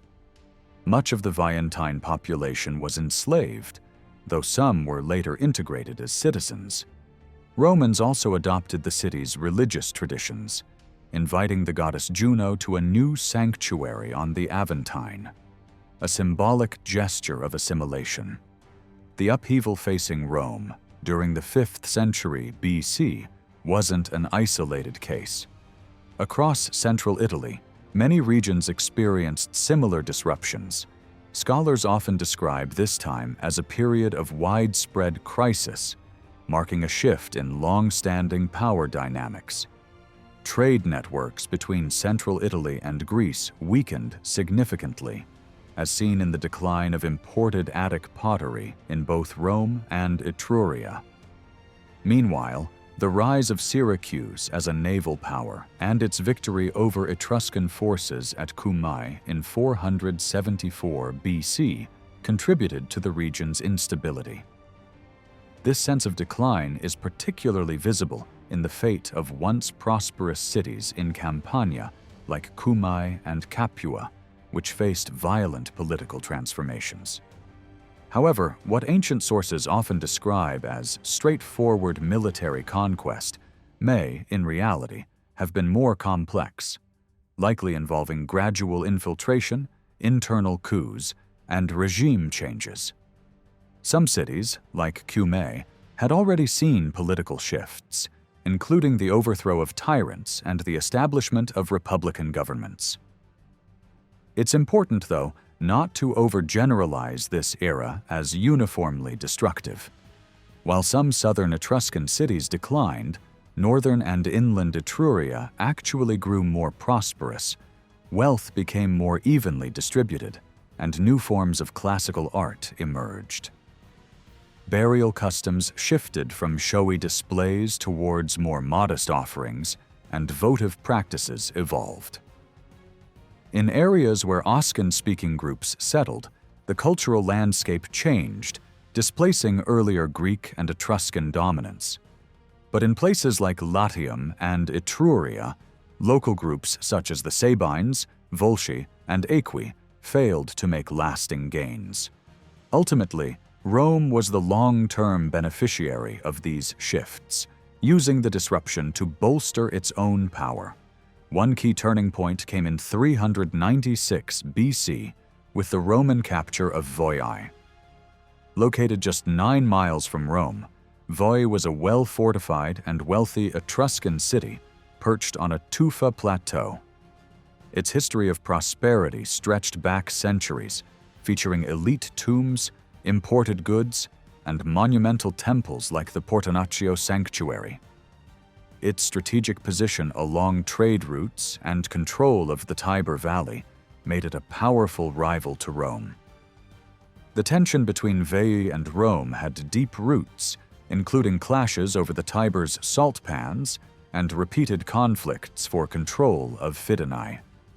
The Roman assault on Veii, led by Camillus according to tradition, reportedly lasted for 10 years, an echo of the Trojan War in literary style. While the specific details may be exaggerated, it's clear the siege demanded huge resources. For the first time, Rome introduced military pay and implemented taxation to support the campaign. When Veii fell, its territory dramatically increased Rome's landholdings, opening up access to South Etruria and key northern routes.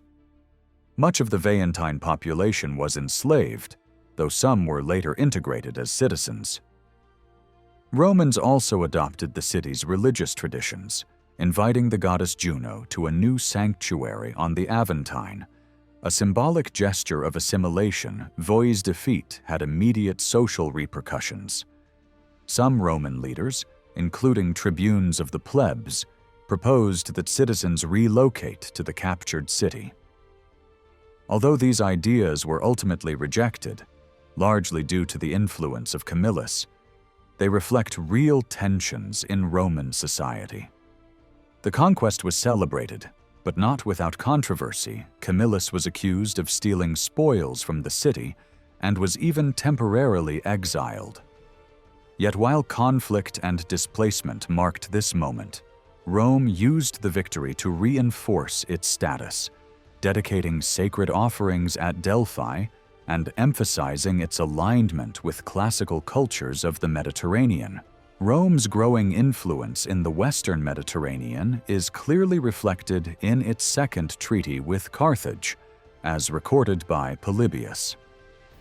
Although the exact date is debated, it likely corresponds with the agreement noted by Livy in 348 BC.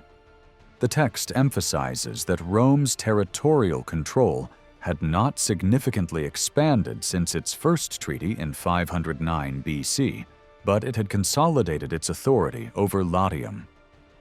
Romans were allowed to trade in Mediterranean waters and islands, excluding Sardinia. Rome was also now recognized as capable of founding colonies, an acknowledgement of its rising power. Carthage, meanwhile, sought to limit Roman activities near Africa and Sardinia, though mutual trade between the two powers remained permitted. The treaty itself shows that Carthage saw Rome as a power worth negotiating with, even amid the city's recovery from earlier turmoil. From the late 350s BC, Rome faced repeated threats from Gauls, Etruscans, Latins, and naval raiders. Despite this, it secured several key victories, such as defeating the Gauls and their allies at the Colline Gate in 360 BC. During this period, legends emerged of individual Roman heroes who challenged and defeated mighty Gaulish warriors in single combat, earning names like Torquatus and Corvus. These stories reflect both family pride and Rome's deep cultural memory of struggle and resilience. By the late 346 BC, Rome had positioned itself to expand southward amid conflict with the Samnites. The wealthiest city in Campania, Capua, appealed to Rome for protection.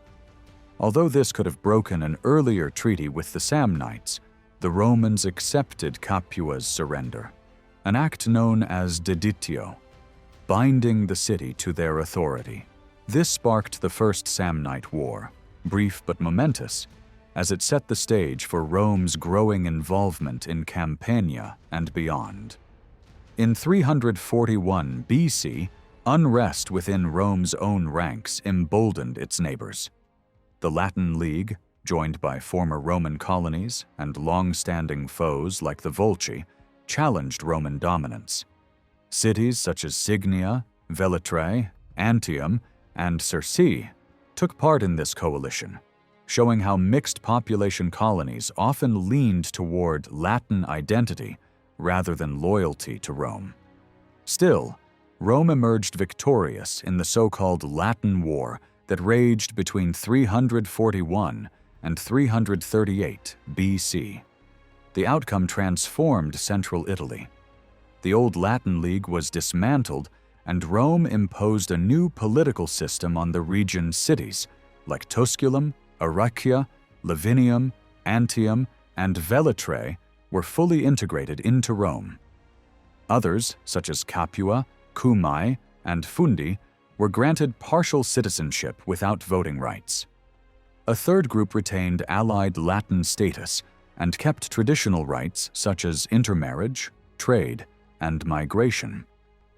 This flexible and strategic arrangement ensured Roman control of Latium and Campania, two of the most fertile and densely populated areas in Italy. Rome's territory nearly tripled, enabling it to tap into immense manpower reserves, a foundation for its later conquests. This expansion also redefined ideas of citizenship.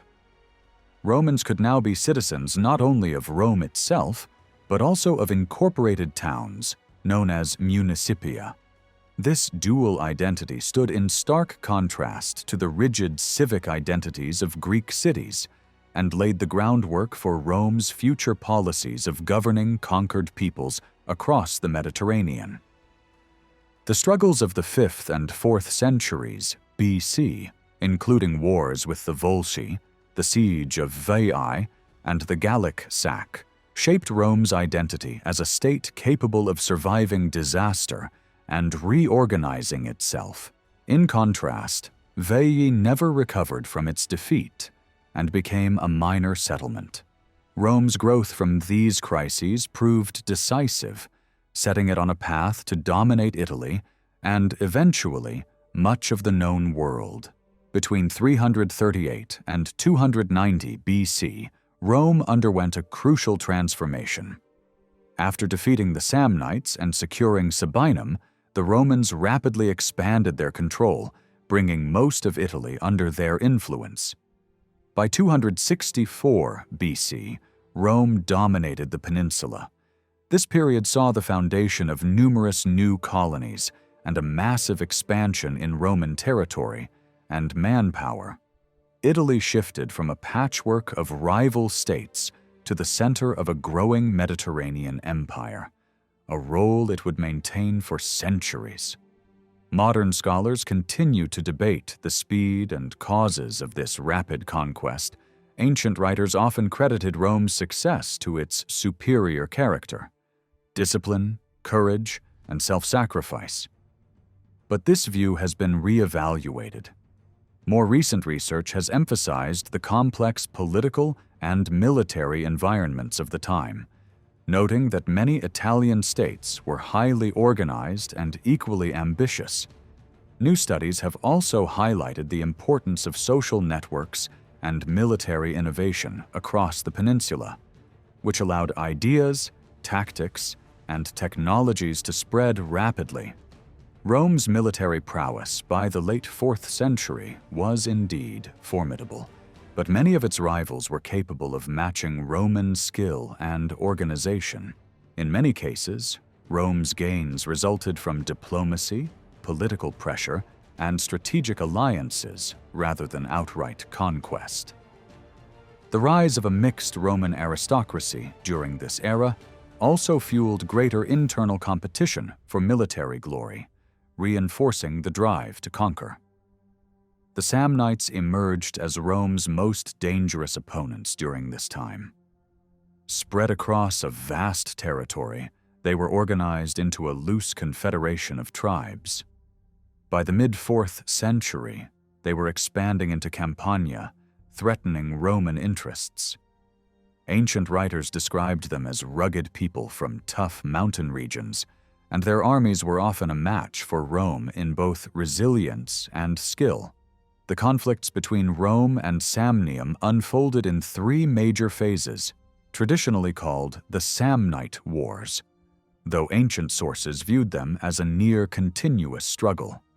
The second phase began after Rome expanded into southern Latium and founded the colony of Fregellae on Samnite territory in 328 BC. Soon after, the Romans intervened further, attacking Samnite-controlled cities such as Palæopolis and Neapolis. Throughout this period, fighting ranged across central and southern Italy.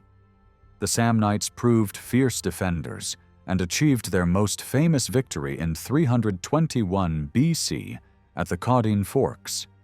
They trapped a large Roman force in a narrow pass and forced them to submit, a humiliation that echoed through Roman memory. Although peace was first negotiated, Rome later repudiated the agreement and rallied to eventually dominate Samnium by 306 BC. Rome's rising power did not go unnoticed. It drew the attention of Alexander the Great, who cautioned Rome against allowing piracy in the western Mediterranean. The Romans also engaged diplomatically with Alexander of Epirus in 332 BC and received acknowledgement from Greek and Phoenician powers. By 306 BC, Carthage renewed its treaty with Rome, recognizing its influence over Italy. Around the same time, Rhodes established a long-standing friendship with Rome. a sign that the city's reach now extended well beyond the Italian peninsula. This period marked the beginning of Rome's ascent to Mediterranean dominance, laying the groundwork for its transformation into an imperial power. Rome's campaigns against the Etruscans and Umbrians stretched across centuries, beginning during the time of kings and ending with the destruction of Volsini in 264 BC. Although the conflicts were frequent, they were broken up by long periods of peace and strategic alliances, such as those with Caere in the 4th century. BC Rome had earlier fought against Veii and the Faliscans, and later clashed with Tarquini and Vulci. From the 310s BC, Roman forces pushed north toward Perugia and Arretium, and into Umbria. By 308 BC, Roman armies had defeated a coalition of Umbrian forces at Mevania.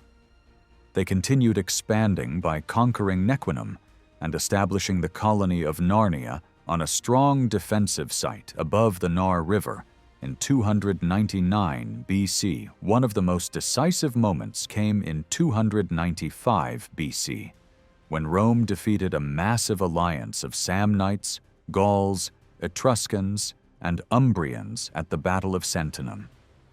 Rome's advance into Etruria was slower than in Latium and Campania because of the strength and sophistication of Etruscan city-states.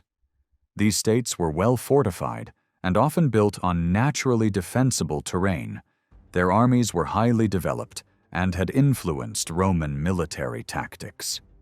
Initially, Etruscan cities acted independently or in small alliances, but Rome's growing power eventually forced them to unify, even forming coalitions with the Gauls and Samnites. The Central Italian alliance against Rome during the late 4th and early 3rd centuries BC was one of the most impressive attempts to resist Roman dominance. Livy reports that it was organized by the Samnite general Gellius Egnatius and brought together Samnites, Gauls, Umbrians, and Etruscans. Their combined strength posed a serious challenge to Rome's control. The Battle of Sentinum in 295 BC was a defining moment. Both sides brought enormous armies to the field, with Rome deploying 4 legions and a similar number of allied troops. Despite being outnumbered, the Romans triumphed. The Greek writer Duris exaggerated enemy casualties wildly, but the battle was indeed monumental. Its significance was later commemorated in local art, such as the temple frieze at Civitalba, depicting divine intervention against the Gauls. With the defeat at Sentinum, Rome secured dominance over central Italy. The Samnites were defeated again at Aquilonia in 293 BC, and by 290 BC, they surrendered. Unfortunately, much of the historical detail from this time has been lost, but triumph records show that this period was crucial for Rome's control in Etruria. In the following decades, Rome also crushed resistance in northern Etruria and Umbria, founded colonies, and built roads like the Via Aurelia and Via Flaminia. To tighten its grip on the region, control of the Adriatic coast became another key Roman objective. After establishing authority in northern Apulia and founding the colony of Luceria in 314 BC, Rome defeated the Senones and cleared the Ager Gallicus in the 280s. BC new colonies, such as Sena Gallica and Castrum Novum, were founded to guard the coastline and prevent enemy intervention. Ports like Ariminum and Brundisium also became strategic settlements that helped solidify Roman presence. As Rome expanded, it developed a sophisticated system to manage newly conquered territories. This included land confiscation, colonization, and the creation of alliances. Voting tribes were established across the peninsula to organize Roman territory. Initially near the city itself, later spreading across conquered regions. After the victory over the Samnites and Sabines in 290 BC, large stretches of land were seized and settled by Romans. The extension of Roman citizenship to conquered peoples was another powerful tool, but not always a benevolent one. While later authors romanticized this practice as a sign of generosity, contemporary accounts suggest that it was often viewed as a burden. Citizenship came with obligations like military service and taxation, and early recipients did not always gain full political rights. Some conquered communities received citizenship without the vote, while others were coerced into Roman citizenship through threats or after uprisings. By blending force, strategy, and political innovation, Rome converted a fragmented Italy into a unified network of allies, citizens, and colonies. This transformation laid the foundation for Roman dominance in the Mediterranean for centuries to come.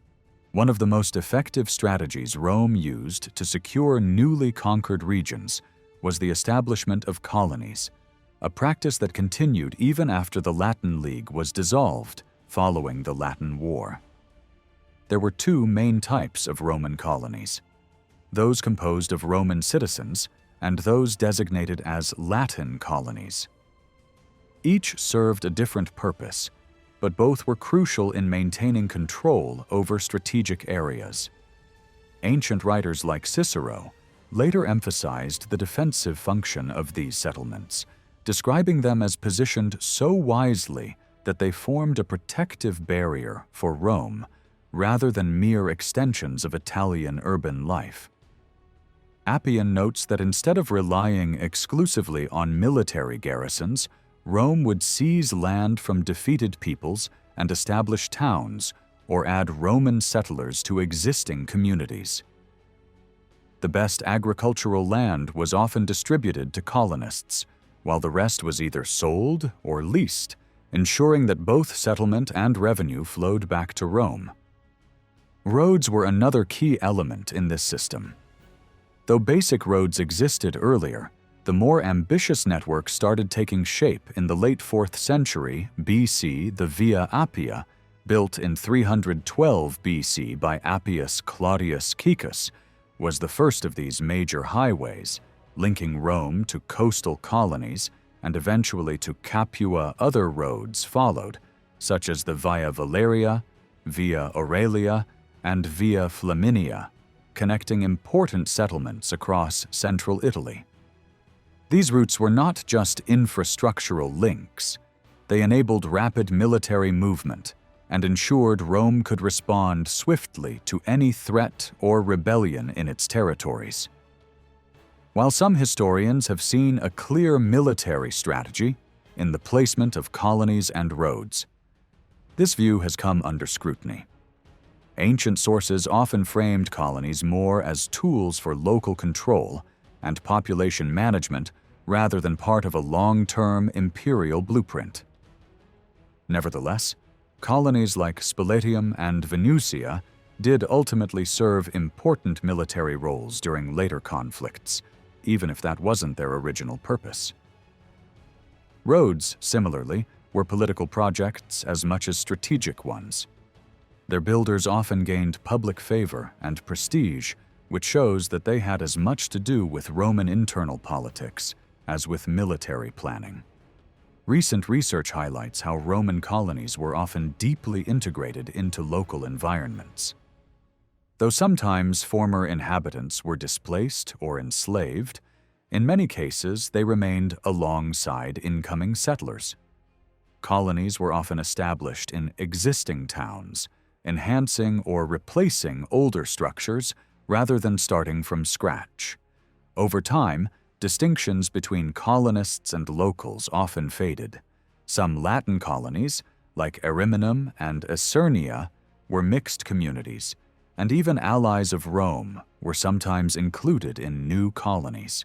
Colonies also played an economic role. They helped distribute public land to Roman citizens, mostly small farmers, who could then contribute to military service. Colonization often served as a political gesture to gain support from the plebeians, and as a reward for loyal soldiers, it also addressed Rome's constant concern about maintaining a healthy and sizable citizen population. Alongside colonization, Rome used alliances to control Italy. By 264 BC, nearly every people south of the Po River were either brought under Roman rule or bound to Rome by treaty. Throughout its expansion, Rome preferred alliances that emphasized military cooperation rather than tribute. Treaties were made with a wide range of Italian communities and even foreign powers like Carthage. Some were formal, while others were based on fear or necessity. Not all Italian peoples were granted alliances. Many Etruscan and Umbrian communities were left out, especially early on. Those who sought Roman support, like the Marsi or Frentani, were more likely to receive favorable terms. On the other hand, states defeated in war could be taxed, subjected to temporary agreements, or granted partial concessions. Through colonization, road building, and alliances, Rome wove together a network of settlements and relationships that secured its dominance in Italy. These methods not only held conquered land, but also integrated diverse peoples into a system that would underpin Rome's future expansion across the Mediterranean. Many modern historians have questioned how far formal treaties really structured Rome's control over Italy. For a long time, it was assumed that almost every Italian community outside directly annexed or colonized territory must have been bound to Rome by a written agreement, and that the lack of surviving texts was simply the result of gaps in our sources. More recently, however, some scholars have argued that full written treaties may actually have been the exception rather than the rule. In this view, most defeated communities would have surrendered themselves to Roman authority and then been governed by more informal obligations, while only a minority enjoyed the prestige of a named treaty that they could later boast about. In practice, however, whether a community had a grand, inscribed agreement or a looser settlement may not have made much difference to what Rome actually expected from them. Even though no complete treaty texts survive from this period, we can still identify some core principles. These arrangements were almost never truly equal. Rome almost always came out on top. The central obligation was clear and consistent. Allied communities had to raise their own troops, pay for them themselves, and send these forces to serve under Roman command whenever Rome called. One ancient historian describes how Roman consuls would send orders to the allied cities specifying how many soldiers were required, where they should assemble, and on which date local magistrates would then levy the men, administer the oath, appoint local officers and treasurers, and dispatch the contingent to join the Roman army. Structurally, this resembles the early Athenian leadership of the Delian League, where Athens coordinated allied contributions. But there was an important difference. While Athens drifted toward demanding money instead of men, the Romans continued to insist on manpower rather than tribute. At first glance, it may seem odd that Rome relied so heavily on allies, instead of simply turning the whole peninsula into Roman territory and giving everyone citizenship, as eventually happened after the Social War. The answer lies in practicality and politics. Incorporating every community as full citizens would have created huge administrative burdens and potentially destabilized Roman politics. Alliances allowed Rome to tap into the military strength of other peoples without directly governing all their internal affairs. The Senate could, in theory, demand every available fighting man from an allied people, but in normal years only part of their strength would be called up. To keep this fair and manageable, The Romans seem to have kept a master register of allied manpower, often referred to as the list of those who wear the toga, which allowed them to calculate what proportion of each ally's forces should be summoned in a given campaign. The allied contingents were a crucial part of Roman armies. In a standard field force, their infantry roughly matched the number of Roman citizen soldiers, and their cavalry often far outnumbered the Roman horsemen. They fought in separately organized units, kept their own ethnic identities, and probably used their own languages within the ranks. But they were placed under Roman-appointed officers. This structure gave Rome access to large, diverse, and experienced forces, while still maintaining overall control.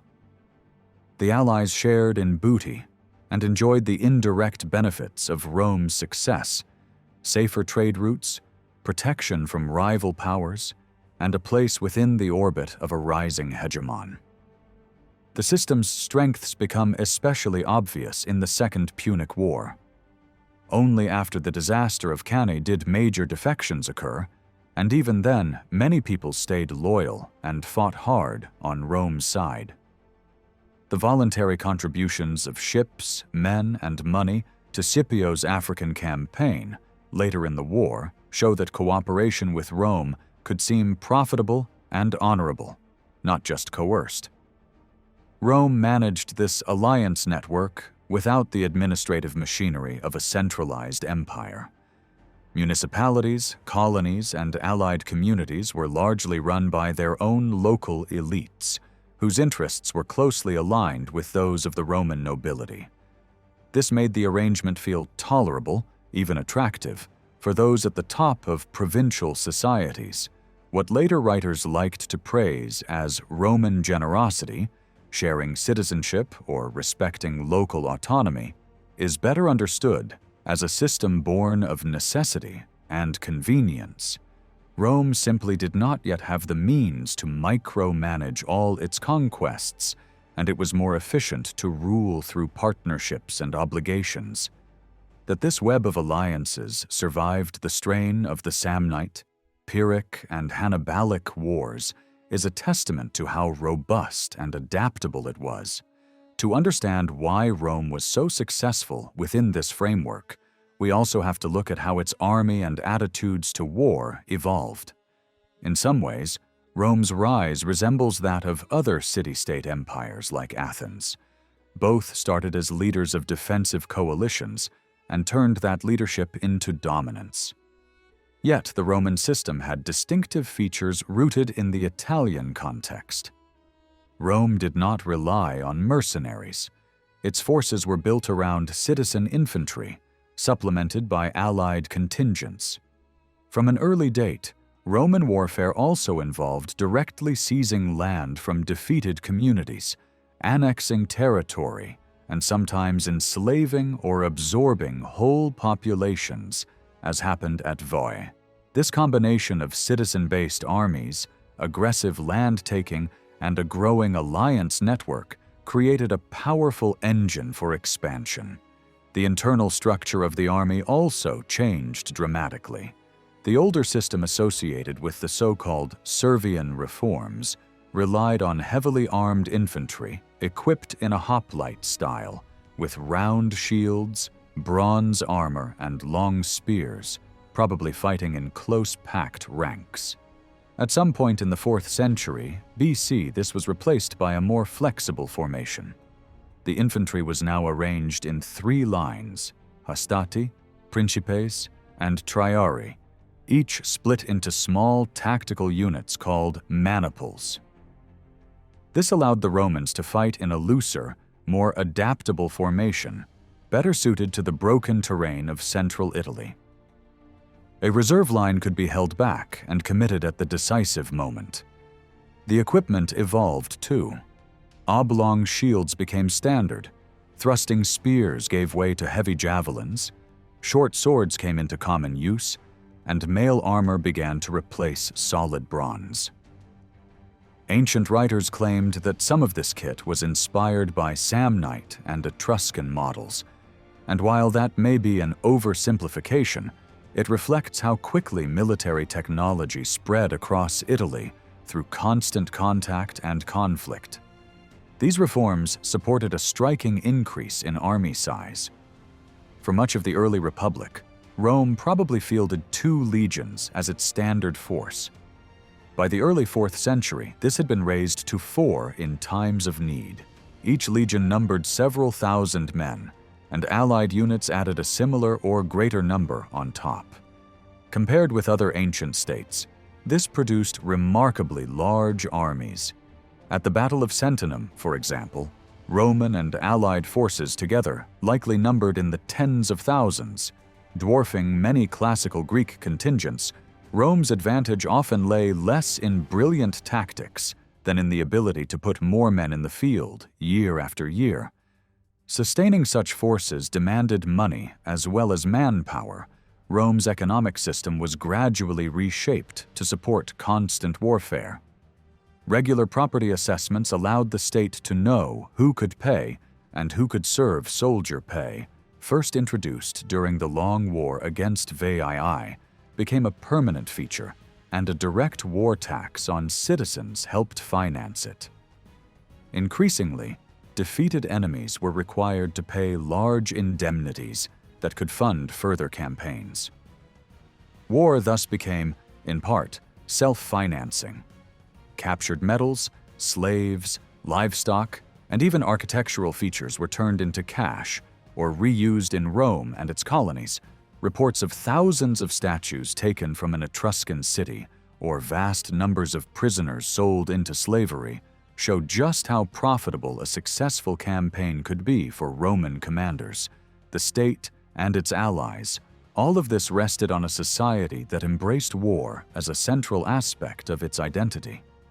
Competition for glory among the elite drove consuls and generals to seek victories and triumphs. Ordinary soldiers, too, were encouraged to value bravery through an elaborate system of decorations and public honors. Stories circulated about exceptional warriors who had accumulated dozens of crowns, armlets, and other awards, or who had taken part in countless battles without ever showing a wound on their backs. Tales of single combat, like those of Manlius Torquatus or Valerius Corvus defeating towering opponents in front of both armies, may be embellished, but they reflect a culture in which individual courage and risk-taking were celebrated. Commanders occasionally felt the need to ban dueling with the enemy, which only makes sense if such challenges were common and potentially disruptive. War was an essential part of Roman identity from the very beginning. The rhythm of the year itself reflected this, with festivals marking the start and end of the military season. As the Republic grew, Rome began sending its armies farther afield for longer campaigns, often lasting multiple years. From the late 4th century BCE, it became common for legions to stay in the field over winter and for commanders to be granted extended authority. Keeping trained soldiers together made strategic sense, especially as the Roman army adapted to new formations like maniples. Society in Rome was structured around the expectation of war leaders, sometimes even manufactured conflict to maintain social order or keep soldiers occupied. In one case, a minor force was dispatched to a remote region simply so the year would not pass without military action. The Roman military system relied heavily on allies who provided troops rather than money, creating an incentive to wage war in order to make use of these resources. Peace was seen as a threat to the vigor and discipline of the Italian peoples, including the Romans themselves, who feared growing weak without constant combat. This culture of unending war was not unique to Rome. Many Central Italian states shared a similar martial outlook, expressed through their art and customs. Roman accounts often proudly recount the destruction of rival tribes. Some smaller groups were nearly wiped out, and thousands were executed in public as punishment for rebellion. Both Rome and its enemies practiced these brutal methods. Yet the Romans sometimes exaggerated their own victories, likely to win political or ceremonial rewards. Claims of total destruction often prove false, as later events show survivors receiving Roman citizenship or reclaiming their land. Even so, the psychological impact was real. The sight of defeated peoples and devastated cities would often force Rome's other opponents to surrender or negotiate. Some modern perspectives apply the idea of a harsh international system, where states must always be ready to fight to survive. From this point of view, fear was as much a driver of Roman expansion as ambition. Rome's position near fierce and unpredictable groups like the Gauls pushed it towards a more aggressive stance. The memory of a devastating sack of Rome early in its history shaped its future policies. In many respects, Roman warfare resembled that of its neighbors. Heavy infantry, personal valor, war trophies, alliances, treaties, and sacred rituals were all shared elements across the region.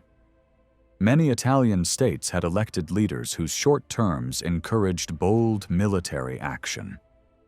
Yet this perspective risks oversimplifying Rome's rise. It can overlook the role of diplomacy, internal politics, and the involvement of ordinary citizens.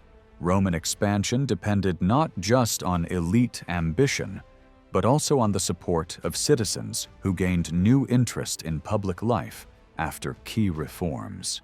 The messy reality of these smaller city-states interacting through alliances, betrayals, and personal networks was far more complex than a simple struggle of empires. Leaders from different regions often owned property or held influence in Rome itself, blurring the lines between friend and foe. In this fluid web of alliances and rivalries, Rome's conquest of Italy was as much about negotiation and integration as about conquest and destruction. The late 4th and early 3rd centuries BCE were a turning point in Roman political life. This was the era when the reforms of the struggle of the orders began to reshape the state, while Rome's expansion across Italy brought dramatic changes in territory and influence. During this period, many of Rome's political institutions took on the form that would later be recognized as the core of the Republic. Magistracies became regularized, and the Senate emerged as the dominant force in governance. These developments shaped a political structure that would be familiar to figures like Cicero and Livy. But because of the extent of this transformation, it is often hard to determine exactly how earlier systems worked. Much of what we know comes from sources that were written long after the fact, often clouded by moralizing views or nostalgia. Early authors, like Polybius, Varro, and Festus, give us valuable glimpses into these times.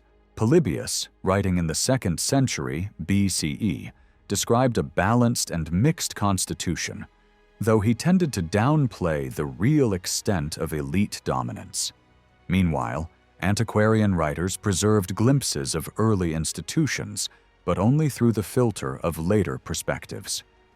Despite these challenges, certain trends are clear. One of the most significant was the rise of the Senate as the central guiding body in Roman politics. Originally, the Senate was a loose advisory council chosen by magistrates, but by the end of the 4th century BCE, membership was formalized and became tied to former office holders.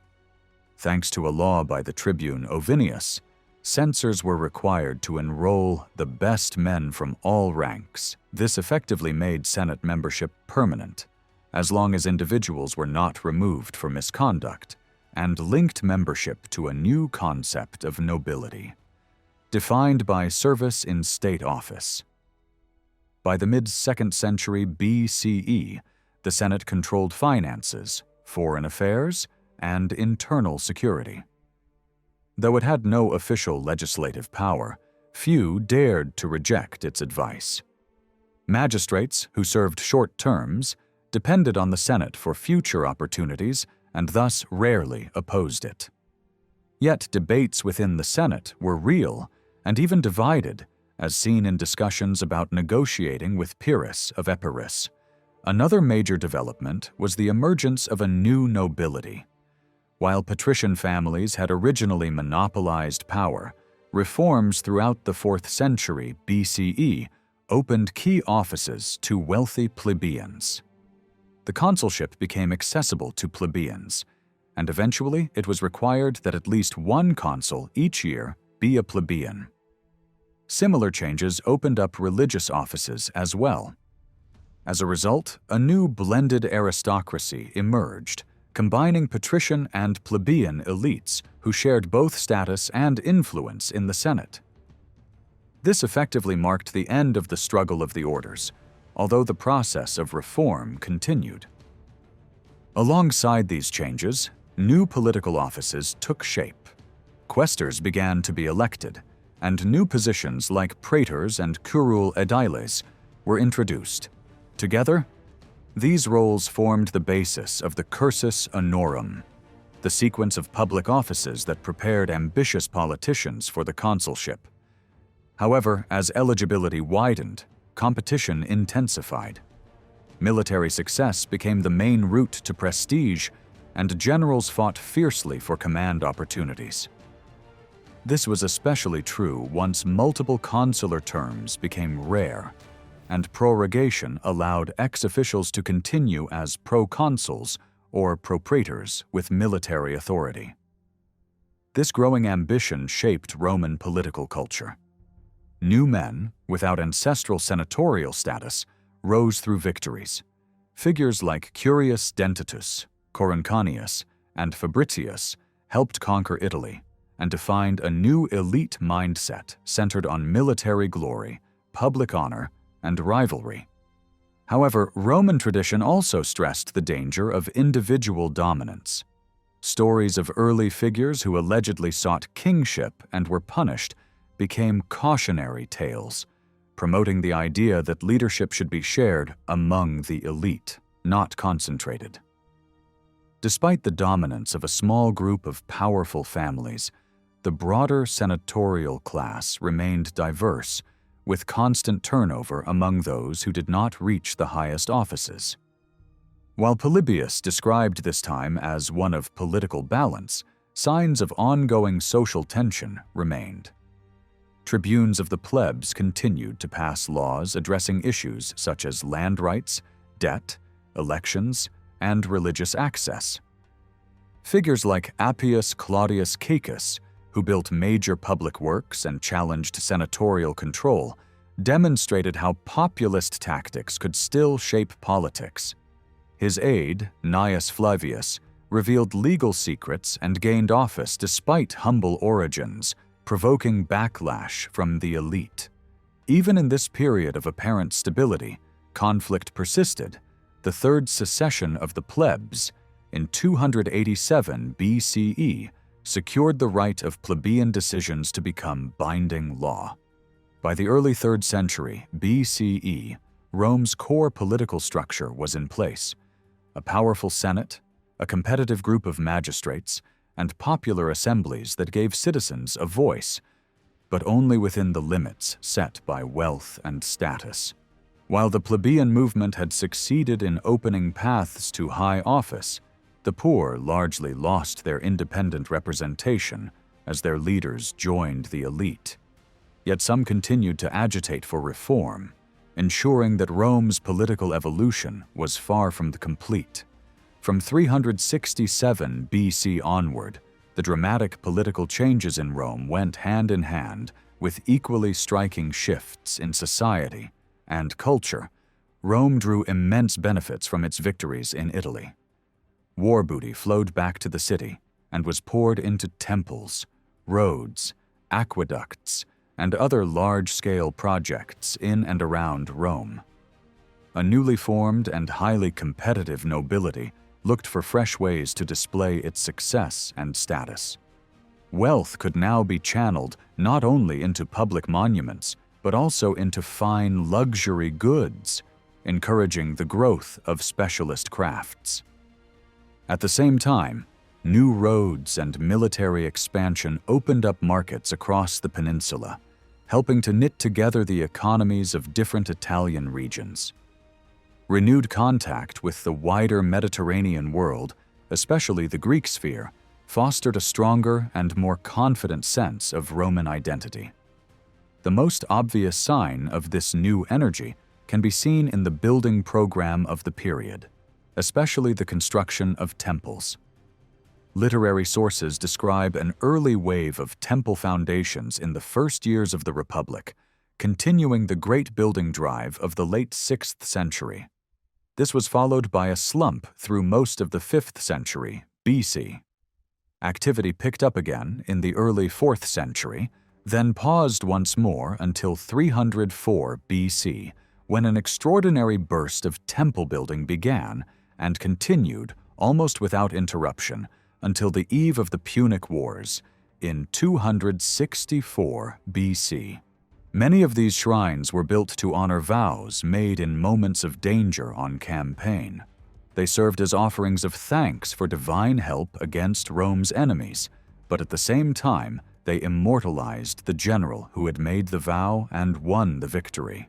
It is no coincidence that many cults of this period focus on success and good fortune. Deities with titles like Victor or Victrix, the personified figure of victory, and powers such as Fors Fortuna, all underline the idea that Rome triumphed because the gods favored her. This tendency to worship divine qualities themselves reflects strong Greek influence, where such cults had become widespread. Greek impact can also be seen in the introduction of Salus, the goddess of safety and well-being, and the healing god Aesculapius. Other deities show a different background. Consus, linked to grain stores, and the earth goddess Tellus belong to older Italic tradition, while Juno Regina and Vertumnus were originally Etruscan guardian deities, ceremonially brought over to Rome after the defeat of Veii and Volsinii, and given new homes in the city. Public infrastructure was another field transformed in these years. The scale of new roads and aqueducts reflects both the growing size of Rome and the need to support its population and armies. Appius Claudius, serving as censor, played a leading role here. He organized the construction of the Via Appia, initially a gravel road that linked Rome with Capua in Campania. Ancient writers emphasize how costly and difficult the work was, describing how high grounds were cut through and deep valleys filled to create a smooth route, and praising the road as a monument that would outlive its builder. During the same period, Appius also oversaw the Aqua Appia, an aqueduct bringing fresh water into the city from a source many kilometers away. By attaching his own name to both projects, he created a powerful model of political self-promotion through public works, a model that others quickly followed. The censor Marcus Valerius Maximus and his colleague Gaius Junius Bubulcus built the Via Valeria, linking Rome to Alba Fucens in the central Apennines. Not long after, another aqueduct, the Anio Vetus, was constructed and financed with the exceptionally rich spoils taken from Tarentum. These enterprises improved daily life for ordinary Romans, created employment, and gave their sponsors enormous popularity among the people. The heart of the city, the Forum, also underwent important changes.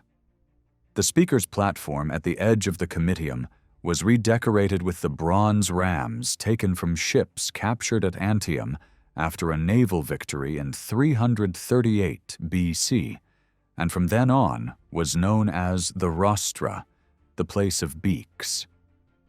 The complex made up of Comitium and Curia, the assembly space and the Senate House, seems to have been reshaped in a way that recalls public squares in Greek cities of southern Italy. From the early 4th century, shops were added along the northern side of the Forum. These later received golden shields as decoration, set up by L. Papirius Cursor to celebrate his triumph over the Samnites. The display of captured arms and armor followed a pattern known both from Greek cities such as Athens and from Italic sanctuaries like the great Samnite site at Pietrabondante, where trophies of war were used to signal prestige and divine favor. The Comitium itself was already crowded with monuments, and more were added in this period. Earlier statues showed figures like Horatius Cocles, the heroic defenders killed by the people of Fidenae, and Hermodorus of Ephesus, the Greek thinker traditionally said to have advised on the earliest Roman laws. Later in the 4th century, a statue of Marsyas was set up, a figure that came to symbolize liberty. In Greek myth, Marsyas is the follower of Dionysus, who is flayed alive by Apollo after daring to challenge him in music. At Rome, he was closely connected with Liber, a god associated with wine and freedom, whose cult on the Aventine Hill had strong links with the plebeians. The choice to place Marsyas in such a prominent political space suggests that ideas about freedom, and especially the freedoms claimed by the common people, were being given a visible and provocative presence at the heart of the city. Around the same time, 2 more striking statues were dedicated in the Comitium, representing Alcibiades and Pythagoras. According to later tradition, these figures were chosen after an oracle at Delphi instructed the Romans to set up images in a prominent place of the bravest and the wisest of the Greeks. Dating to the second half of the 4th century BC, these selections are revealing. Rather than turning to the most famous names from mainland Greece, the Romans chose an Athenian general known for his Sicilian campaign and a philosopher who had founded a school in Croton in southern Italy. Pythagorean ideas had spread widely through the Greek cities of the south by this time, especially Tarentum, and a contemporary writer from Tarentum even describes the Romans, together with peoples like the Lucanians, Messapians, and Peucetians, as followers of Pythagoras.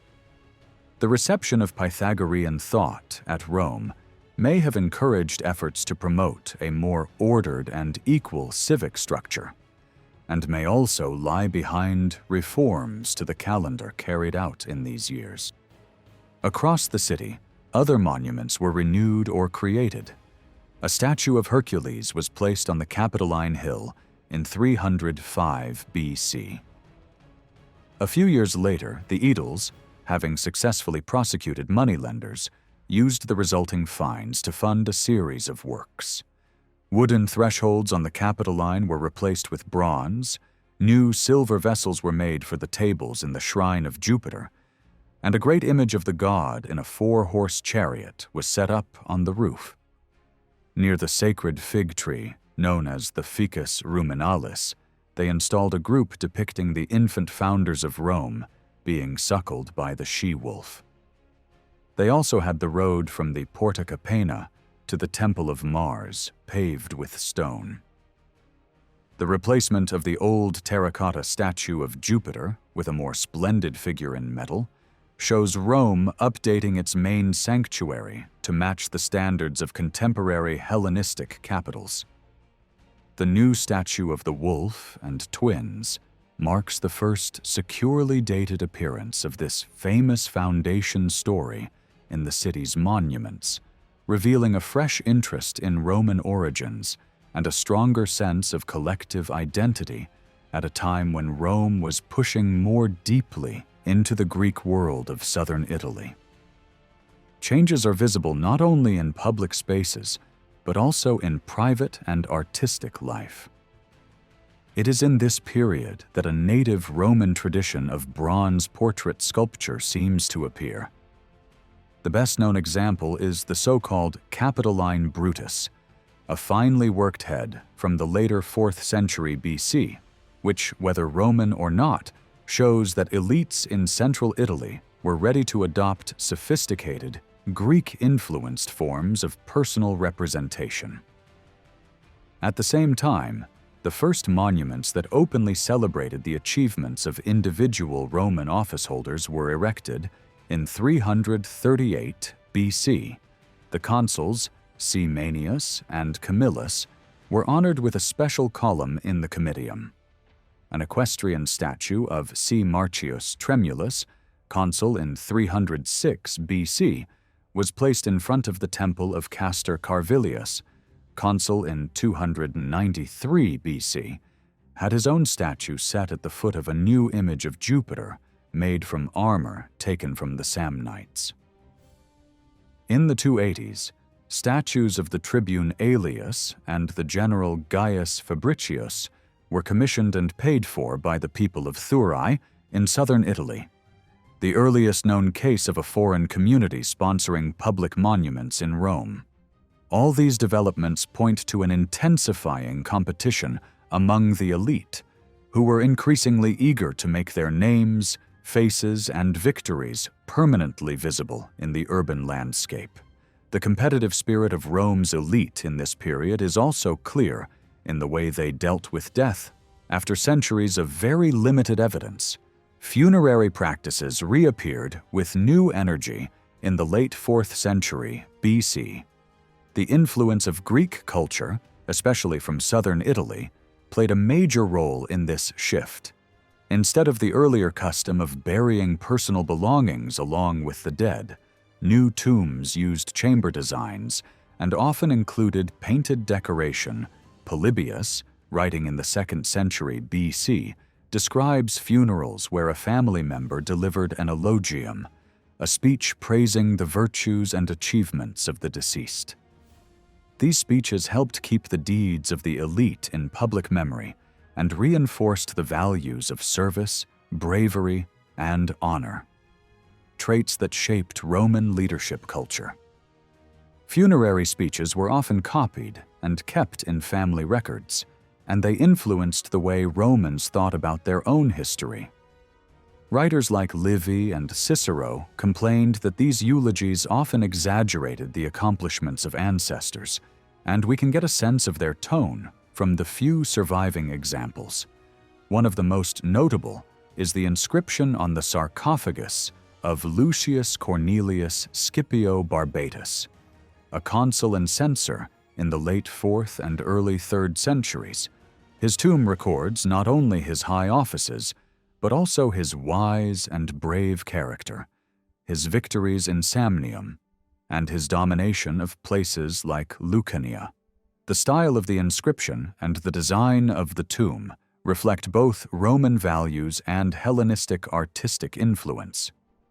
Another example comes from the funeral oration delivered by Quintus Metellus for his father. The family recorded that the elder Metellus had achieved the 10 highest goals of a public life: military success, eloquence, command, political honors, wisdom, wealth, a large family, and more. The speech reveals the full range of Roman elite values, which combined virtues, public service, oratory, wealth, and family legacy. It also subtly contradicts the later nostalgic view that Roman leaders of this time were poor and frugal. Instead, they took pride in being wealthy and successful. In this period, tombs became more elaborate, especially for important families. The tomb of the Scipios on the Via Appia is one such example, containing the remains of Scipio Barbatus and decorated with detailed stonework and frescoes. A surviving fresco fragment from a tomb on the Esquiline provides rare contemporary evidence. It depicts scenes of conflict and diplomacy between Rome and Samnium, showing that foreign campaigns were central to elite self-representation. The late 4th century BC also saw a renewed cultural exchange with the Greek world. Rome established stronger ties with southern Italian Greek cities like Naples and Tarentum, and began to interact directly with the Hellenistic kingdoms. Alliances were formed with cities such as Thurii, and Rome took control of Paestum and later Tarentum. Diplomatic contacts extended beyond Italy. Rome is even said to have sent envoys to Alexander the Great, and later received embassies from his successors. Around this time, Greek writers like Aristotle started to take serious notice of Rome, incorporating it into their geographical and historical works. The rise of slavery in Rome seems closely connected to the decline of debt bondage, known as nexum.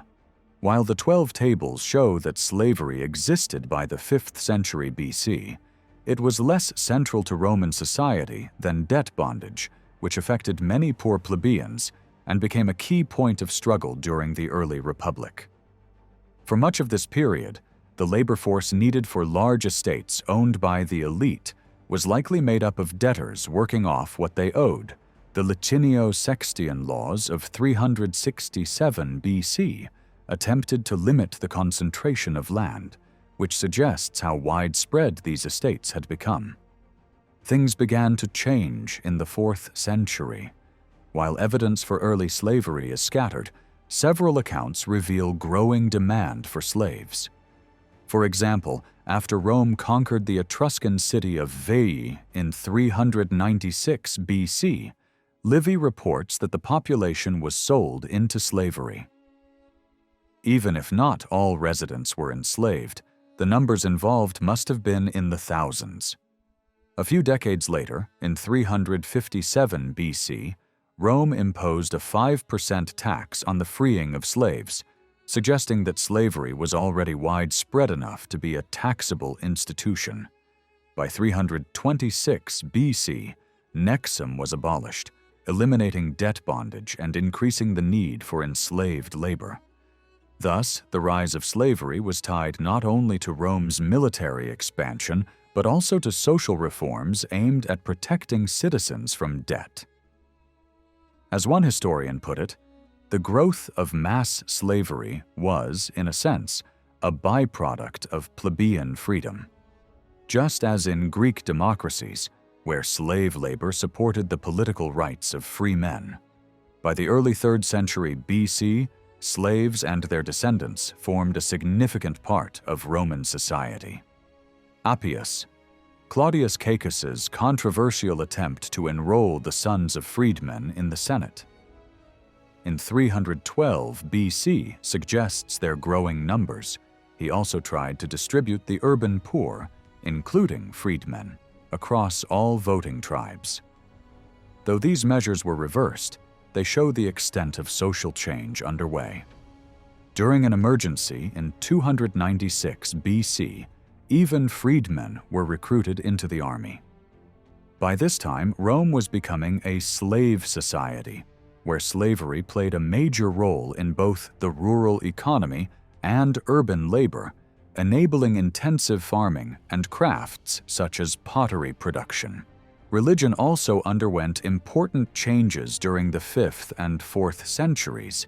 BC studying Roman religion is challenging because much of the evidence comes from later sources that tend to blur the origins of institutions and traditions. Many religious practices were credited to the early kings, especially the semi-legendary Numa Pompilius, who was seen as a founder of Rome's sacred customs.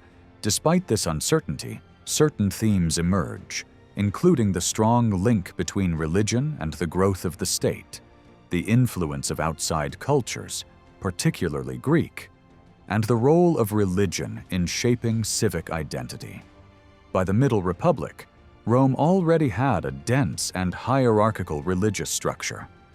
Several major priesthoods existed: the pontiffs, who managed sacred law and rituals, the augurs, who interpreted divine signs, the Duumviri Sacris Facundis, who cared for the Sibylline books and oversaw the introduction of foreign cults, the Vestal Virgins, guardians of the sacred flame, and the Flamines, priests dedicated to specific gods.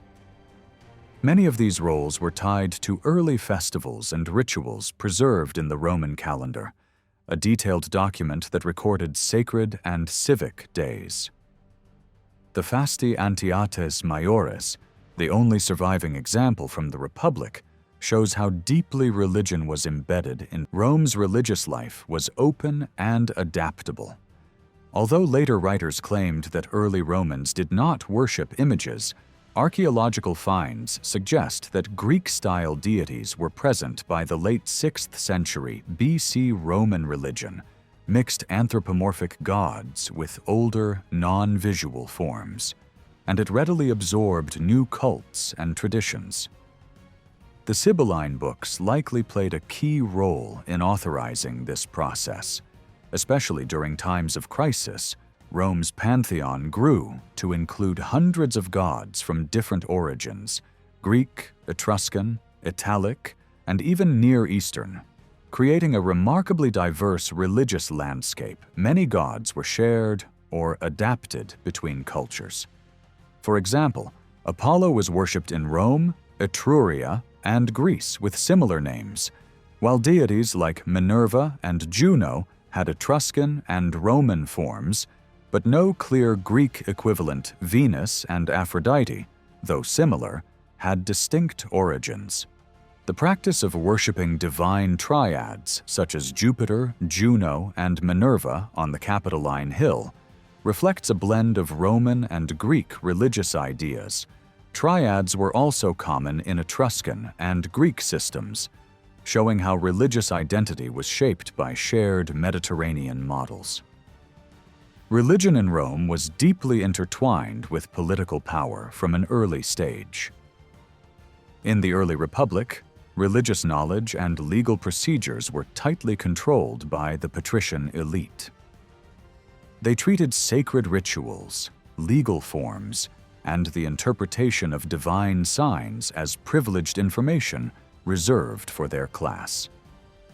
This monopoly began to break down in the early 3rd century BC, especially after the calendar was published and temple dedication formulas were made public by Cnaeus Flavius during his time as edile in 304 BC. That moment marked a democratization of religious knowledge and reduced the patricians' exclusive control.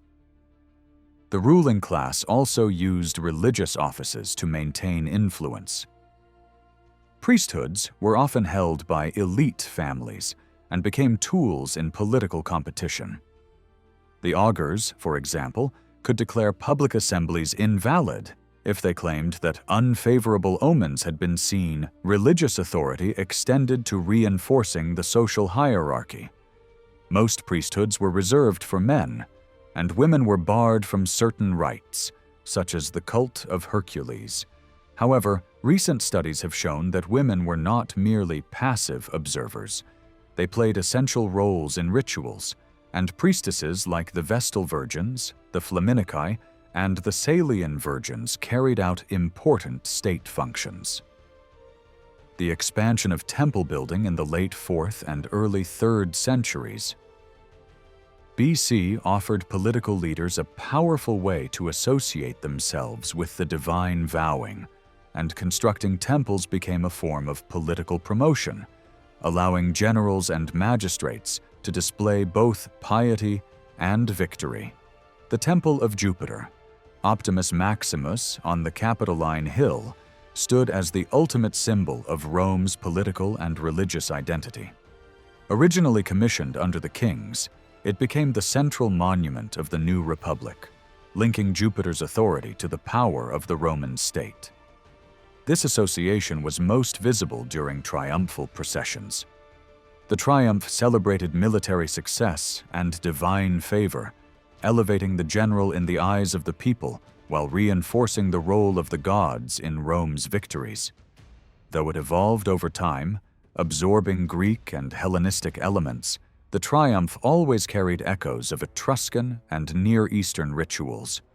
Religion also played a critical role in shaping Roman identity and community. It has often been described as a locative religion, deeply tied to places and public participation rather than private belief or personal salvation. religious festivals and rituals were linked to specific locations, like the Lupercal at the foot of the Palatine Hill, or the city's boundary markers during the Ambarvalia religion bound together groups defined by city, kinship, gender, and shared customs. It acted as the glue of civic identity. Prodigies were interpreted as omens affecting the community, not just individuals, and rituals were performed to restore cosmic balance on behalf of the whole population.